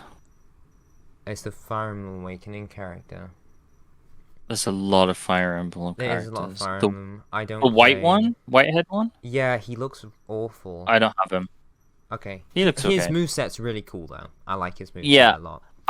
Who do I play? Running attack looks stupid though. Who else do I play? Byleth I do not play. I do not like fighting against her. Byleth. She's way too strong. She came out way too strong. I think they nerfed her a bit, but she's still super. She's got it's weird because she's a Fire Emblem Three Houses protagonist. She's super skinny, but she is really, really heavyweight. She moves really slow. She hits super, super hard. She can knock you out on like 40%. She's got a bow that does. Okay, yeah. Anyway, go on. I really like Samus. I like both Samuses. They're both really fun. Zero Suit Samus, really jumpy. I like that. I think I like Suited Samus a bit more because you get a bit more bulk. You get a bit more like ranged shots. Kirby's always fun to play just to eat people, but not someone I play like super consistently. Lucina, I really like to play. I feel like she's really easy to play with. I just There's destroy a lot of people. I haven't played. I'm not really too interested in any of the sword characters. I like the sword ones. I fuck people up with them. Inkling. I'd like to play Inkling. You would never beat my Donkey Kong. Probably not. Inkling I really like. Just nice design. I like you can just roll over people. Paint rolling. Yeah. It's a fun game. I'd say, they're the ones I play the most. And I got to experience the final Smash reveal and own the game, which was really fun. What was the To final at least one? Sora from Smash, Uh, from Smash, from Kingdom Hearts. I that like one Kingdom was Hearts, so disappointing to me. that was cool, and I I watched the understand it's direct. like a super major crossover, and it's amazing Yeah, that it even happened. But it was yeah, magical when I saw it. I that's a was good. like, Yeah, whoa! I'm sure And it was for a lot of people. That's good. I got to experience the last one, and I'm happy. And I Good. played a bunch of Smash, and I might buy the DLC when I unlock all the characters. Oh, Joker. I also play Joker. He's good. Oh, I'd like to A play little Joker bit. because I'm a big Persona fan. But yeah, really good game. I don't think people really need me to say that. Is it S?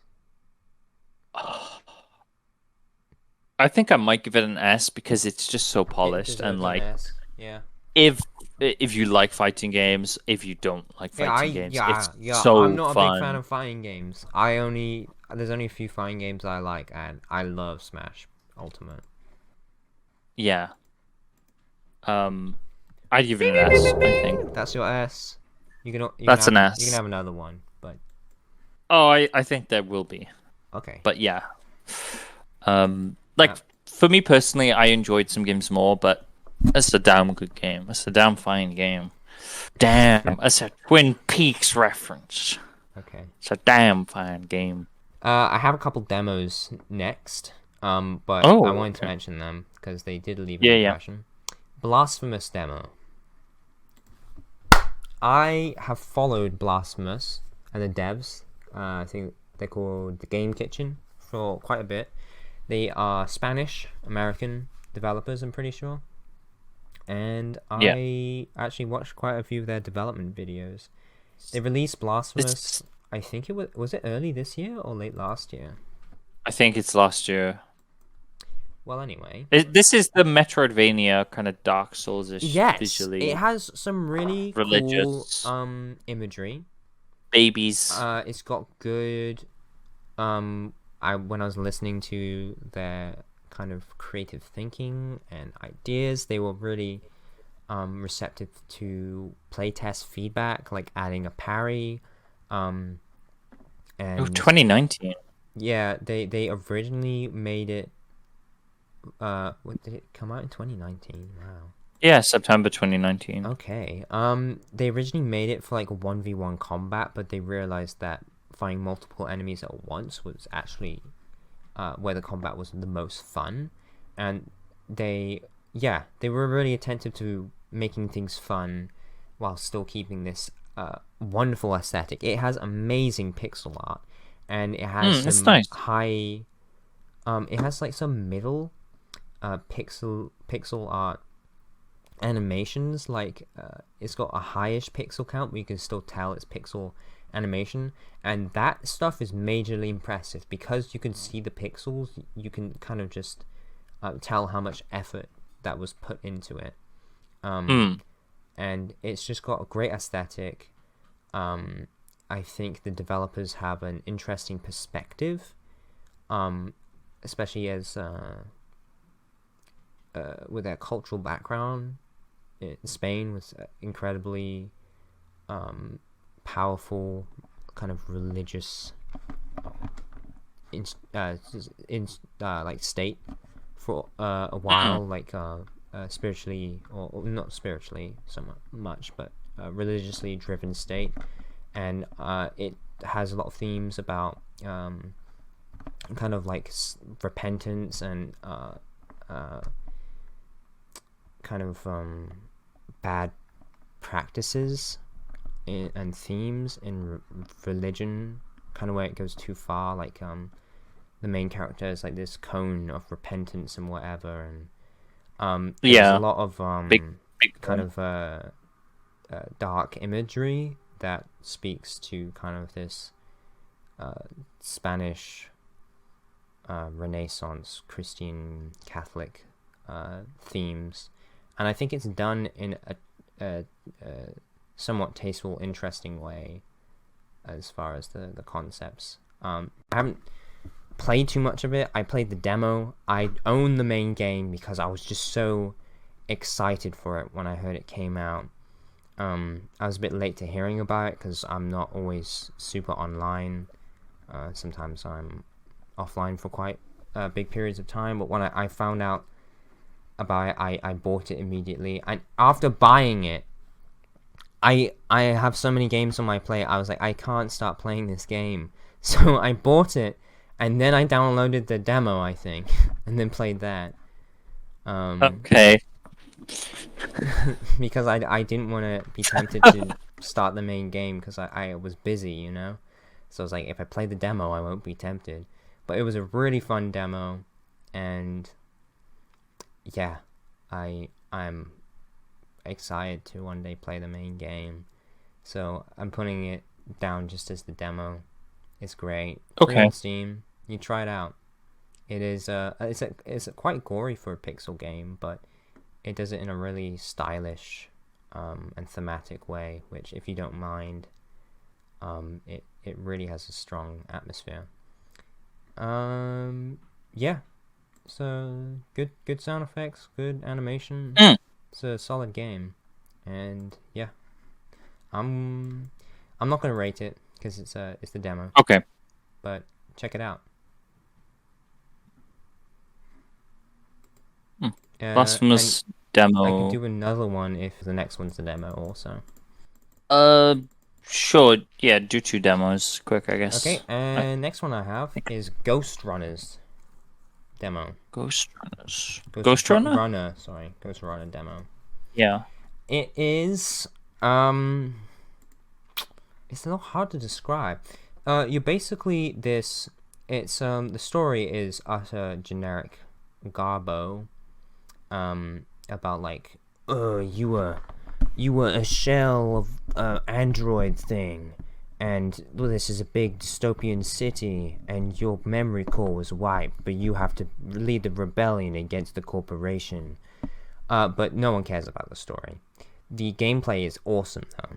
You're basically this robot parkour guy with a katana. I know you probably heard that before, but it's really cool melee combat, and it's very visceral. It's quick paced. You die in like a bullet, and so it's very, and you kill in one hit. So it's very impactful. Like every strike is impactful. And you run through this city, and there's guards in different places. You do parkour, wall running, and stuff. There's a lot of that in a lot of games, but this game just pulls it off so fluidly. It feels great to play. It's got a great aesthetic too. It runs really well on even like mid-tier hardware. It's excellent, so a lot of people can run it. It's like so quick paced, and you can dash, and you can do this thing where you hold down a button which slows down time, so you can do more agile and accurate movement. Like if you're getting fired upon and you're jumping over a gap, you can hold down this button for a few seconds, and you can weave through the bullets with a little bit of like extra mobility, and then you can like resume time and like zoom boost towards them, and you can like, there's a block button where you can deflect bullets, and it's like very high skill, but if you fail, you're right back into the ring again.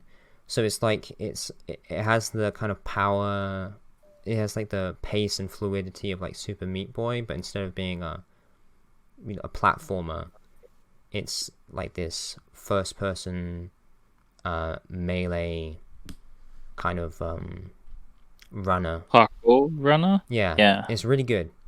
Again, Okay. story's rubbish, but the gameplay is really good, and I've heard great reviews of the game. Yeah, I've shared good reviews. Yeah, and I think it's from a smaller team as well. Not super small, but I think it could use a bit more recognition, and I really enjoyed the demo. And of course, it's always nice when demos are out, because that's not so common, so you can try it out for free on Steam. And back to you. Right, back to me. So I wanted to kind of go back to past games I played, although I've never played this one, I wanted to play the Professor Layton games. So I started with Professor Layton and the Curious Village, which is the first one, with the kind of goal of playing more. And I did play some of Pandora's Box this year, but I haven't finished it, and I want to finish it, and I think that's a next year thing.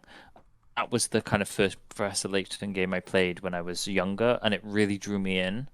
But I never could find the cartridge, and I forgot about it really. Sorry. And Could you say the kind name of of the remember game again? I zoned out for a um second. Professor Layton and the Right. Curious Village.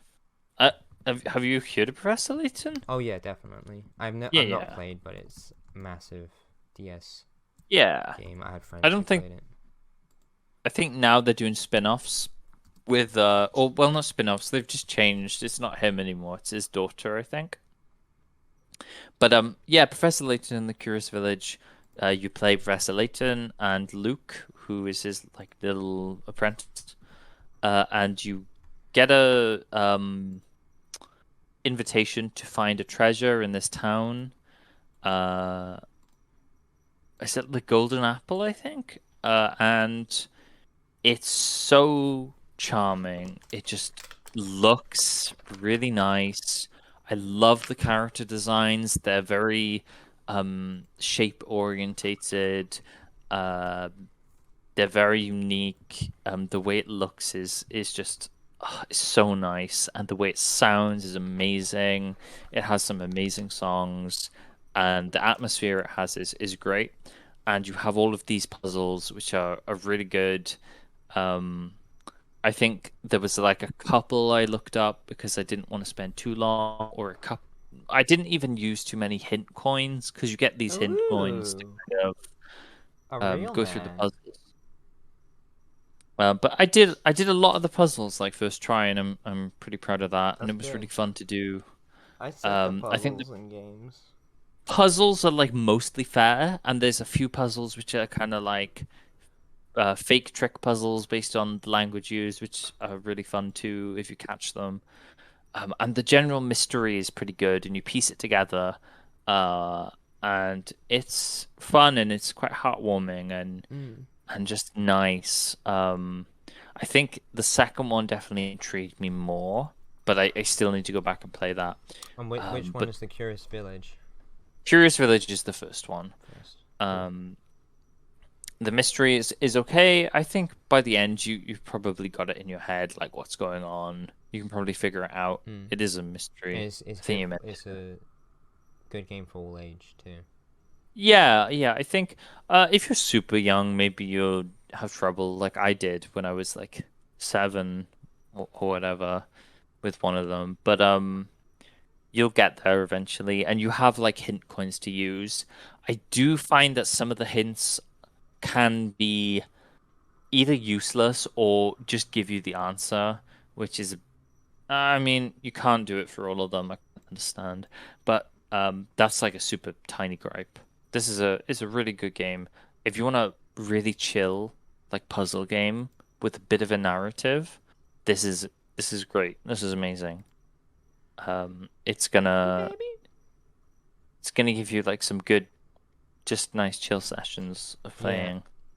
It's I think I really appreciate when puzzle games are more than just puzzle games, you know, like Yeah. brain teasers. Well, It's nice when it has yeah. narrative and charm Also, all of the and puzzles are kind of mystery. weaved into the narrative as well. So it's like, um, sometimes it's a little bit forced. Like the game kind of runs off of a puzzle world almost, where it's like, oh, I need you to prove yourself to me, so you have to do this puzzle. But sometimes it'll be like, Professor Layton talking to Luke, or Luke talking to Layton, and being like, "Oh, do you see that cup of water over there? That reminds me of a puzzle." And then you do the puzzle. Anyway, And yeah, it's just really good. It's cool. nice. It's puzzles. It looks nice. It sounds nice. It's an A, solid It A. feels nice. Feels I touched nice. the cartridge. Tingles my brain. And that's Um, Switch again. no, this is a DS game. Oh, I you do have a I DS. I emulated this game. Cut I did own one of them. Cut that out, Freddy. Cut that out. You have to like bleep whenever I say that. Is it a Nintendo franchise? No, it's not. Right. So no, like it's second party. It's second party, but it's like only on Nintendo. Yeah, I believe. I read into the development of Professor Layton, and it's really fascinating. I won't go into it though. I really liked just learning about it and playing it.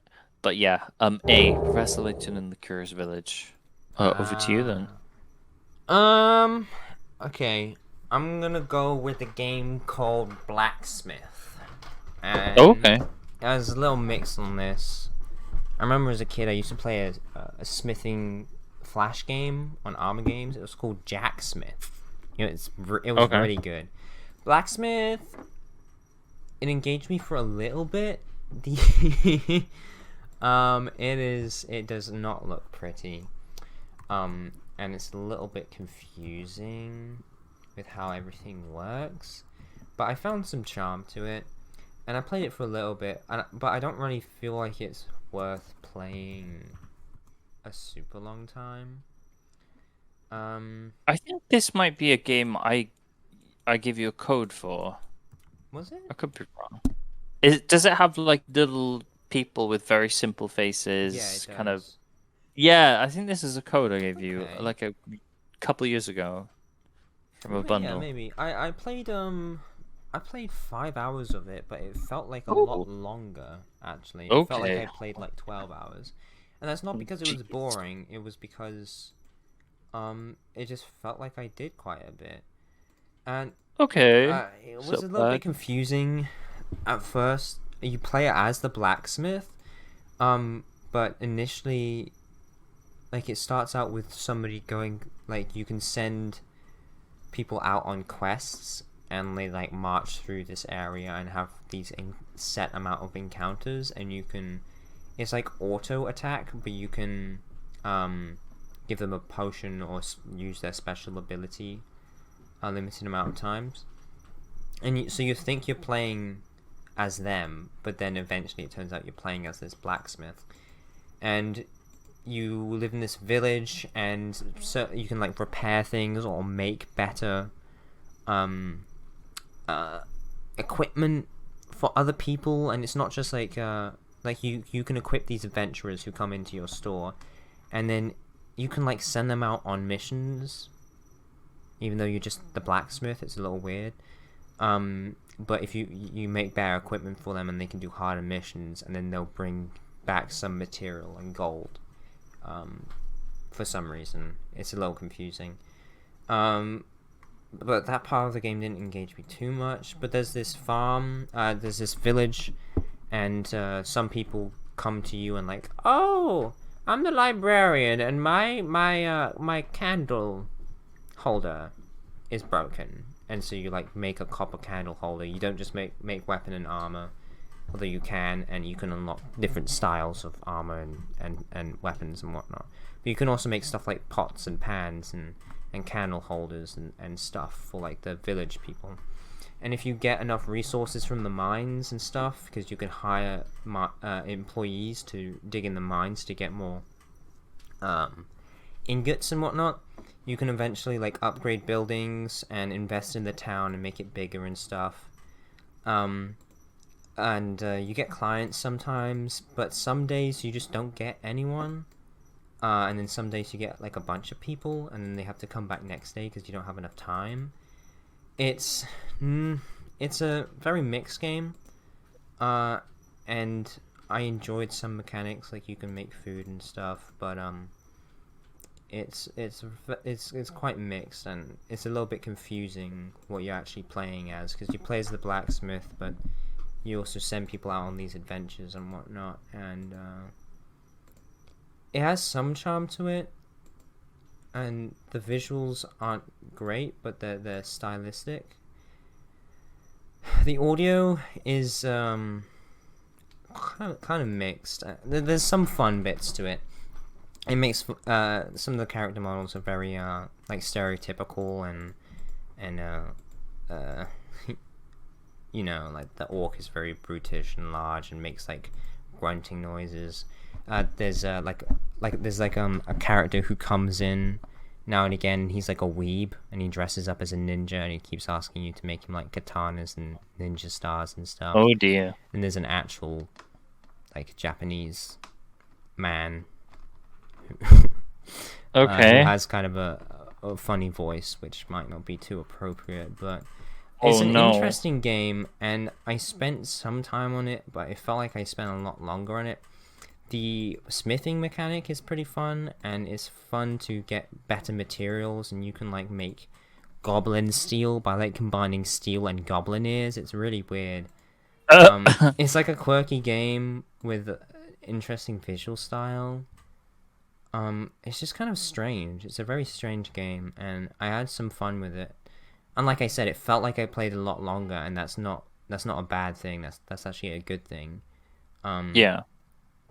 And looking at it, you might be surprised that anyone would play for 5 hours, but I think it's a very hit and miss game.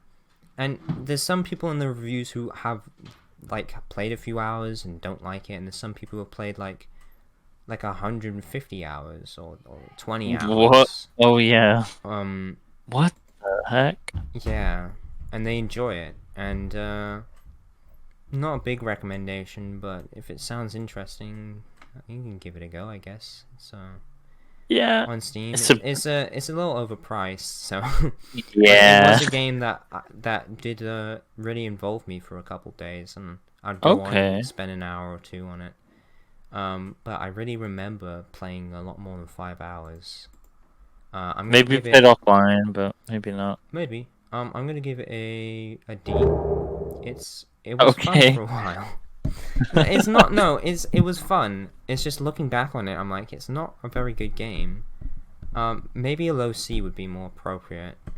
I don't know. I enjoyed it at the time though.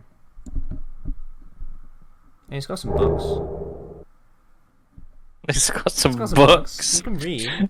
It actually has books. It has lore. Like Skyrim? It has lore. Like yeah, it has lore, which confuses me. Somebody clearly cared about this game when they were making it. I think I will give it a low C. Because I didn't dislike it. It's just... yeah, it's a C. And I know I'm not selling it super well, but I did enjoy it. Yeah. Yeah, back jumping to you. back to me.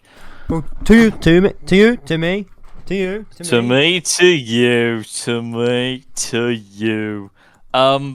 Back to me. I have a game that came out really recently, which is Halo Infinite. Mainly the multiplayer though. Yeah. So I had that down too. I didn't play much though, so I don't know why. Yeah, I've played a good 15 hours of this, and I want to play more. I wish I had time to get into this. I wish I had like a summer to play this every day. It is Halo. It is fun. It is back in my life because after Halo 4, I ain't touching Halo 4, anything. I tried it a couple times. It's not a good game. That game is not fun for me. It's not good. I didn't drove me away from Halo. Yeah, I hadn't really touched Halo for a while. I played ODST again because that's one of my favorite games. Not this year though. But Infinite is like having the multiplayer back, and I've got some people who want to play with me, like pretty regularly, and it's simple enough. Like there's sprint. There's a couple new things like a zipline thing, grapple hook, a couple new other bits and some new guns, but the base is all there. The assault rifle's there, the pistol's there, the battle rifle or DMR is there. You have all of the most of the old modes, Slayer, Oddball, and the feel is back for me. And I have a good PC, so I can actually play this game. And I've had so much fun just playing. It looks nice. It reminds me of Halo. It plays really well. There's a couple of really funny glitches with the starting screen where you can move in some instances and make your character like outside of the opening shot, which is really funny. One kind of gripe would have been that you didn't get much XP, but like the second time I played that game, they fixed that and they, I think, over doubled the amount of XP you got because it was absurdly low before. Not that I care too much because I focused on just playing the game. There's a few maps. I do hope they add more content, whether it's more guns or more maps. But the maps we do have are really good. I still have fun with them. I don't know them very well yet, and I'd like to know them. And there's some really fun ones. There's like a Tokyo-ish, very neon city one, which is really good. There's the main kind of Spartan training ground one is really good. The other ones are good too. There's big team battle mode maps, which are really fun. I've played some big team battles, and they're so much fun. It's so much fun. We should play, maybe me and you, because I just got the dirty bomb. Yeah, you can. I think you can go in queue with the big ones. Yeah. It's like 16 versus 16, and it feels like a war zone. And if you're with like another person, like me and you could team up and go in the Warthog together, and it's so much fun when you're like in the Warthog with other people, and you're like going around gunning people down. Yeah. I've had a bunch of really good moments with people, like watching my friend fly a Banshee and seeing two people kind of in a line and the Banshee just ramming them off the edge of the map. I love Banshee. There was one part the other day where this guy was going through a grav lift and I headshot sniped him, and it felt so cool. It's so much fun to play. And I really want to play more. Yeah, Halo Infinite. I'm interested in campaign too because it's like an open world kind of thing, and it looks kind of fun. Campaign wasn't out yet. It's out, yeah. It's been out for like maybe a week now. Oh, I haven't heard about it. I'm sure the Ackman will drop a video, and I'll know all about it. Yeah, it's good. I'm not going to give it an S. I'll give it a high A for now. There's more to be played, hopefully more added, and I don't know how good the campaign is. It seems to be fairly well received though, but maybe not like the best thing ever. But yeah, A for me. Okay. You've played a little bit, but I played 20 minutes. I didn't have much time, and it didn't run very well for me. Game mode wasn't too cool. Yeah, I'm sure. I'm sure they balanced the big thing with Halo and sprinting was that when they added a sprint, the maps weren't really balanced for it, especially with multiplayer, because it just wasn't a thing for the series for like several games, you know. Yeah. But I'm sure it's fine now. It works. There's a few mechanics which just kind of confused me a little bit. And I didn't actually get to see any of the new stuff, so it just kind of. Well, maybe you can, if you can run it, maybe you can play with me. I don't know. Yeah, I'm not sure. Like I said, it was only 20 minutes, so I don't know. Yeah. Exactly. I got confused between wraiths and ghosts. I like ghosts. Wraiths not so much. I don't think that there are wraiths. I haven't seen any wraiths anywhere. Maybe there are. Oh, sorry, banshees. I'm getting confused. Banshees. I like the ghosts. You said banshees. I got confused. Yeah, but banshees are the flying ones. Wraiths are the big tanks. I'm pretty sure. Yeah, I don't think there are any wraiths from what I've seen. There's the Warthog feels really good though. Ghosts feel good.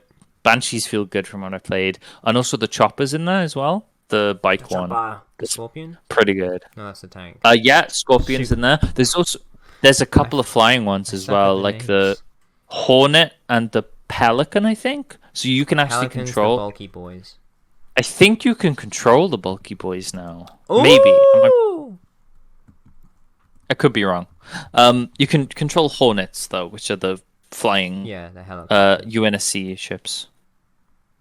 But yeah, really good. I'm having a lot of fun with Halo. That's right epic.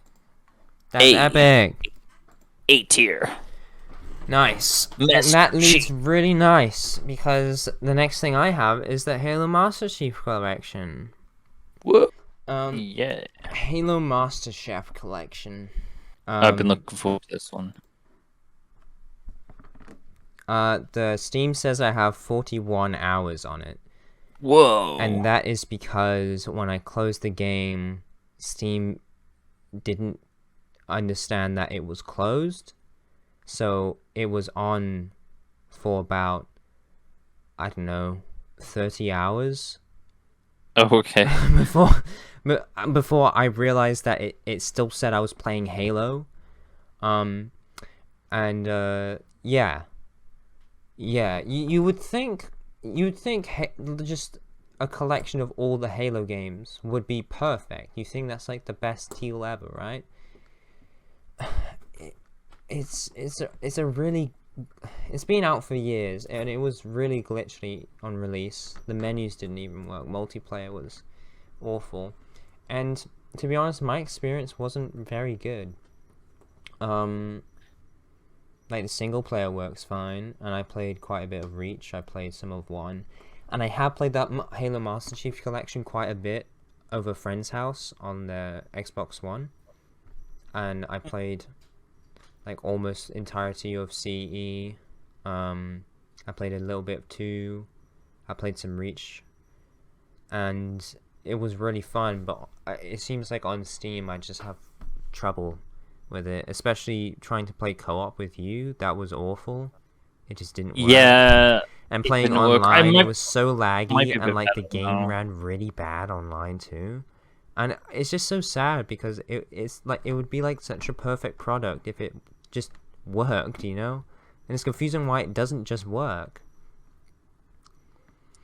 Yeah. It's sad, and I haven't really played much of it because bit janky. Yeah, kind of a bit janky. It's unfortunate.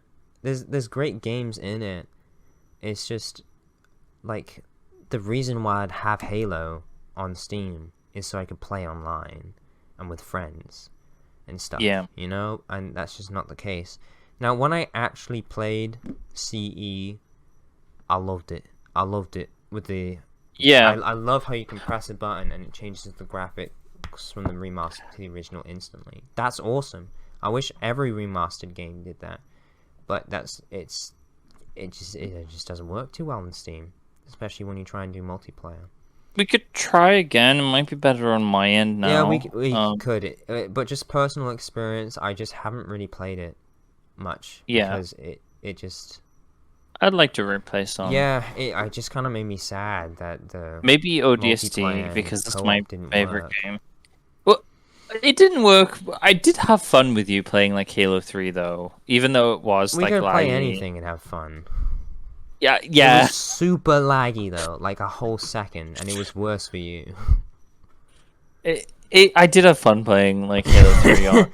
Okay, I don't think I can really rate this one, because the games inside are like S or A, but my experience was like yeah, C. it's hard. So I think I might just pass. I don't think I'm gonna rank it. Another unranked one. Well, you know, if... What the heck happened with Master Chef, man? I know, really I spelled it Master Chef. Dropped off. After Season 5, like, dropped off. Yeah, shoot, man. Are we going back to me then? Yeah. Okay, I have 5 left. I by the just way, be sad about the Chief Collection. Man, the Chief. My next game Sure. is Yakuza 4. Is it better than Yakuza 2 and 3? And 1? No. This is the worst Yakuza game I've played, but it's still really good. I love Yakuza. This is my least favorite though so far. I played this directly after finishing 3. I was in the Yakuza mood. Sorry. To keep playing. Sorry, I just typed in Yakuza without thinking that it would just show mobsters. Yeah, Yakuza 4. Why do they have that stripe in the middle and they're just wearing like diaper underwear? But these are criminal I rules, know. Freddy. Don't fuck with them. I'm posting this online. I'm gonna die, but come on, man. Yakuza 4. You'll hear a bit more about Yakuza. It's good. It's Yakuza.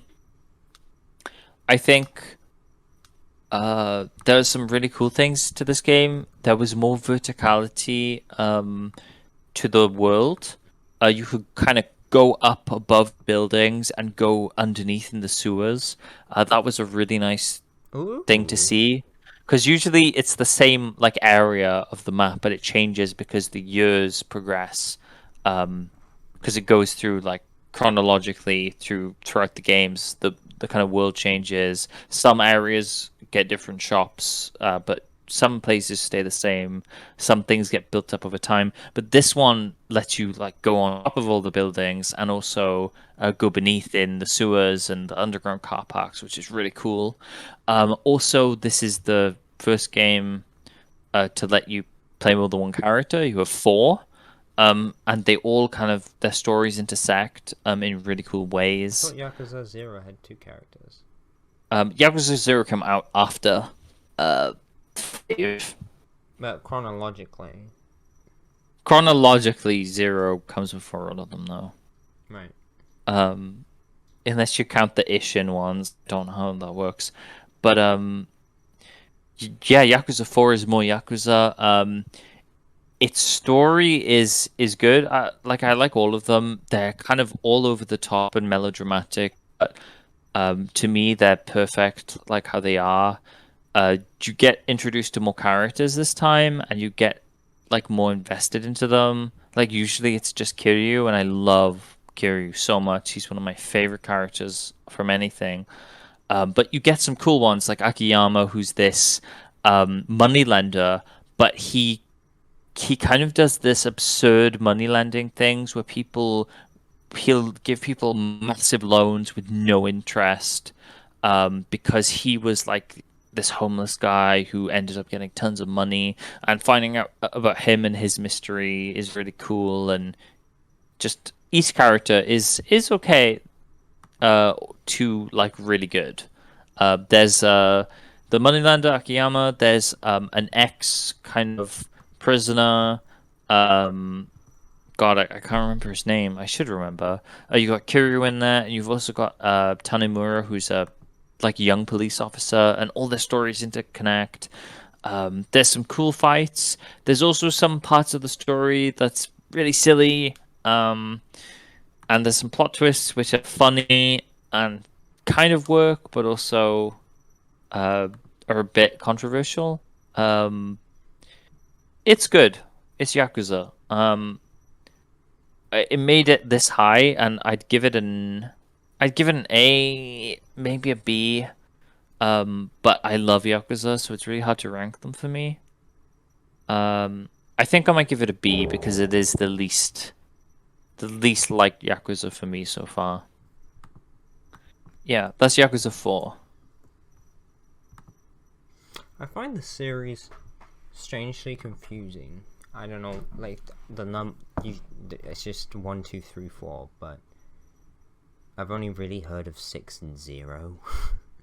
Yeah, so 0 was kind of the one that really, I think, popularized it in the West. Like, the other ones have been out previously, but 3, they weren't 4, doing and 5 are remastered on Steam, but Steam doesn't have 2 or 1. Okay, so 1 and 2 have been like remade pretty much. They're remakes. It's Yakuza Kiwami and Yakuza Kiwami 2 are remakes of 1 and 2.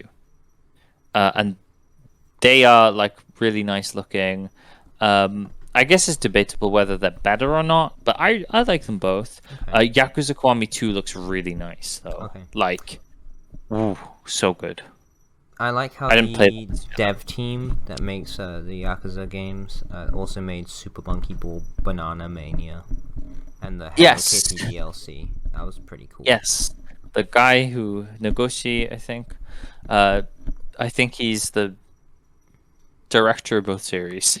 I think Yeah. he's stepped down. He's stepped down from Yakuza now, though, so he might be doing more Monkey Ball, or he might be doing something else. Super Monkey Ball, Banana Blitz remake. Yeah, Kiryu's was the Kiryu's, worst game I think I've ever oh, played. no. Oh dear. And I played it last summer. I should have added that in. I gotta add that in. I'm sorry. Is that in the gripe section? That's in the gripe. Oh. Oh. Boy! Okay. Yeah, back to you then. This Yakuza 4. I put down Vampire. Bloodlines? Yeah. Not the tabletop one, right? The tabletop. Bloodlines. I played Bloodlines more so another year, but I didn't really talk about it.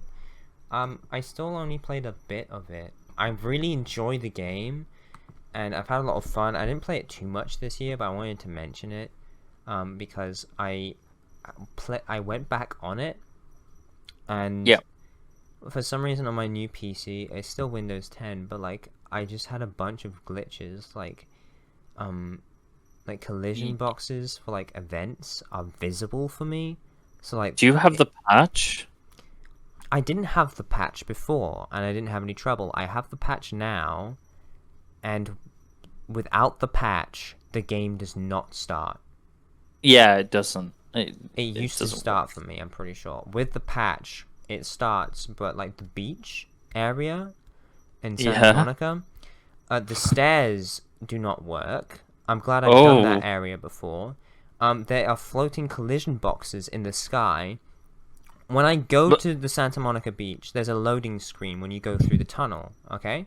Yeah. And when I try and go to the beach and I see all this spinning collision boxes, like, oh, you're supposed to, when you walk through that bit, it like, if a certain condition is met, it starts a cutscene, right? But I can just see the prompt. It's like a opaque, spinning orange box, right?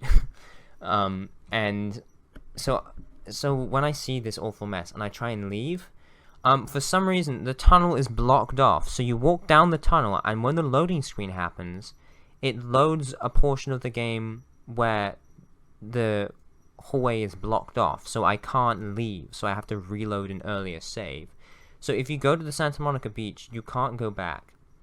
That is the most broken area of the game. The rest of the game works fine, aside from sometimes there's visual glitches, which is a really big shame. And I think I did play some of this game. Yeah, I played it back in April a bit, this year, and I had some fun, but it was really annoying to see that it just broke for no reason. And even with the official patch, it had an area that was broken.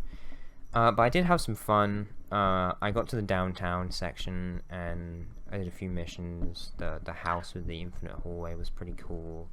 Yeah. Yeah, and I had some fun. But it's a shame that it's not working as well for me on this laptop for some reason.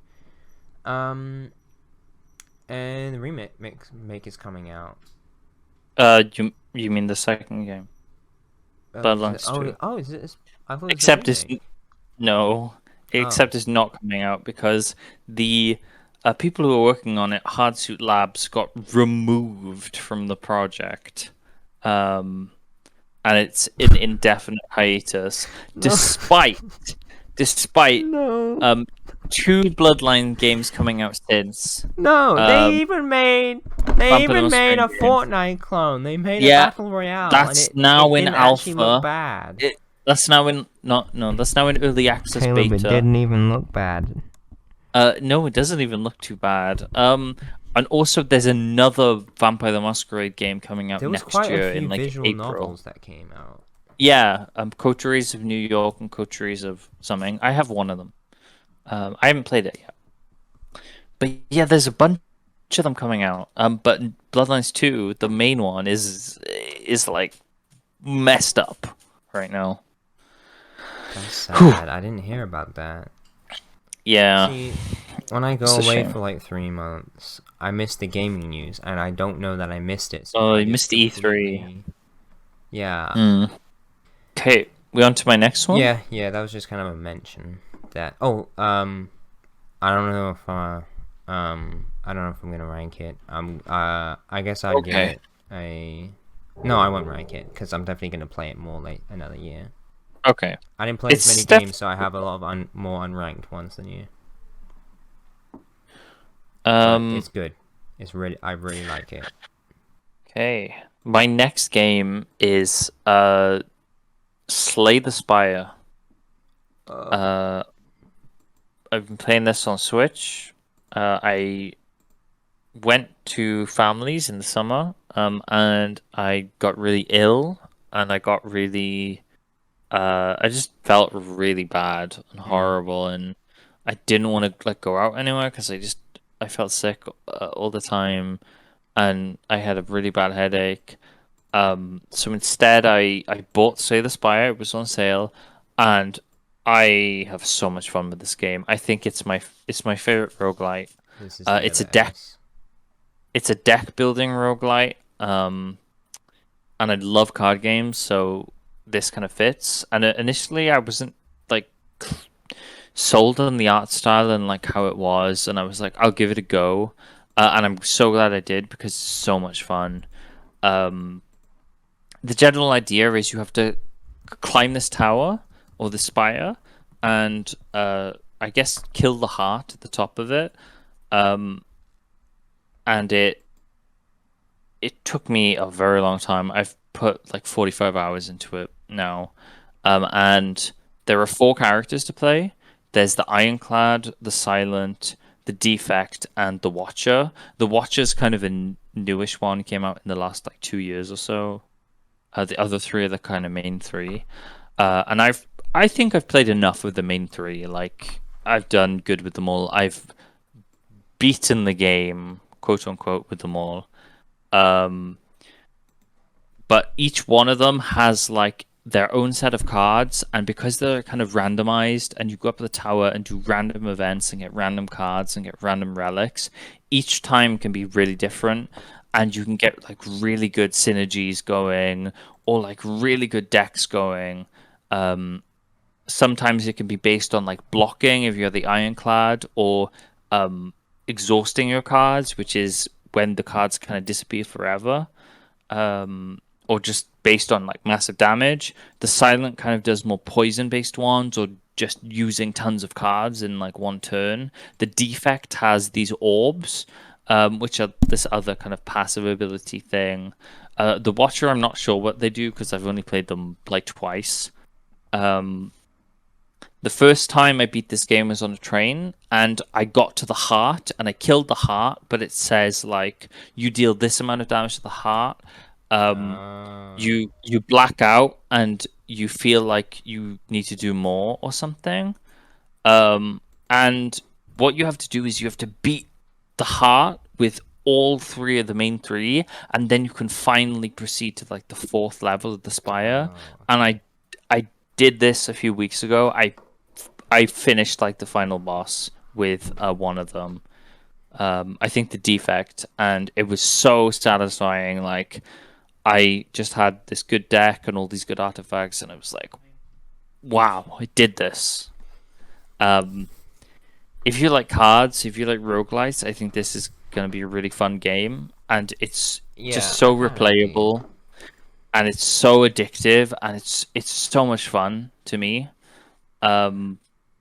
Even if you lose, I find it really fun to play. Each time is different, and I like each of the characters. Like they're all kind of fun to play. I've kind of played them enough to where like, yeah, I like playing Ironclad, or like sometimes I'll be like, oh, I want to play Ironclad today, or I want to play a Defect run today or a Silent run. It's really good, and it's my highest played game on Switch. Part of that is me not being able to sleep, and I'm like, I'll play Slay the Spire now, which is a bad idea. Which I've tried to stop doing, but yeah, really good game. Yeah, I've heard nothing but good things about it, pretty much. And I think Yeah, it's actually really well reviewed on Steam. it is. It's like It is. 87, 80. Oh, sorry, 97, 98. Yeah. I think when I first saw it, I saw like the first character's default pose. Yeah, And it I was looks. like, this game looks super cheap. I don't know what these It guys are does. talking about. Screenshots of this game of Fire look kind of bad, but the in-game Don't it judge. it works. I This is I I was fooled by illustrious, beautiful graphics in Darkest Dungeon, and let me tell you, I did not enjoy yeah. it. I don't like I Darkest. I think played I've 8 hours, decided. and then everybody died in like 20 minutes, and I'm back to the very start. And the only thing I had Yeah. to show for like 8 or 10 hours of actually very stressful gameplay, my heart rate's really high when I play that game, was a couple upgrades in like the blacksmith, and that's it. So I would say with Slay the Spire, like if you die, starting a new run isn't too hard, and I think the average kind of run to go from floor 1 to floor 3 is about like an hour. Ooh. And I like, I take my time. I And think you about you like play what I'm this and you're doing. like, I can't sleep. I mean, usually I'm like, I can't sleep. I'm gonna go for a run. I'll probably die like midway Oh. through I anyway. thought you meant jog. I'll go for a run. It's like I can't sleep. I'll go outside and run. Jesus, no. I think if you're going for like a heart run, which is like you kill the final boss, it'll take a bit longer. And also, the more you play, the more you ascend, and there's 20 ascensions for each character. So if you're crazy about this game, you can get to Ascension 20. And you can choose, like, if you don't want to play at the Ascensions, you can go back down to the normal difficulty. But I think I'm on Ascension 4 with the Ironclad, and Ascension 2 for the Silent and the Defect. Who's the guy with the sword? That's the Ironclad. That's the main guy. Okay. Yeah. Yeah. Apparently completion for this game is like 225 hours, which is pretty good for if like a run. If like one run think is that's only like an hour or two. Yeah, I think that would be like Ascension 20 on every character, which means beating the at least beating the floor 3 boss 80 times. That's a lot of replayability. That's good. That is. That's not, and it's fun. To play 200 hours. It's you can reach a satisfying ending. Yeah. It's fun to play. It's fun to build decks and see like how cards and artifacts interact with each other. If you're on the fence about Slay the Spire, like I think you should try it, like on sale or something. Yeah. If you like I want to get roguelikes, or especially deck building roguelikes, this is the game. That being said, I don't know if I'd give it an S. Like it's close. Okay. It's really close, but like my S's, I think tend to be like games like Stick Fight the game. No, I think I'd give it to like Smash. Yeah, you I shut that down quick. Smash is just so polished. So much work went into it. It's so cool. And I like the baseball mini game. Good for you. That is not one of my S's though. I think this is like a really high A. I don't quite want to give it an S. Slay the Spire A. Woo! Okay. Are Back you ready? Sure, I'm ready. Am I ready? Wait, are you? Okay, I have something to say about heat signature. Okay. This game is a bit disappointing for me personally. Okay. I had heard, to be honest, I was really surprised when I actually I've had the game for a while. Well, when I went to go play it, I realized that it was actually a small game and not very well known. But yeah, I've heard of it. Yeah, I've heard of Heat Signature a lot, and I assumed it was very popular.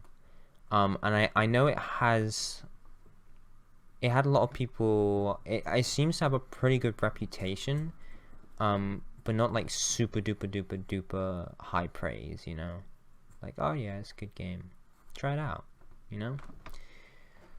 But what the game basically is you're in like this galaxy, and and there's missions where you go into ships, and there's guards and stuff, and you have like two weapons equipable at a time with a few more items in your inventory, which you can equip, and you go through the ship and you kill the guards without trying to raise the alarm. So you can either do that with silence weapons or melee weapons, or you kill a guard loudly, and then anyone in the next few rooms you have to take them down before they alert anyone else. Or they if they hear it, they'll go and inspect. If they see the body, they'll raise the alarm. But basically, every time you hit someone, time can slow down. Or like if you like press right click to aim your weapon, time slows down. And especially if you have a melee weapon, which it just makes the game super easy. Like there's hardly any challenge if you like beyond the first I don't even know, like 20 minutes. Like you can get a character and you can get like a simple little gun and like a melee weapon. But as soon as you pick up a melee weapon with quick thing added to it, like, oh, this melee weapon recovers really quickly, you can walk into a room of 3 people and then aim your melee weapon, which auto targets, right, and slows down time. You can hit one guy and everybody will be surprised, and then you can hit the next 2 or 3 guys before they have a time to react. And like, that is a situation you barely get into. Like, the only way you can really mess up is if you do something really stupid, or you let the guards alert the whole system. And then that's when the guards will stun you and then throw you out of the ship, and then you can just manually get your little pod ship to pick you up, and then you can go back inside with a countdown. And basically every mission is so easy as long as you have a half-decent weapon, which drops very frequently. So there's no challenge to the game unless you do a hard mission where it's a really big ship with a quick timer, and there's enemies that have shields that can only be beaten with certain weapons. Then you just have to have that certain weapon. And the only really cool thing about being in this galaxy, and it's like a big galaxy, you know, it's like a big game world, but you just get in a ship and you hold the direction that you need to go, and then you travel super duper fast across it. And then you can press right click to slow down. There's just not too much to the game. You can play as randomly generated characters, and the aim of the game is to do several missions until you get enough points and money to talk to this retired character, and she'll give you a tip on how to do your personal mission. Like, one guy might have a mission to take revenge on his wife or girlfriend, like half of them do, and steal this item from this ship. But it's just kind of grinding missions that are either really hard or super duper duper easy with just not common weapons. And it has daily challenges, which are kind of cool, but to be honest, the gameplay is just really easy, really simple, and the idea of it's pretty cool, of like this Hotline Miami type shooter thing in space. And there's some really cool items, like you can teleport and swap places with someone, but it doesn't matter because it's either really easy or really hard, and then you have to use a specific item to break the shield or whatever. It's just, it's such a shame. And I played a bunch of it over the summer, and I could play more, but it's just gonna be more of the same. Like, I will enjoy it, but it's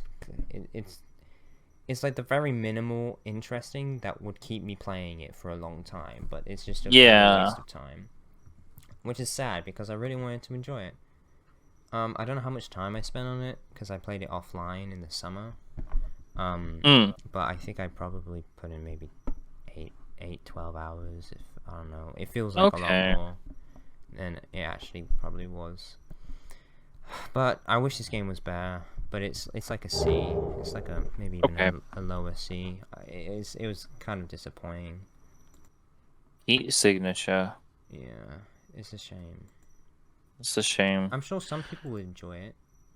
Yeah. but it's just Well, very shallow. I feel like if they balance the game, it could be much better, but it's just not balanced. well, to kind of balance out your opinion on heat signature, we kind of have my good ones, like my cream of the crop here. Creamy. My next one is a really, really weird game. Is RingFit Adventure. Oh, with the big The black guy? reason the dragon. Yeah. The reason I bought a Switch was to play Ring Fit because of the pandemic, because I was stuck inside. I thought this is going to keep me healthy, and I think it did. Like, I haven't played it recently. I've just been having trouble finding like the time to play it, the energy to play it. I think that's kind of part of the cycle because when you're doing exercise, you kind of have more energy inherently, I think. So I need to get back into it, and I hope I can for the new year because I did for like a solid few months. I got to level 100. I played a ton of levels. I did exercise, and it was fun. It got me into making smoothies. Oh, It got me into how? thinking about eating healthily, stretching properly. It probably kept me like healthy. Like I think I'm probably a bit unhealthy now. But maybe Ring Fit will help me through that. But it's fun. It's really fun, and it makes exercise a game, and it gives you progression, and it also surprisingly has a bit of a story. Like there's a bit of a thing going on between Ringu, the ring you have, and this big dragon enemy, which I wonder where that's going. Yeah, And I it's kind wonder of where. funny. Uh, there's mini games which are quite fun, but the general just kind of running and doing the exercises is good. Like you fight with your exercise moves.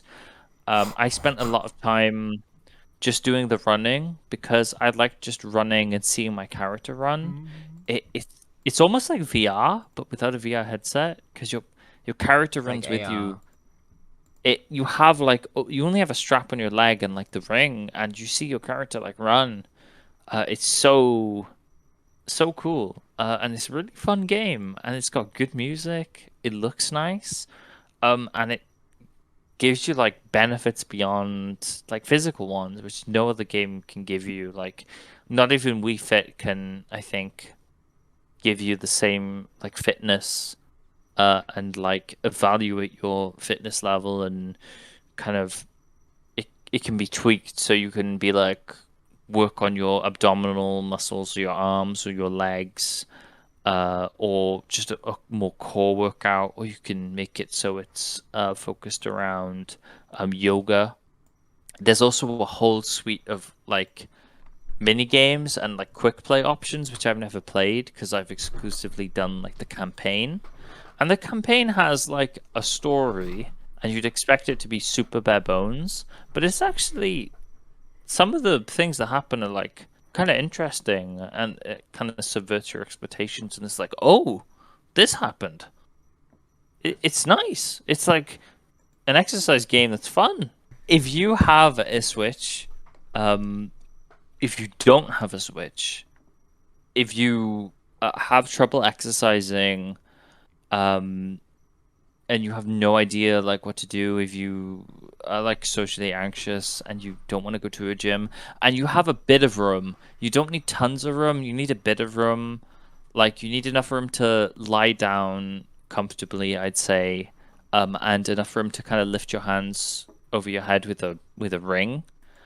This is definitely an investment I think you should put into because it'll help you exercise and it'll be a fun time. Uh, this for such a long time was my like game of the year, but there's a couple of other games that I'm having a really hard time like putting over it. This is an S game. This is so cool. He's so cool. Um, I don't yeah, have I don't have a Switch, Caleb. you should maybe save up money. If Shoot. I think you're a bit more active, to be honest, than me. Oh man, I was not active at all for like Maybe the not. first year of the pandemic. I didn't even go outside aside from Yeah. go buy sweets. But I picked up skateboarding, so I have a decent Yeah, you fitness you, outlet for you go fitness. skateboarding.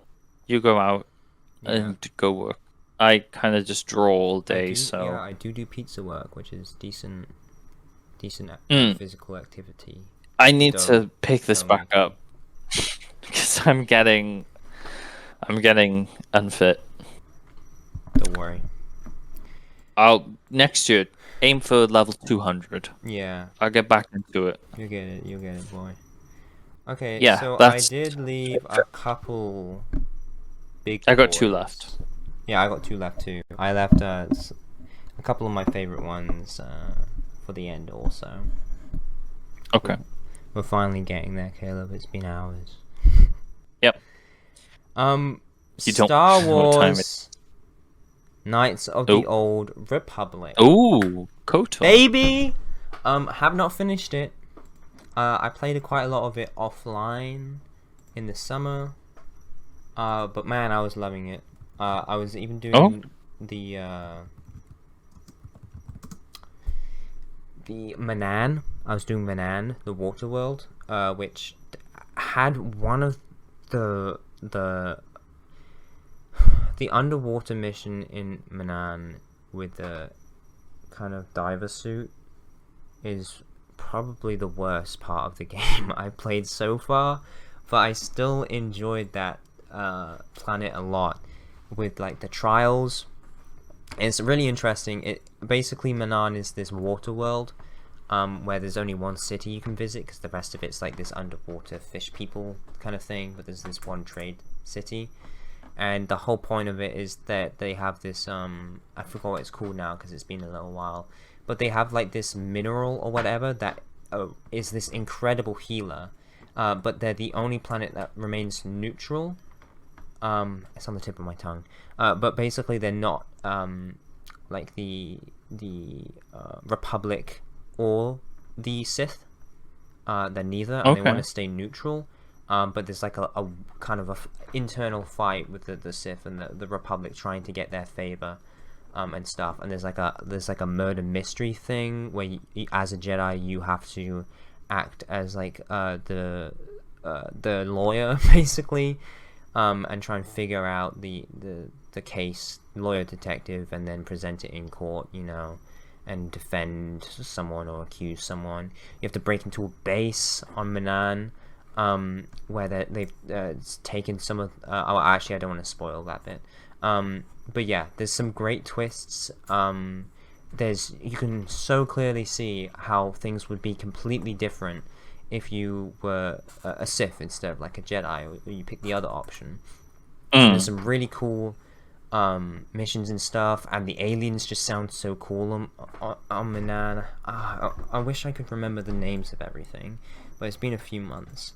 But yeah, they just sound so cool. The audio design's really nice. I did like the racing game, the swoop race. That was kind of fun. And yeah, it was just a lot of fun. And I played this game a bit last year, and I had a bunch of fun with it. I'm maybe 40. I don't know. I'm maybe 30 or 40 hours in. But there's still a lot more for me to do. I'm maybe only halfway. Yeah, maybe. Yeah, I think I'm only halfway. So I'm not gonna. I don't know if I guess I would give it a ranking, but it's not final. I would say it's an A, a low A. But there's still more to go, and there's definitely a lot of replayability, and I've had a lot of cool conversations with like my crew, and at this point I have like my own ship and I can fly to different planets. The new planet I went on to was the Sith planet, where I'm trying to find a way into like some ancient like this ancient Sith ruins, which has like this artifact I'm looking for, and it's pretty cool. And I think I might have to feign myself into a Sith academy or something to get in. So Okay. it's really Sounds exciting, fun. and I've really gone into the kind of the more traditional D&D roleplay character building part of it more also. And it's just real fun. It's got good characters. I enjoy combat. It's I've got been some really interested. nice moral stuff too.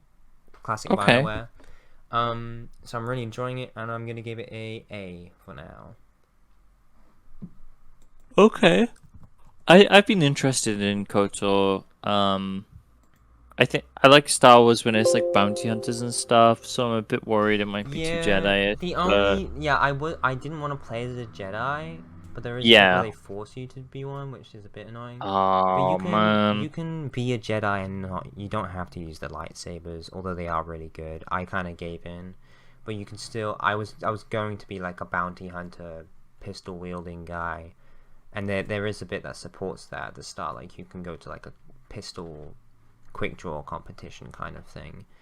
But yeah, it does force you to be a Jedi at some point, and you could turn to be a Sith, or you can kind of reject it and not use any powers, but they do make you Yeah. train, which is a bit annoying. That's the one thing I don't like about it, but it makes sense with the story, I guess.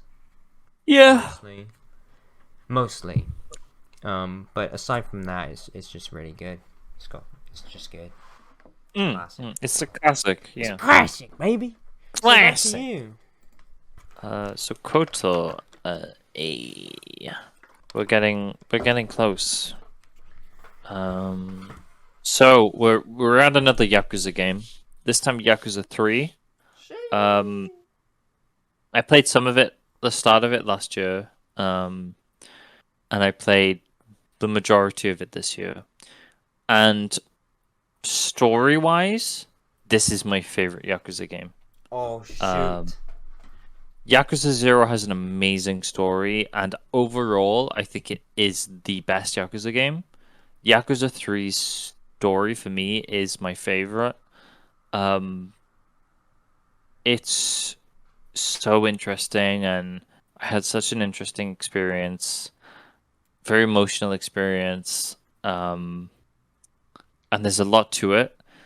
I think first off is the unique kind of area of the game is Okinawa, which is a kind of southern Japan island, known for kind of a holiday destination, but it's different. It's a lot more beach-like. It's like a seaside town almost. That feeling. It feels like you're on holiday.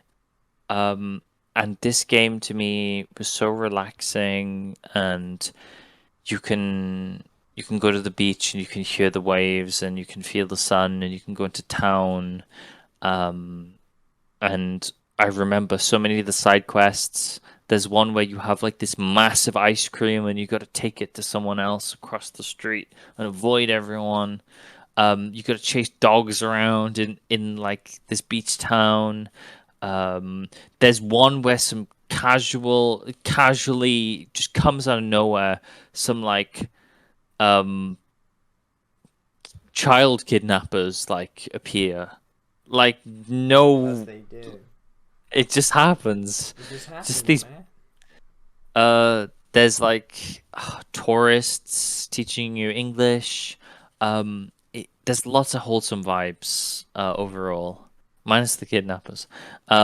Overall, it's pretty wholesome. It's got a really annoying golf mini game. We don't talk about that. The combat is like the least polished, at least from the modern Yakuza, because 1 and 2 got remastered. Yeah. 3 is kind of the least, I think, fun to play with, maybe. Although it was okay. Like I didn't have too much trouble with it. It just didn't have as much depth as some of the others. Where it really gets me is the story and how you you kind of run an orphanage and you get a glimpse into all of these kids, and it gives them like room to breathe. And a lot of people don't like it because it's really slow, but you get to see every kid and these children's problems, and there's a really good scene at the start about family. Like this girl, young girl, you kind of sit down with her on the beach, and she's crying, she's sad because she doesn't have a family anymore, and you kind of reaffirm that, well, we're your family now. And there's so many amazing emotional moments in Yakuza 3. I think my favorite ones, and a lot of it is about trust, and just believing in other people in your family. It has really good side characters, like some of the best side characters in a Yakuza game. It has an amazing villain. It has like a really good ending and some amazing music as well. I'd say the only things it doesn't have versus other Yakuza games are like, uh, it's it's the least like graphically like intense one because it's the oldest one. It still has a lot of charm to it, especially um with the like Okinawa setting. It feels very warm a lot of the time, which is really nice. I think combat wise as well, it's kind of lower down, and the mini games like aren't as good as the newer ones. But it is Got so that good. story Like though. the story, the characters, is good. One of my favorite Yakuza games. My favorite story wise, second favorite overall. Yeah, such a good time. S for me. Oh, That's an S. Like, 2 S's in yeah. 1 year, Caleb. It's like you actually played games. Oh, it's so good. Yeah. Okay, now the ones we hate. Just kidding. No, I got I one have. more. Yeah, I got one more too. Okay, so the game that I played over the summer that wowed me. I loved Dishonored. Okay. I love that game. It's really good. I love the visual design. Gameplay is pretty good too. The story is good. And I think it's a lot better than most games. It's not perfect, but it definitely... The first time when I did the bad one, I definitely felt really awful with some of the consequences that happened. Yeah. Even though sometimes it's a little silly. I will say with the base game, one thing that annoyed me the most is the detection system isn't very self-explanatory and a little bit inconsistent. So when I was doing the Ghost playthrough, when I played through the whole game, apparently in one mission, I was detected, and so I didn't get the achievement, which was kind of annoying. Sucks. Yes, and doing the stealth thing and reloading a dozen times is not the fun way to play the game. I sure do it once, but really just kind of you can still do like the ghost stuff, but there's playing it slow is not as fun. And when you become more comfortable with the game, you can still do stealth while still keeping a good pace. But the design of the levels and just the just visual design is amazing. Weapon design, it's just very well designed. And I was like, I want to get the DLCs. I want to buy them. And then I realized I looked, and apparently I had already bought them a while ago, even though I had been debating it. So I already had them. And there are 2 major story DLCs for Dishonored. There's the Knife of Dunwall, and then there's the Brigmore Witches. And in both of them you follow Dowd, which is the assassin. Spoilers, it's the assassin of the group of like this assassin clan.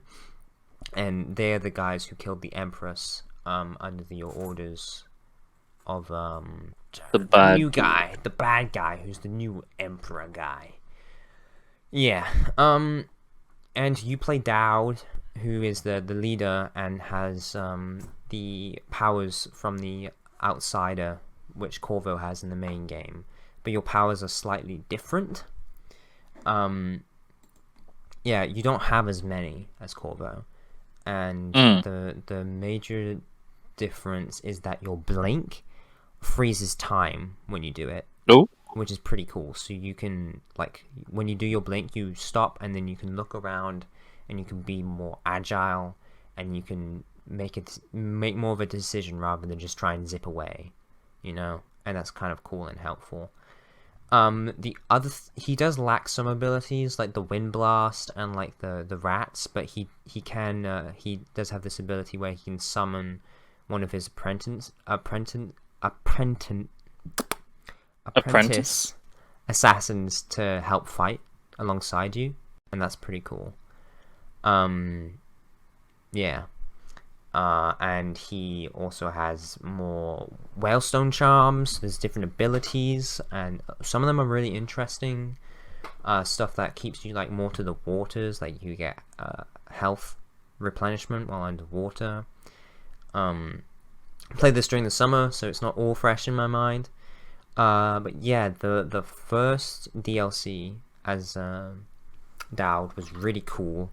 And there's this concept of him feeling like he's like this killer and this leader and kind of father of all these assassins, and his greatest power is that he can kind of give some of the outsiders power to his apprentices.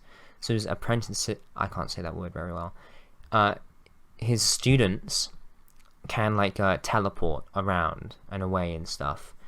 And you have like this lieutenant commander who's with you on some of your missions, and the graphics of the DLCs are improved over the base game. It's beautiful. They did something crazy with the lighting, doesn't really affect the performance, and it looks so much better. The level design is at its peak of the base game, but it's consistent. There's some really emotional moments. It explores more of the city and more of like the whalers, like you go into a whale warehouse and stuff. There's some really interesting decisions. A big thing in the base game is like, do you defeat your target non-lethal or lethally? And there's some really interesting decisions in the DLC also. And there's just the level design's just really, really good. Like even better than the base game. And the story's excellent. There's like this midpoint, and the end of the DLC is building up to this moment where in the original base game, you, Corvo, go to Dowd's hideout, sneak in, and then you fight Dowd, and then you can kill him or spare him. And so you know, because you played the base game, that Corvo's going to come for you, and Dowd also knows, because Dowd knows that he thinks that Corvo is going to come to him because the outsider has been giving these visions. The whole story is based off of the outsider actually intervening and telling Dowd a clue to look for Delilah. And he finds a boat called Delilah, and he goes to this warehouse and stuff. Story's really good in the first one, and there's some cool decisions. You go to like this flood district where there's like a gang war between like the Bottle Street Boys, which you see in the first, or like the Hat Guys. Bottle Street Boys. Yeah, but and then fighting like this kind of more like these kind of this gang based in the docks and stuff, and eventually you have to break someone out of prison. It's really cool. Dowd also has this ability where he can grab stuff from far away and bring it towards him, which is pretty nice. Yeah. It's just a really good first one, and it has a great story. New powers are pretty decent. Not too much difference, but it's a short experience. Maybe about half as much, even with the 2 DLCs. And sorry. Okay. Like half as long as the base game, or yeah, both DLCs combined are about half as long. Oh, okay, that's pretty good. And it's like peak level design too. It looks better. That's Dialogue's good. pretty good too, and there's good choices. I've only played it through once, and then the Brigmore witches. There's this time skip where I think during the time skip, Corvo has broken out of prison, because you start the first game, the Empress dies, and then you get sent to prison framed, and then a few months go by, and in that time, that's in between the time of the DLCs. And so at this point, the city has really run down. It's like getting into like the winter or something. And the city's awful. The plague is spreading. The districts are flooding. and now Corvo is out of prison, and Dowd is sitting in his hideout. His men are kind of not as loyal to him, especially as there's this big thing that happens at the end of the first DLC that kind of divides the group a bit, and like the tensions are high, and Dowd knows Corvo's after him now, and he's trying to find this redemption arc, and eventually he finds the Brigmore witches, who have this plan to basically overthrow the Empire. And there's this big, I won't say the plot twist exactly, but it affects a character that we are very emotionally invested in the base game. And so at this point, Corvo and Dowd have the same goal, but Dowd knows that Corvo is going to kill him because that he killed the Empress. He regrets that, but he wants to redeem himself before he dies. And so that's what the final DLC is about. And you go to Brigmore, which is the only time that you leave the city of Dunwall, and it's amazing. And you have to enter this massive manor filled with these witches who have these powers which you aren't used to facing off. So it's like even ground, like each enemy is pretty strong. It's this big manor, there's lots of ways in, it's dangerous, and there's this otherworldly boss fight that isn't excellent, but it's a good thematic end, and Dowd gets his redemption if you play it right. And then the game ends with Dowd sitting in his office waiting for Corvo to come, and Corvo arrives, and yeah, Dowd gets killed by Corvo, but he doesn't mind because he knew what he did was wrong. He redeemed himself by actually without Dowd, Corvo's plan in the base game wouldn't have worked. So it's this really cool push and pull between the two characters you play.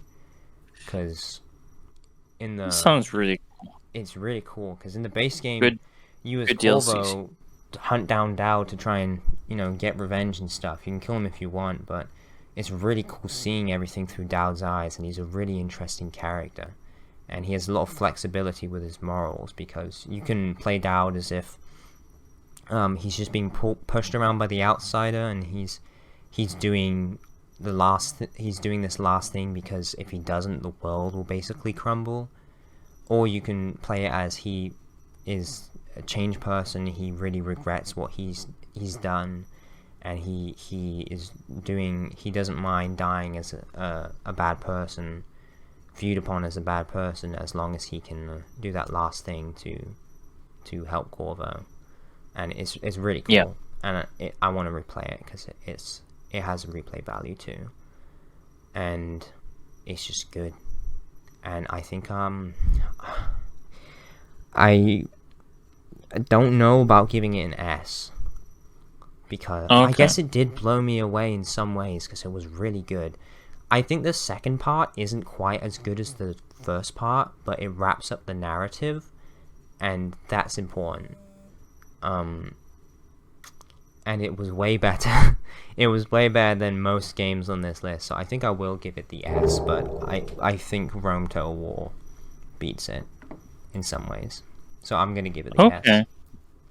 And that's my last game. The Dishonored DLCs. Yeah, that's Knife of Dunwall and Brigmore Witches. Okay, so my last game, which is... I'm still thinking about it. This might be my favorite game, like, ever. Or so far, is Disco Elysium. Oh, yeah. I kind of bought Disco Elysium. It was in my Steam library for a while, and one day I decided I'm gonna play Disco Elysium. I'm just gonna see how it is. A lot of people say it's good.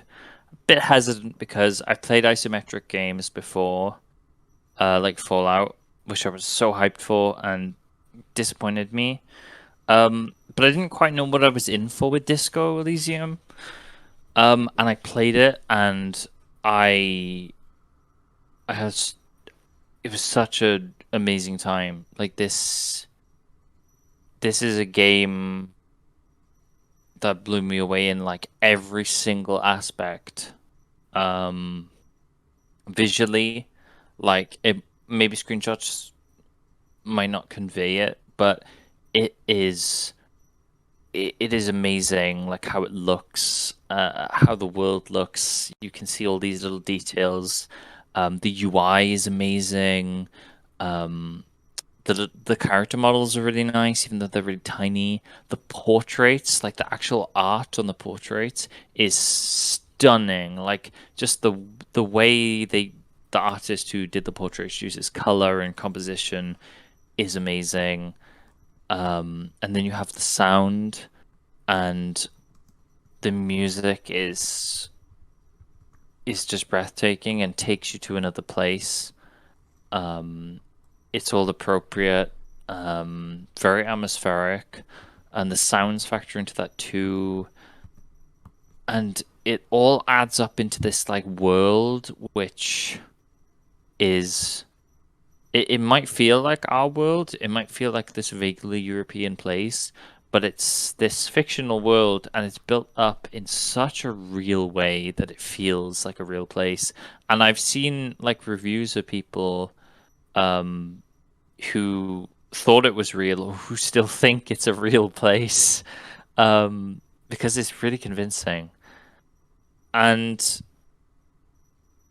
the general story, it's an amnesia plotline, but it's an amnesia plotline done like so well, where you can kind of decide how you play, because it's a role-playing game, but you have a role to play, but how you kind of take that role and what you get out of it depends on what you put in. And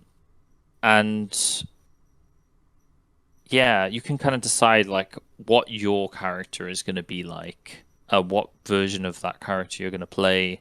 And it's not like, oh, I'm going to play wizard this time. I'm going to play a warrior. I'm going to play a thief. It's I'm going to play someone who, like my first time, is very empathetic. It focus on like more psychological skills with some mental skills, and he's going to be really bad at like anything dexterity or agility related. And uh, I would have a completely different time to someone who has like low empathy, low psychological skills, and like very high brawn and agility. Because there's some things you can do like really quickly. If you have like high levels of brawn or like agility, you can kind of just beat people up and get to places. It took me like 4 days to get to, which I think is really interesting. And it not only is like, oh, this is the class I'm playing, but it affects the character you play as well.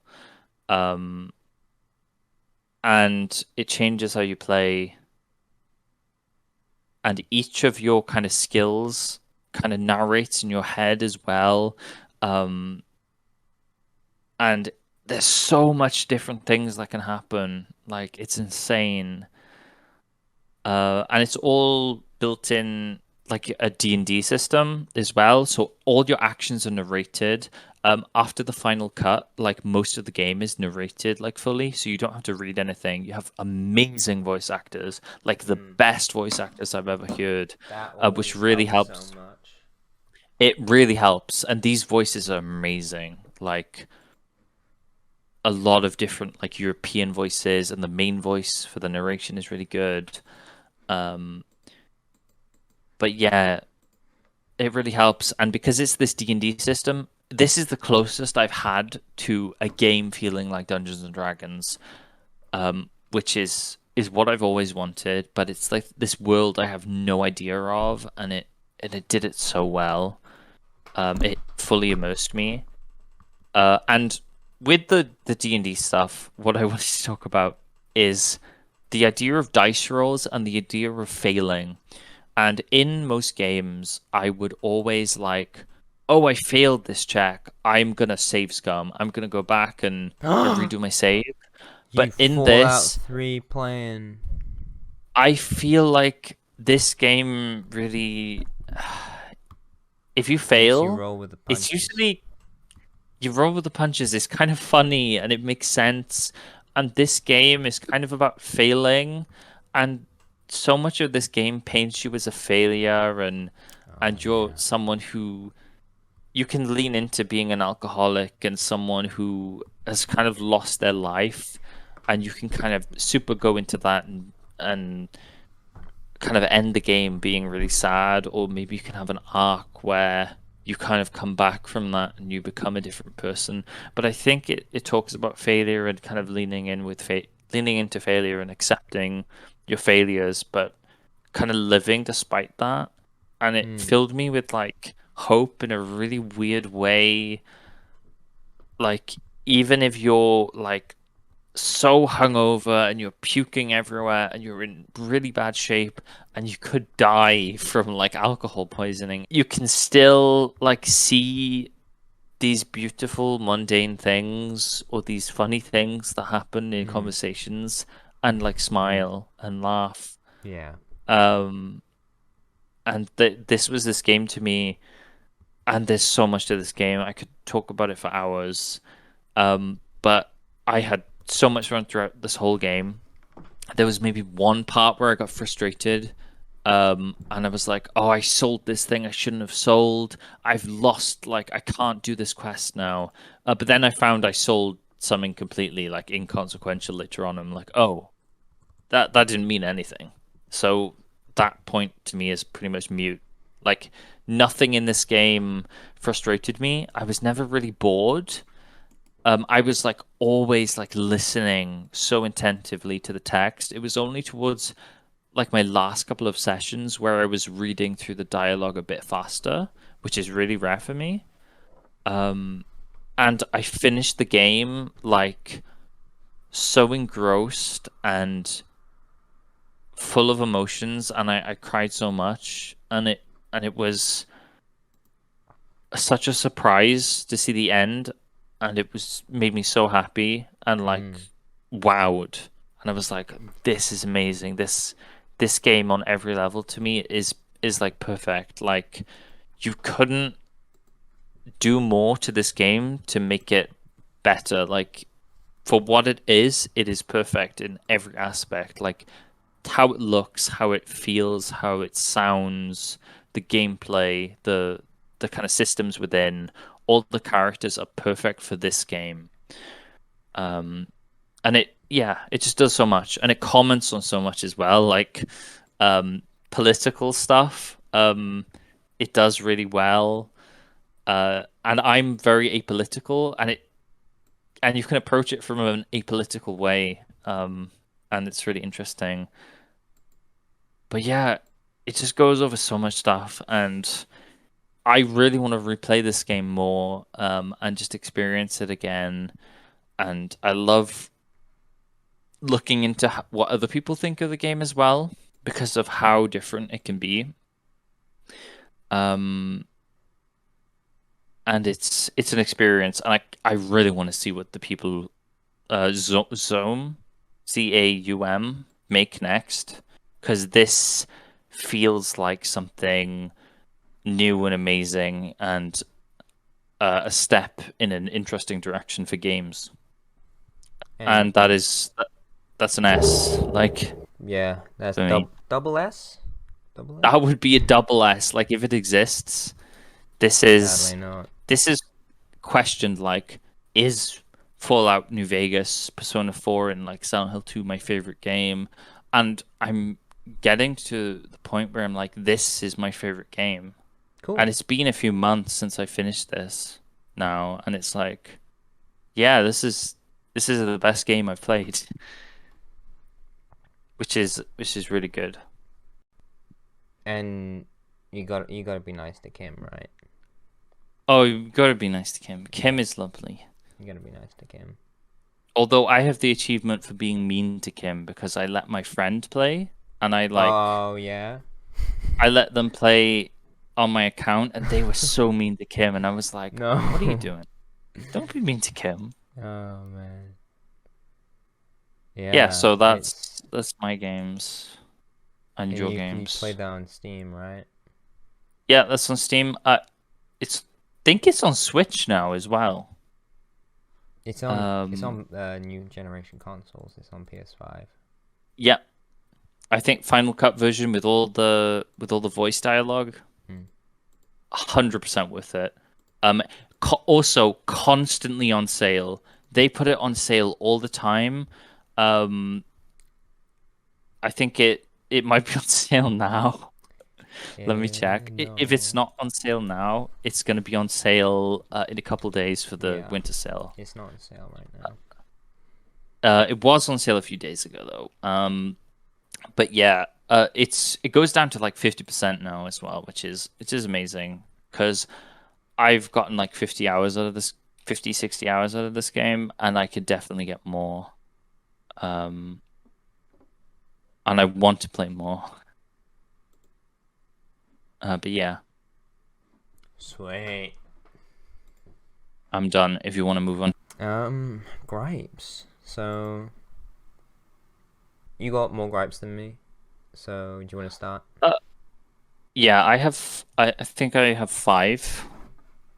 I have 4. Okay. Yeah. I've got a couple which are like really small because I didn't play them too much.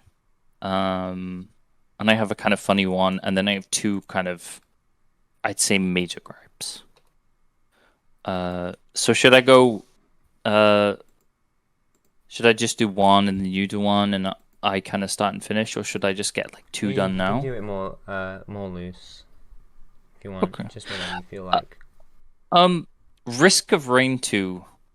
I'm glad I bought this game on such a big sale because I don't like this game.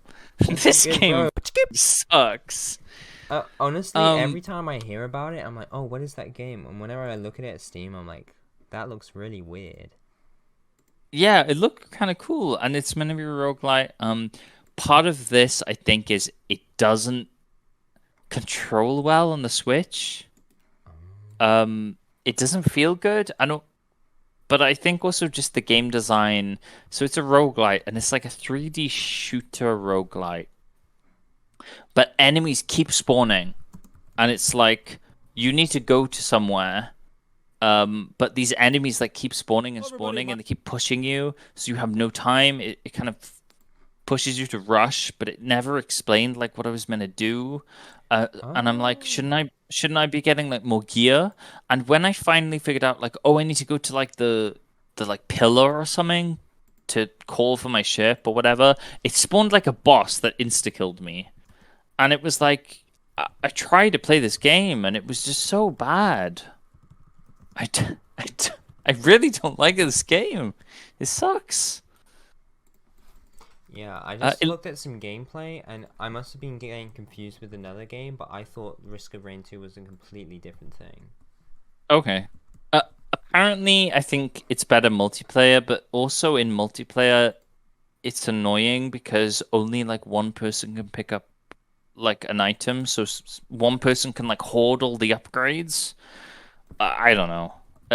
It just is not fun. Definitely not for Switch. Yeah. I think. When I see Risk of Rain 2, I think I was getting confused with the Pathless. Oh, that's a game with the bow and arrow and the hawk or whatever. That's made by the people who did Abzu, isn't it? I think. I might be wrong. It kind of looks like it might be. Like the Gamer Kitchen or whatever. No, Gamer Kitchen was Blasphemous. Giant Squid. Oh. Yeah, Giant Squid. They made Abzu, Giant. Right. Yeah. Yeah. Risk of Rain 2, my gripe. I didn't play too much of it because it was pretty bad. You can do one now if you'd like. Okay. I really feel bad about this one because this was a game I really loved at one point. And it's Lord of the Rings Online. It's a classic MMO. It's the only one I really enjoyed. I spent about 100 hours in it, just exploring. It still has that MMO gameplay, which I'm not a big fan of, but I just love the Lord of the Rings lore and world so much, and it was so cool exploring it. Like, just exploring the Shire and the ruins there, the forests and stuff was so cool. And exploring Bree, I spent so much hours just looking around, you know? I don't care about any of the quests or anything like that. I grinded a bunch of hours fighting boars and whatever just because I wanted to see the area surrounding it. But the developers changed. I think to Standing Isle Games, whatever. And I lost my account in the switchover. I haven't been able to recover it. And their customer support thing is awful. You have to like get a ticket and then they have to get back to you. They just didn't. And I just can't get my thing back. It was so stressful. I really wanted my account back. And I don't want to start again because I spent so much time on it. And I guess I could start at the beginning, but there's like a 10-hour tutorial, whatever. I just can't be bothered. And it's a good game, but like I just don't know if the new developers, I've not really heard anything good about them. They changed the store and everything. I don't know if they've done any major expansions, but the community still seems pretty good. Everything's still there, base game, and it has one of the biggest maps in any game, and it is beautiful, it's wonderful, and I wish I could explore the rest, but I'm just so disheartened by losing my account and just the awful customer support, at least from my experience, that I just can't really face playing it again, which is really sad. Yeah, because I wanted to get back into it this year, but I realized even if I did start a new playthrough, like, it's such a big game, and having to like recover that 100 hours, even if it only takes me like 40 hours, I could play like a few games that I really want to play on Steam in the same time. Yeah. And I just have to accept that I'm probably just never going to go back to that game. And yeah, that can be okay, but the losing account thing really sucks. Yeah, I wish they don't have good support. So yeah, it sucks. This doesn't sound like it. Poo poo pee pee. Pee pee. Okay. My next gripe then. So I talked about 9 hours, 9 people, 9 doors. Was part of like a bundle of the Zero Escape series of games. And the first game I played, which was a really long time ago, was Virtue's Last Reward, which was the second game. Yeah, so Virtue's Last Reward is the second kind of game in that series, and it's the game I played when I was younger, which is why I kind of bought these games. And immediately from 999, the visual style is like really bad because it's all like 3D and it looks very copy paste and cheap. And before you had really nice art, like instead of models, and now you have like these horrible 3D models that don't look nice. And the environments don't look nice, and immediately like the character you're playing just is kind of an asshole, I think, and the person you're with is kind of an asshole, and the other characters are kind of weird, like kind of cool. This reminds me of Overgrowth. But it's like a worse version of the other game I just played. And it's really annoying. And I like went to the part I was nostalgic for, and I was like, wow, this is really bad. I just played a better game than this. And I didn't want to play it anymore at all. So yeah, that's my gripe on Virtue's Last Reward. Just not fun. Nothing like 999. I much rather prefer to play 999. I mean, look at the graphics on this game, though. Yeah, it doesn't look good compared to the other one. The puzzles were just kind of whatever. I think the puzzles were okay. Also, I think it might not have like full voice acting like the other one did. I could be It's wrong. that Japanese thing where they're like, huh, yes. I think the other one I don't kind of know. got remastered. This one didn't. It kind of pooped the bed. Pooped the bed. Okay. Also, it made a really good character from the first game come back, and it in a horrible way. I don't know. I don't like the change. Yeah. Yep, you're up next then. Another MMO. Okay. I already talked to you about this one. Black Desert Online. Good character creator. I've tried out enough MMOs to realize when I started playing, the story was going to be garbage. So I went off exploring to the north. Just wanted to explore the world, see the fantasy exploration, because that's what MMORPGs are about. Progression, exploring, finding new enemies and new areas. It's not about the quests, to be honest. The quests are just to direct you on where to get somewhere interesting to go. Kill 10 pigs. And I went north. It was probably the most boring 4 hours. Yeah, it was just a big ocean. There was some lands. There was a grassland or something.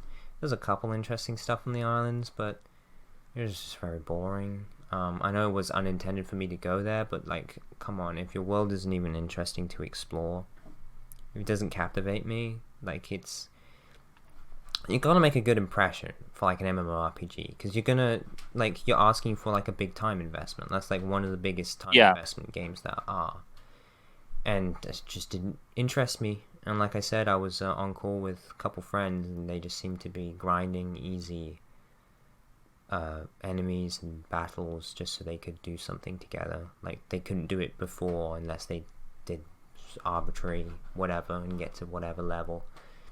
And yeah, if an MMO doesn't immediately grip me, I kind of just move on. And this one just was very disappointing after a really cool character creation. Yeah, just kind of a waste of time, waste of effort. I think a lot of MMOs are just they're very expensive, and they take a big team to support long term. And I just feel like if you're not, there's so many of them too.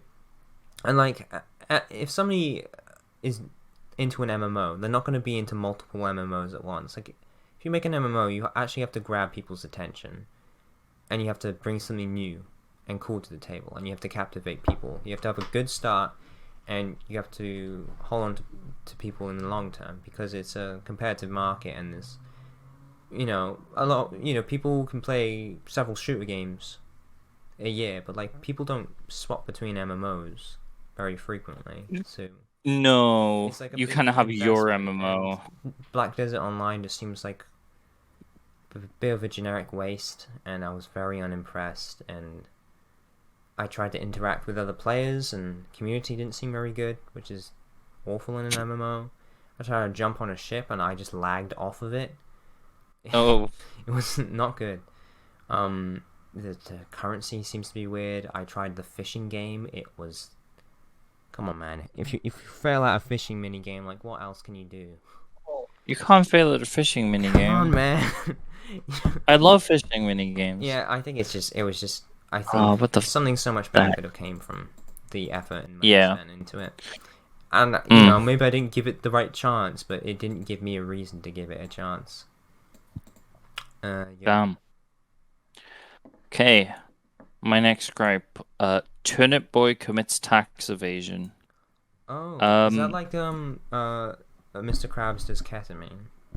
No, this is like a really cute looking game about this turnip who commits tax evasion or tax fraud, whatever the game's name is.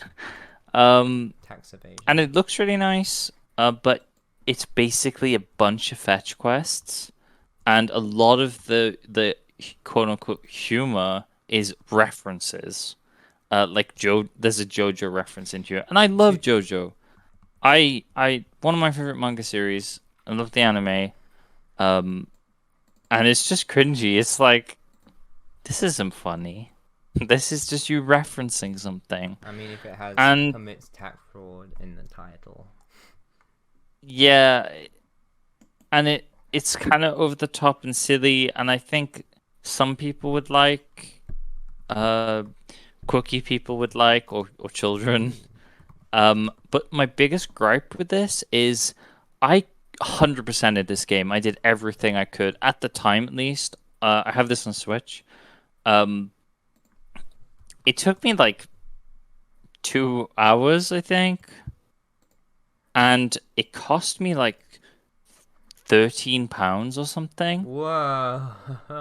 And I was like, dude, Sheesh. this is not like worth this much at all. This, Like, this is who that game appeals to.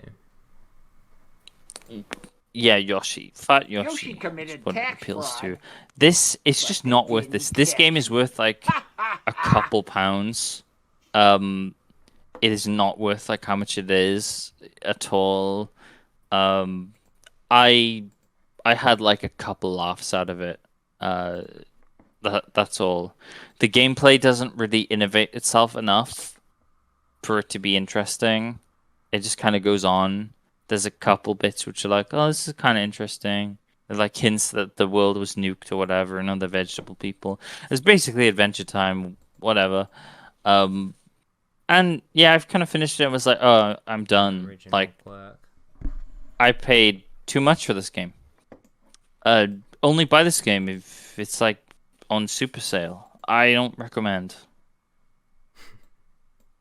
Or if you're a kid and you like If you're a vegetables kid or whatever. and you want to be irresponsible with money.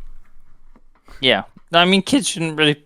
I mean, they wouldn't really understand tax fraud, so They're like, haha, tax fraud. and they wouldn't get the references to a lot of the stuff either. Yeah, it's So yeah, back to you. dive kick. Dive kick. Sorry, Oh, I this had game this actually game made planned me too. angry because I Okay. just really didn't like. I don't know why. Oh, drop the microphone. It's a decent concept, I guess. It was pretty silly. It's like a pace. It's like a spacing game. Yeah, a spacing sparring game where you can jump backwards and then you can dive kick. And like whoever, it's like the Snake IO thing where you have to touch the side of the other character. It's the other way around though. That's a bad example. You have to basically touch the side of the other character, so like their toe has to pass and then you have to hit them to like get the point. And the different characters have like different angles and like special abilities.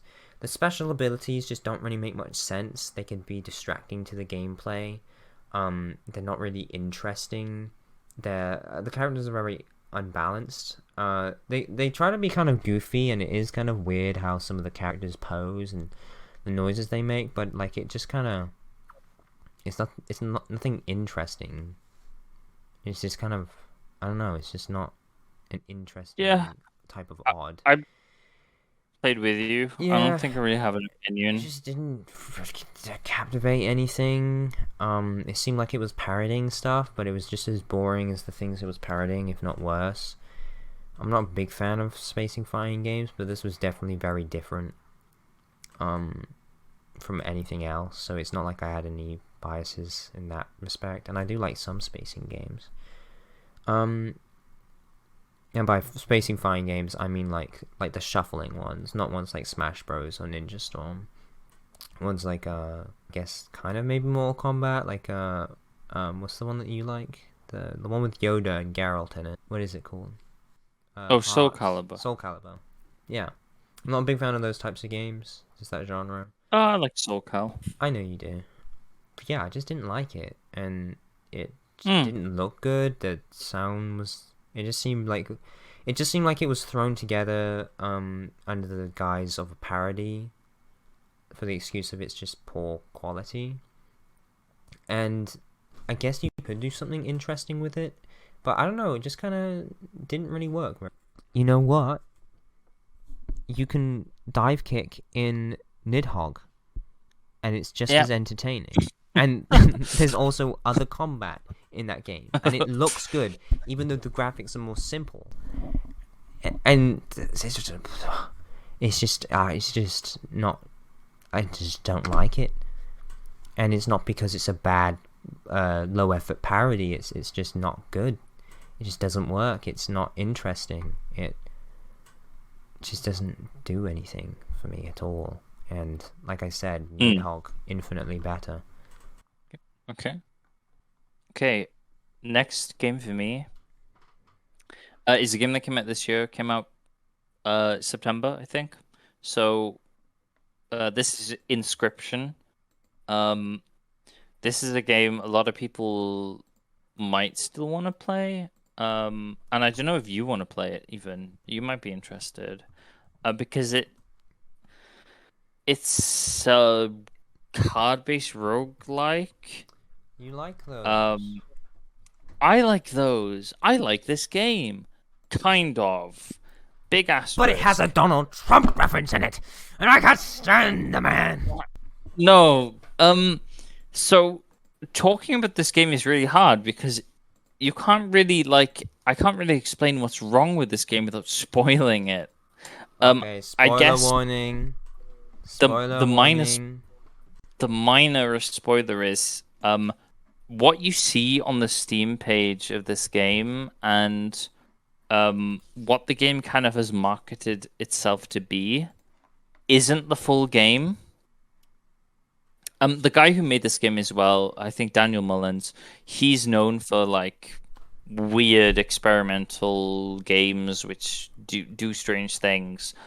But this game, the best part of this game is the first part of this game, and it is only the first part of this game shown. So you kind of play through the game, and it's really fun, and it's really good. It has amazing atmosphere, and the actual card game is really good. It's fun to play. It's a bit RNG heavy, and you can get destroyed by randomness, but it's fine, I think, and you can start a new run quick enough.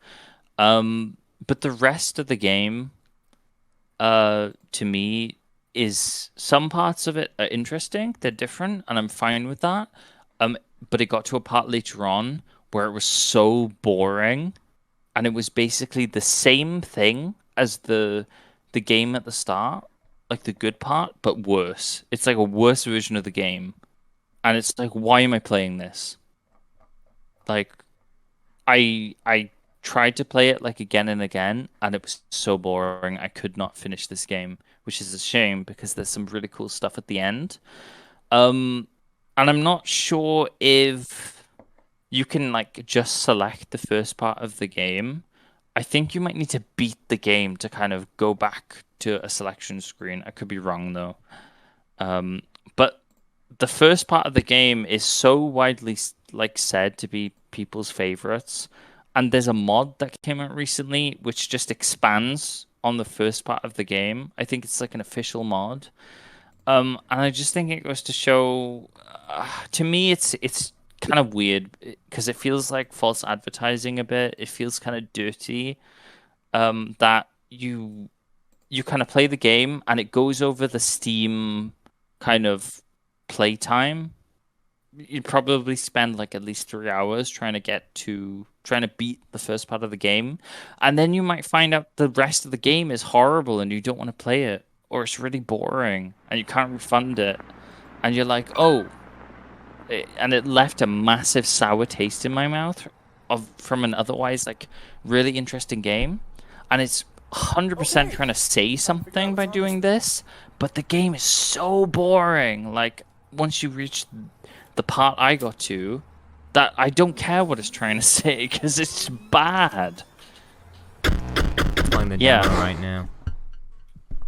Play the demo. Voice crack. The demo is really fun. The demo better than the real game?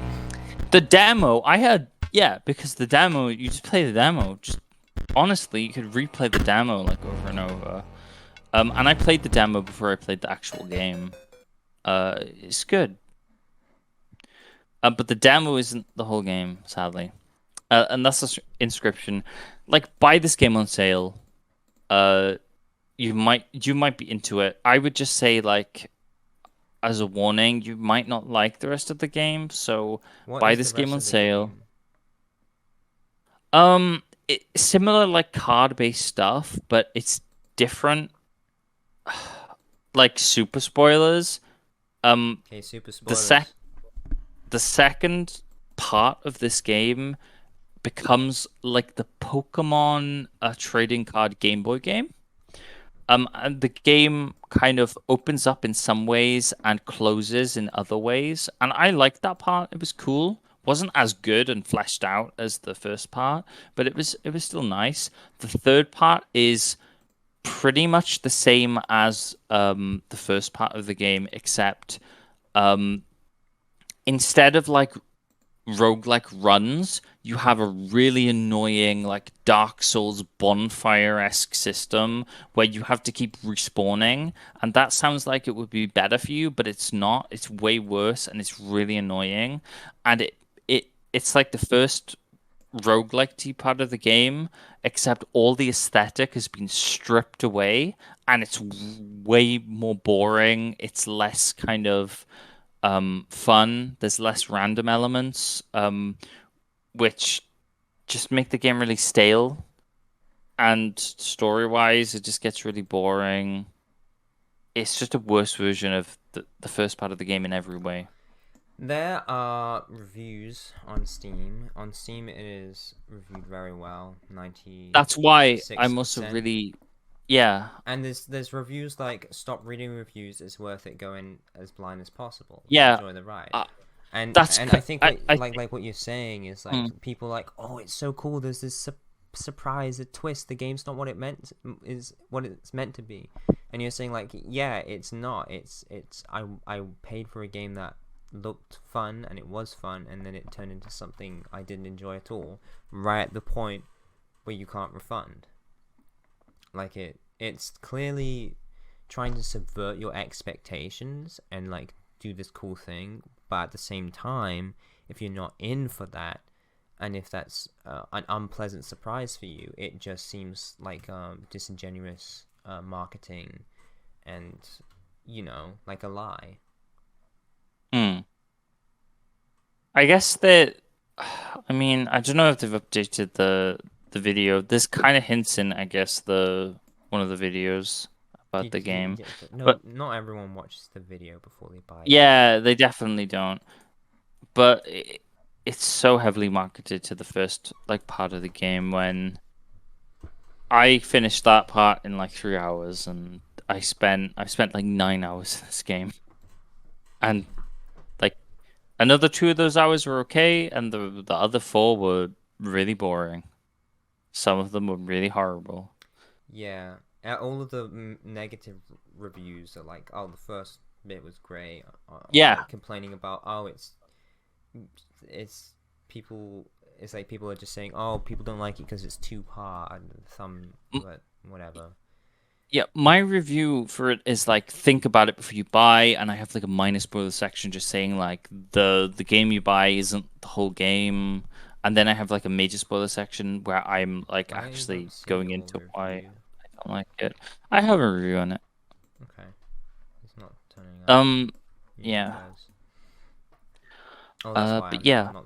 that is my gripe on it. Inscription. Do you have any more gripes? Do you have any more? I have one. So the other ones were kind of sad. Yeah. Gripes. This one is Monkey Day, Monkey Mong. It's I have a Super funny Monkey one as Ball well. Banana Blitz. Oh, And Super Monkey Ball. this remake of a game, the only good thing about it is the UI design, which is passable. Now, me and my friend played this over the summer on the Switch, and we also played it last year. But the mini games in it are so bad. The controls are awful. That the only time we had fun is showing people who walked into the room how bad it was. Just people just random people would walk into the room, like our roommates and stuff. They'll be like, "Oh, what's this game?" And then we would both be like, "We'll show you." And then we showed them, and we all laughed, and we all cried, and we all agreed this is horrible. The minigames. Oh, there is this hovercraft minigame thing.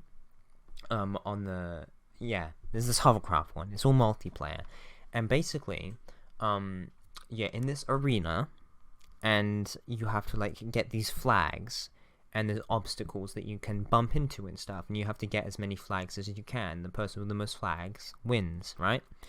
But the controls for the hovercraft, okay?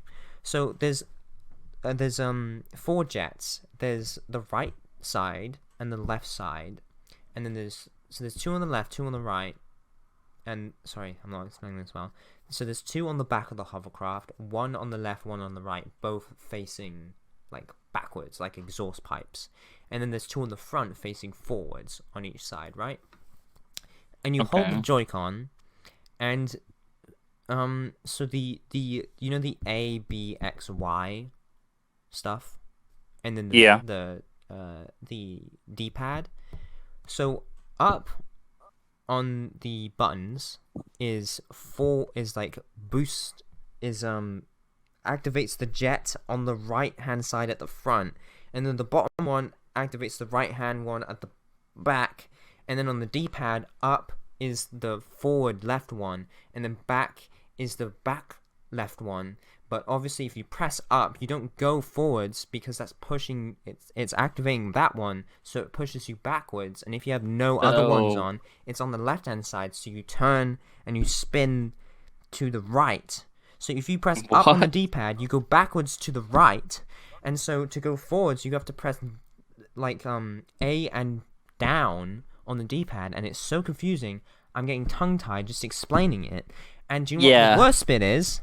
It's all on ice, but you're a hovercraft, so it shouldn't matter. But no, you still have the ice physics, so you're still slipping around, even though the whole point of it is that you're on a hovercraft, so you're not touching the ground, but you still slip around like you're on ice. So when you try and go for a flag and you drift out of the way because you're on ice, you try and correct it, and you just end up spinning in a big circle around it. And you can never get anything, because everything's always drifting. And there's stuff like the hammer throw, where the controls are so barely explained. Every minigame has like 2 buttons, by the way. The controls are so poorly explained that you don't understand that you have to hold down the button, spin the thumbstick, and then release the other button. Well, I didn't do that, so it just didn't work. And then there's the biggest one, where you fire out of a cannon, and then you go on the ball, and then you open up the ball, and then you use the ball as wings. But every time you open the ball, you get flown to the other side for some reason. It doesn't make any sense. Just whenever you activate your like parachute or something, you just get whipped to one direction for no reason sometimes. And when you open the ball and you close the ball, you can't open it again. And the graphics are awful. And there's so many other mini games with awful controls, I can't explain it. There's this one where you're in the sky and you have to like top down bird's eye view, making yourself a way across this maze. And if you fall off, you go to the back. And every time you connect a banana, you get an extra second. But then if you go to like 10 seconds, this thing jumps along the screen and the announcer goes, "Hurry up!" But you click collecting bananas. So every time I collect a banana, it resets it back to 10 seconds and it goes, "Hurry up!" But like you connect one banana like every second or so. So it's constantly telling you to hurry up, and it doesn't make any sense. And that's only the co-op. The main story mission is the most mind-boggling, just inner ear sickening thing you've ever seen, because you are a monkey ball in this little maze thing, but you don't control the ball, you control the entire level. So if you turn the thumbstick and you push it forwards, you don't like run in the ball and move forwards, you tilt the whole level forwards, and so that makes you motion sick. And the bosses are the worst thing ever. They're also really gross looking. I want to show you gameplay of Super Monkey Ball. What's it called? Super Monkey Ball Banana Blitz. And by the way, the main story is like, you play it for like a minute, you feel sick. And it's like hours long, and me and my friend had to swap back and forth to get through it. god.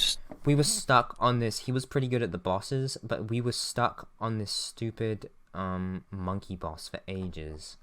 So Ready? Look how big the world is, and then you're in this miniature version in the sky, like 1,000 feet. And look, when you tilt the level, the background doesn't change. You're tilting the level. Look at this. This is one of the starting levels. This is one of the ones that isn't too motion sickening. There's way worse ones. There's ones with Just moving like platforms. Thing. The controls are so awful too. Like, look when you turn around. Ugh.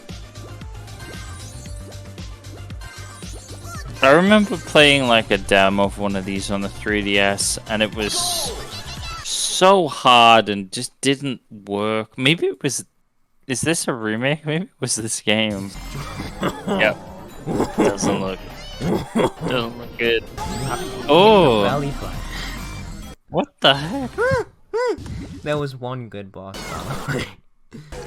Oh my god! What the?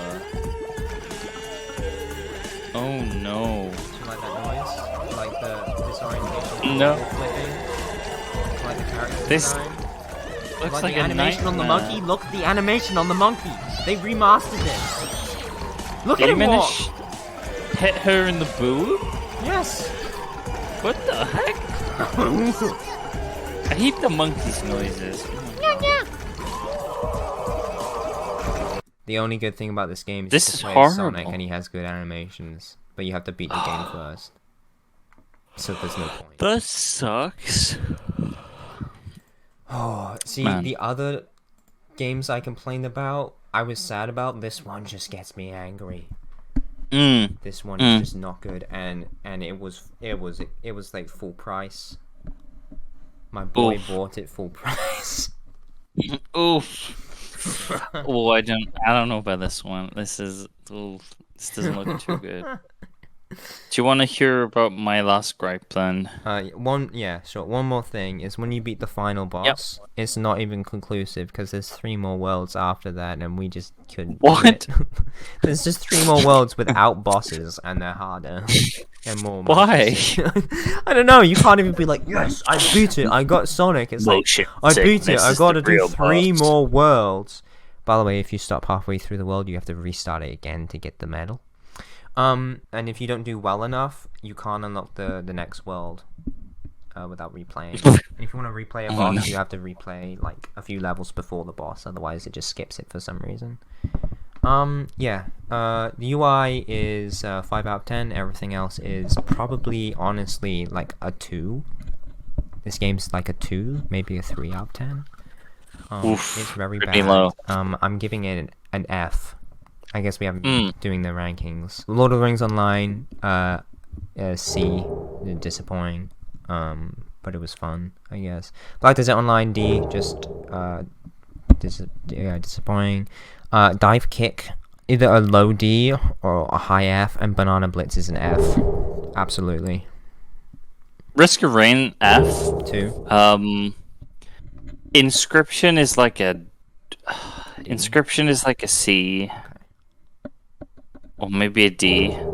Disappointing. Bit hard to rank that. Turnip Boy is a. Are we doing E's?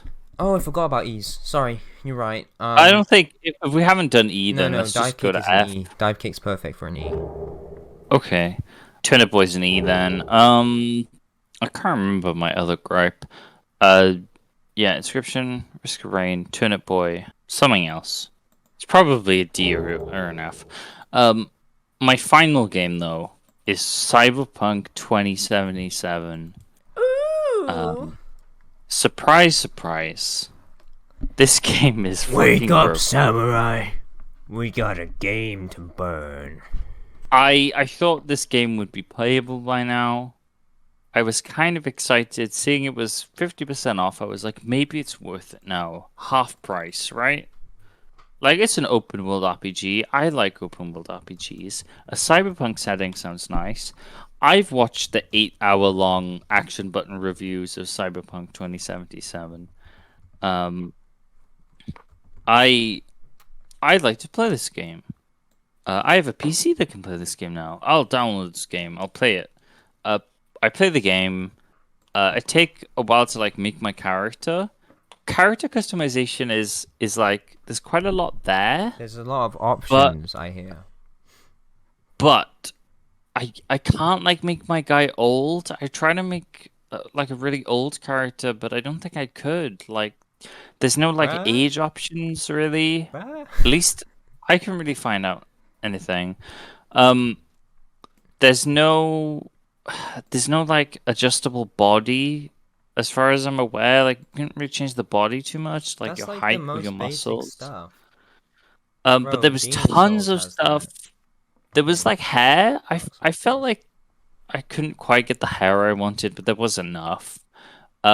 But you can do stuff like penis size, and it's Yeah, like yeah. also I hear there's a you lack of customization for the other gender too, which is very sexist, I must say. you couldn't also I don't think you can see your character other than like the Yeah, mirrors and I've heard cuts. that too. People spent time on their I character I customization. They're like, there's no yeah. third person. You could, there's like, you can, there's a bit at the start where you can see yourself in the mirror, and then also Mm. people talk about how they end up looking super goofy by equipping better gear. Yeah, I didn't really even get to that part because I wanted to be like an old man detective kind of guy, but Yeah, I that sounds couldn't make cool. the character, so I kind of went for like this really kind of ruthless office lady, and that went well enough. I went like corpo. The game looks really nice. Um, then I had a crash like in the first like 10 minutes of playing. I was like, oh, poop. So I tried again. It didn't. I didn't lose too much time. I lost like 10 minutes time whenever. Uh, went through the game again. It didn't crash. I got up to the part where you meet Jackie, your friend. And then it was going fine. A bunch of these people come up and they do something to you in the bar. Um, and I noticed that Jackie's audio was, I think, glitching. Um, and like the subtitles were going, but I couldn't hear him speak. And also the music like cut out for a solid minute and then restarted. And then everything kind of went crazy. It tried to show me a montage, and everybody was T-posing. The camera That's angle was it. looked Was it the wrong. level of that one bit I showed you in Assassin's Creed? Worse. Worse. I have a couple screenshots, maybe. I didn't take too many. I wish I took more. And like everyone was T-posing. It looked like T-posing characters were fighting each other. Oh It was man. honestly hilarious. T-posing people kind of stuck in couches, and it went on for a bit, but then it crashed again. And I figured this is gonna keep happening. I'm not gonna be able to play the game, so I'm gonna refund before I can't. Yeah, good Um, idea. How much was it on sale? I mean, like £25. That's a lot of money Yeah. still for a game, and it didn't work.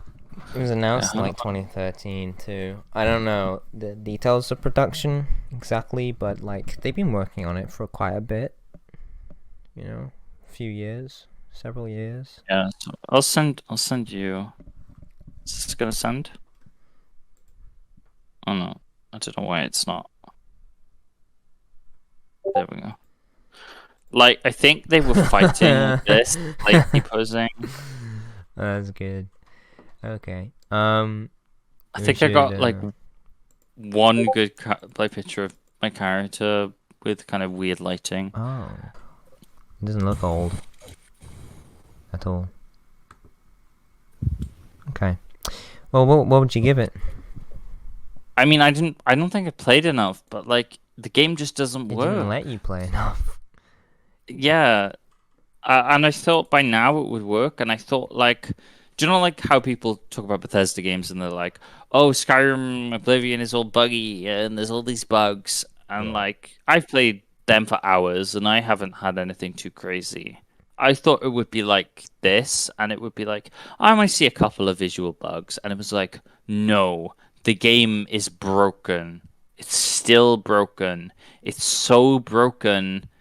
Like I don't think I could play this.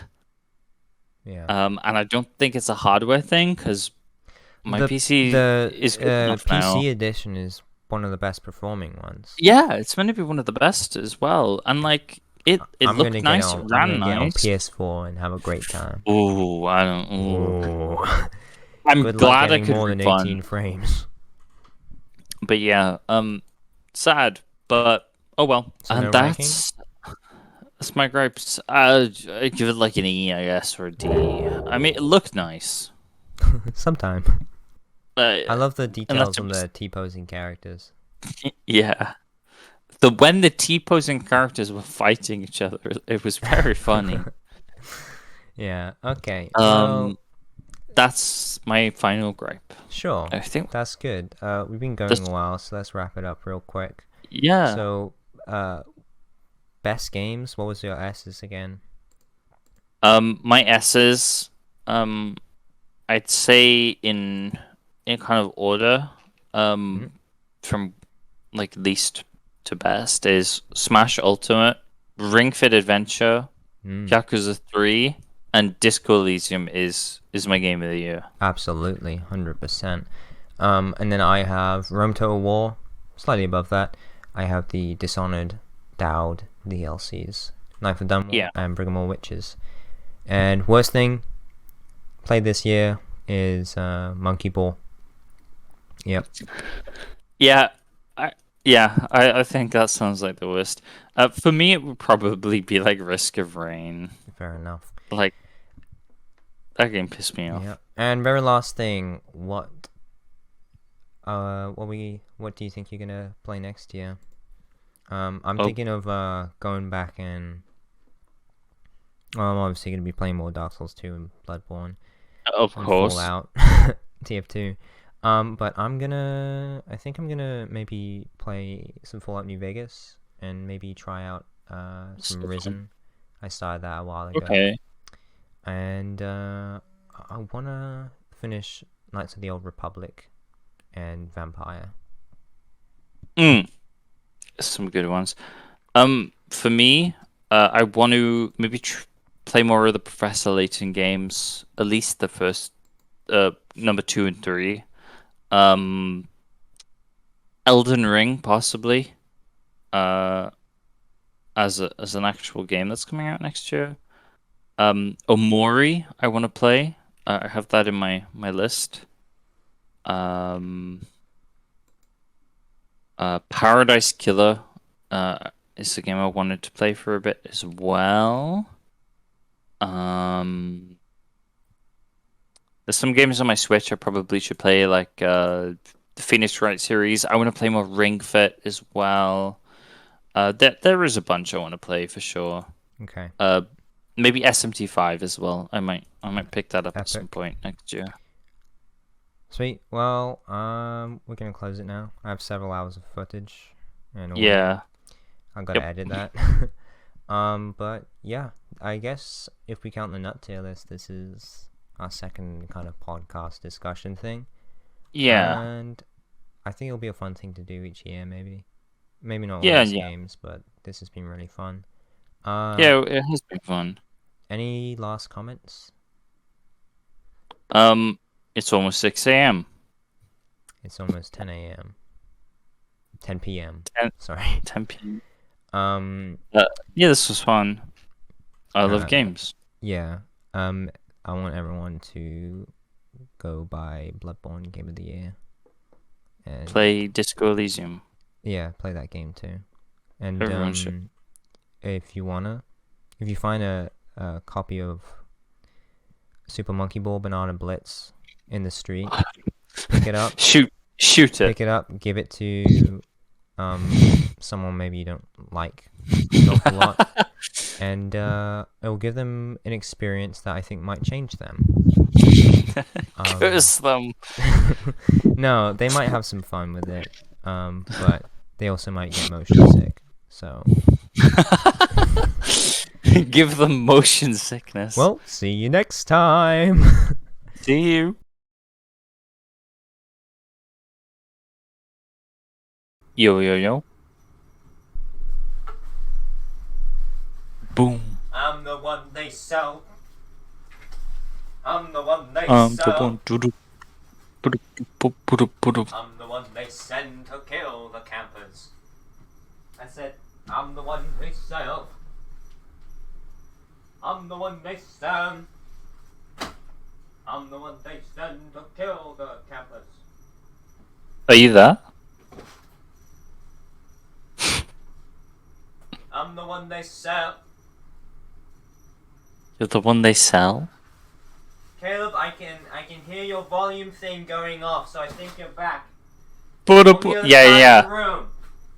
Oh, okay. I'll make my way there. I'm making my way over There there. are things in the way. Okay. I'm organizing. Okay. I'm on my way.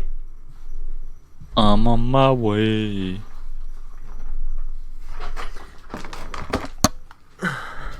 Hello? Yo. We've been